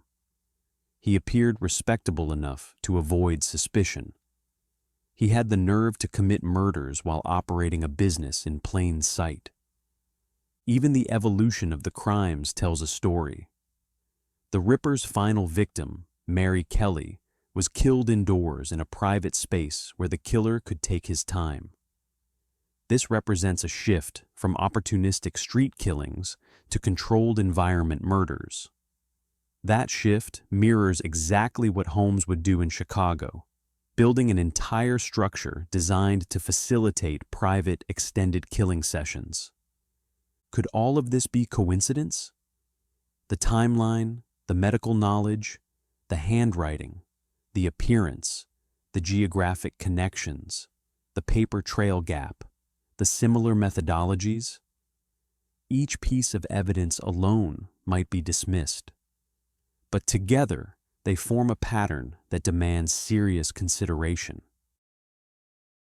For every piece of evidence linking H. Holmes to Jack the Ripper, there's a counter-argument. And some of those counter-arguments are substantial enough to give even committed believers pause.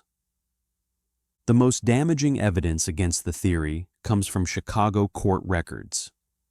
While Holmes's paper trail isn't as complete during the autumn of 1888, it's not entirely absent either. On September 18, 1888, court documents show Holmes's attorney filing an appearance in a lawsuit brought by Aetna Iron and Steel. On September 21st, contractors Berger and Gallooner were added as parties to the suit. By September 26th, Holmes's lawyer filed a notice requiring Holmes to answer charges within 20 days. Holmes filed his answers on October 12th. The detailed nature of the responses suggests his attorney met with him between early October and mid-October to discuss the case. This timeline places Holmes in Chicago during at least part of the Ripper murder spree. The double event, when Elizabeth Stride and Catherine Eddowes were killed, occurred on September 30th.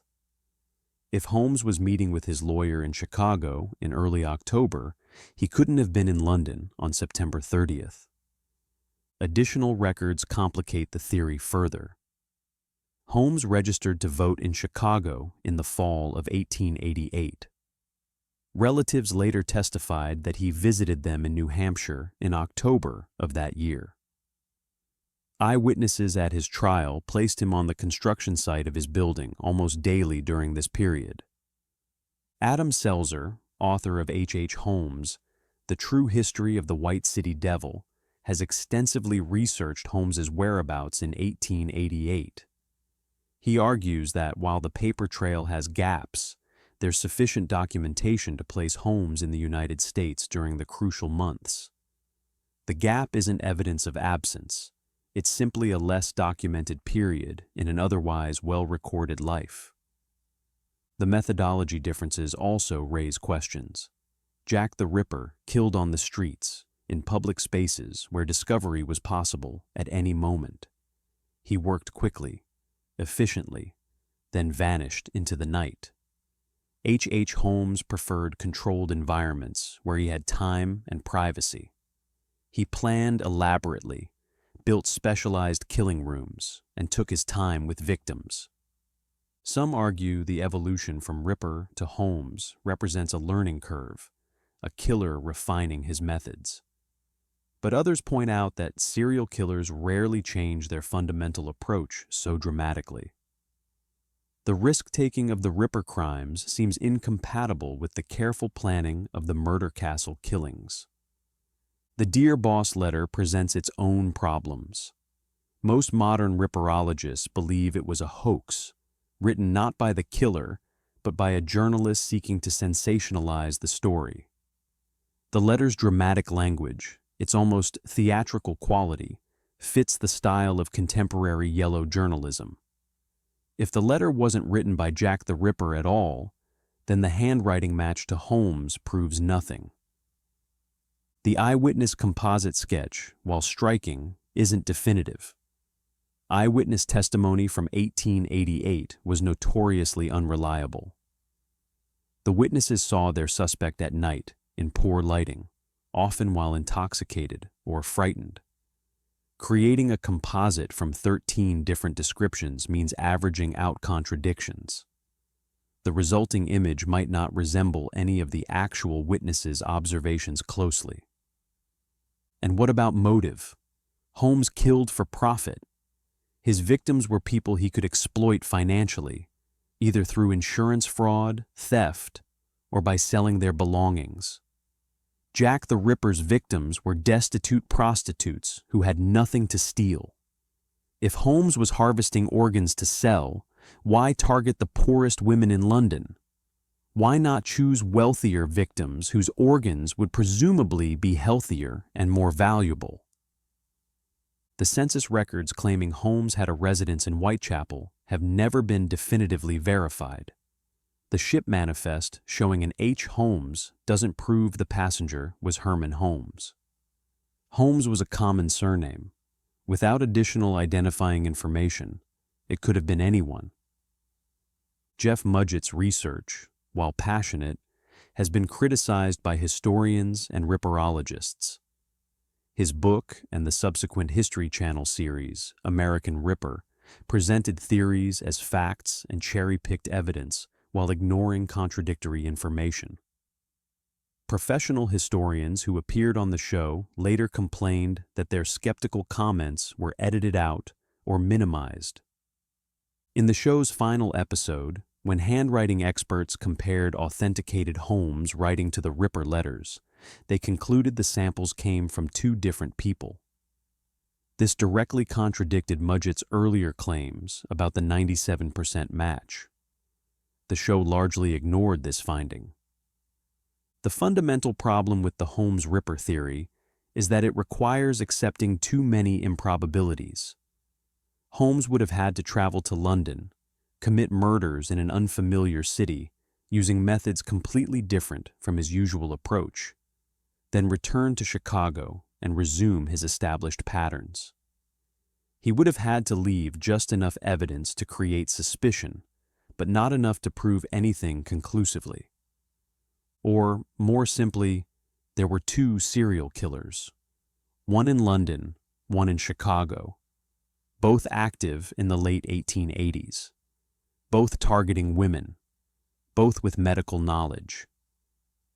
It's a chilling coincidence, but coincidences do happen. The truth is, we may never know for certain.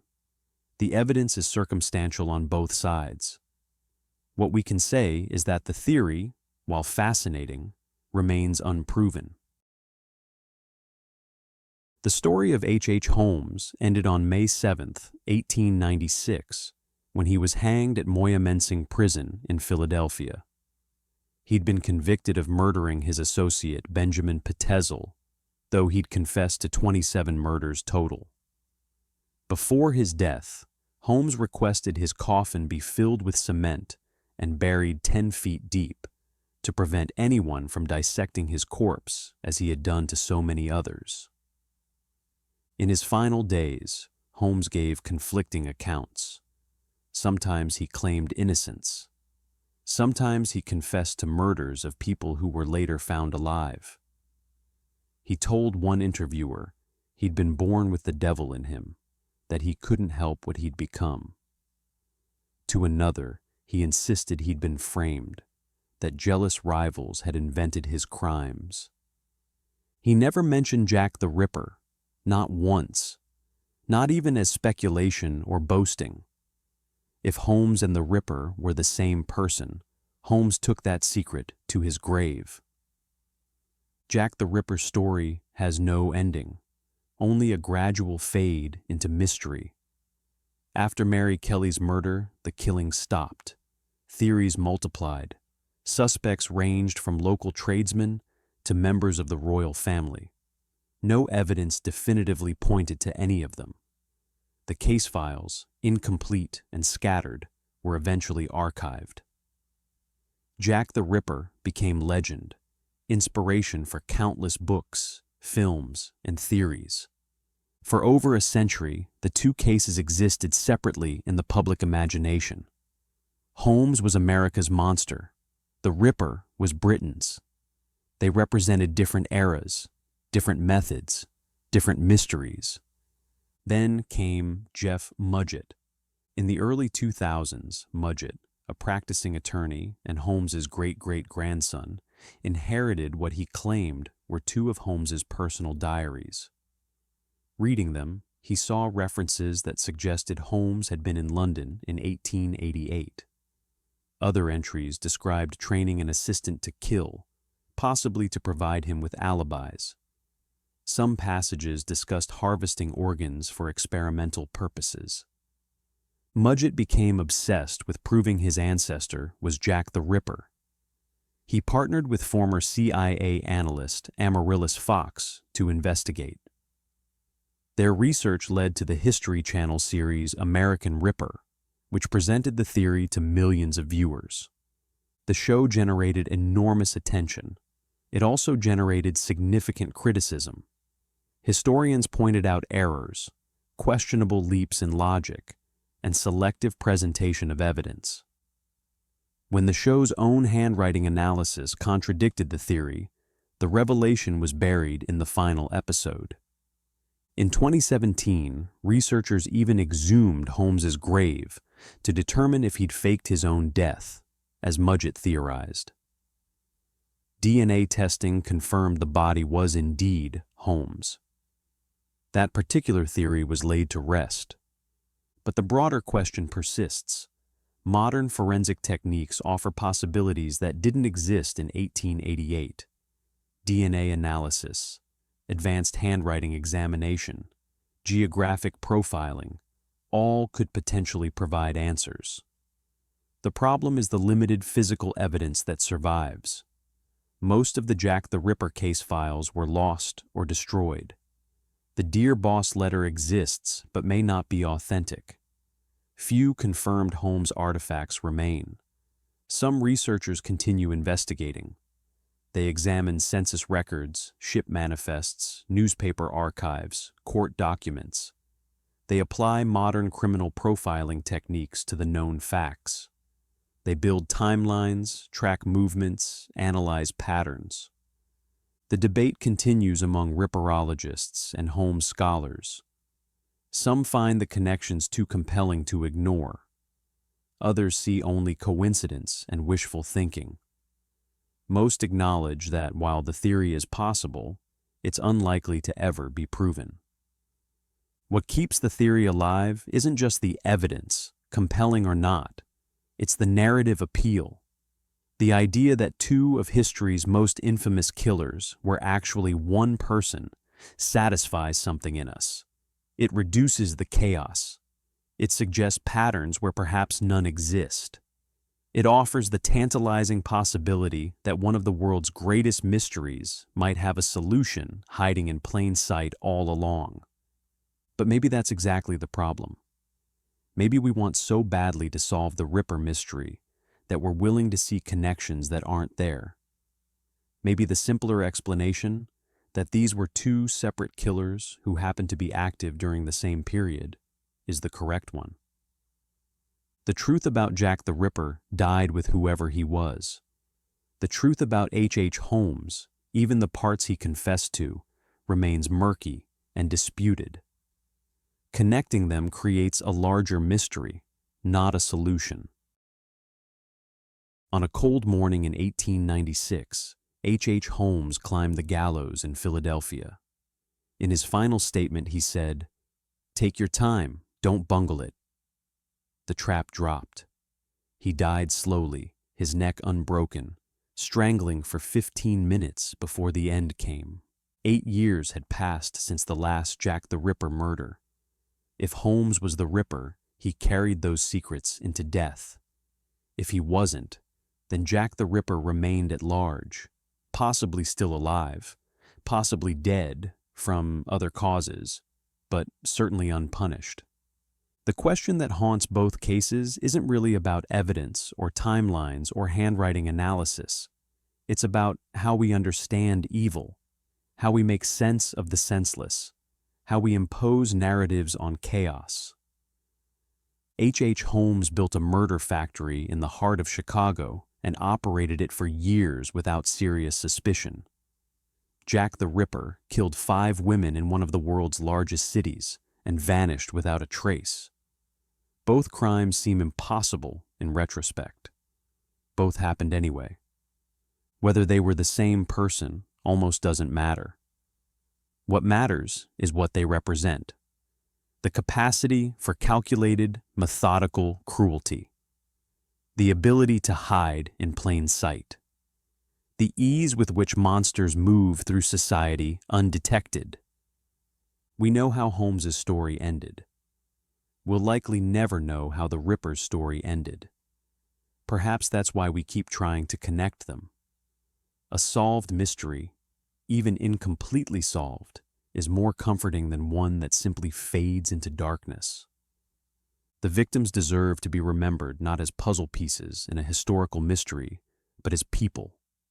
Mary Ann Nichols, Annie Chapman, Elizabeth Stride, Catherine Eddowes, Mary Jane Kelly, Julia Connor, Emmeline Sigrand, Minnie Williams, Anna Williams, Howard Petteasel, Alice Petteasel, Nellie Petteasel, Benjamin Petteasel. These are the names we should remember, not the theories, not the speculation, not the sensational possibility that one killer might have been 2.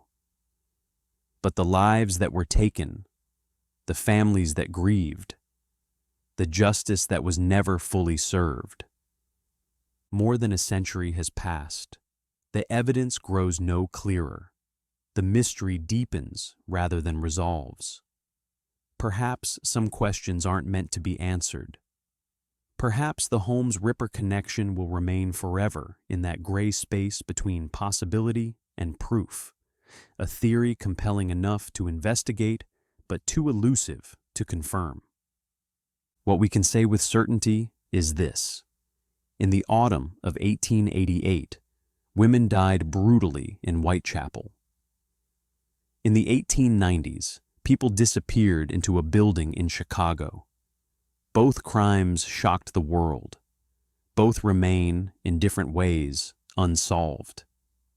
Whether they're connected is a question each person must answer for themselves, weighing the evidence, considering the alternatives, and acknowledging that sometimes history keeps its secrets.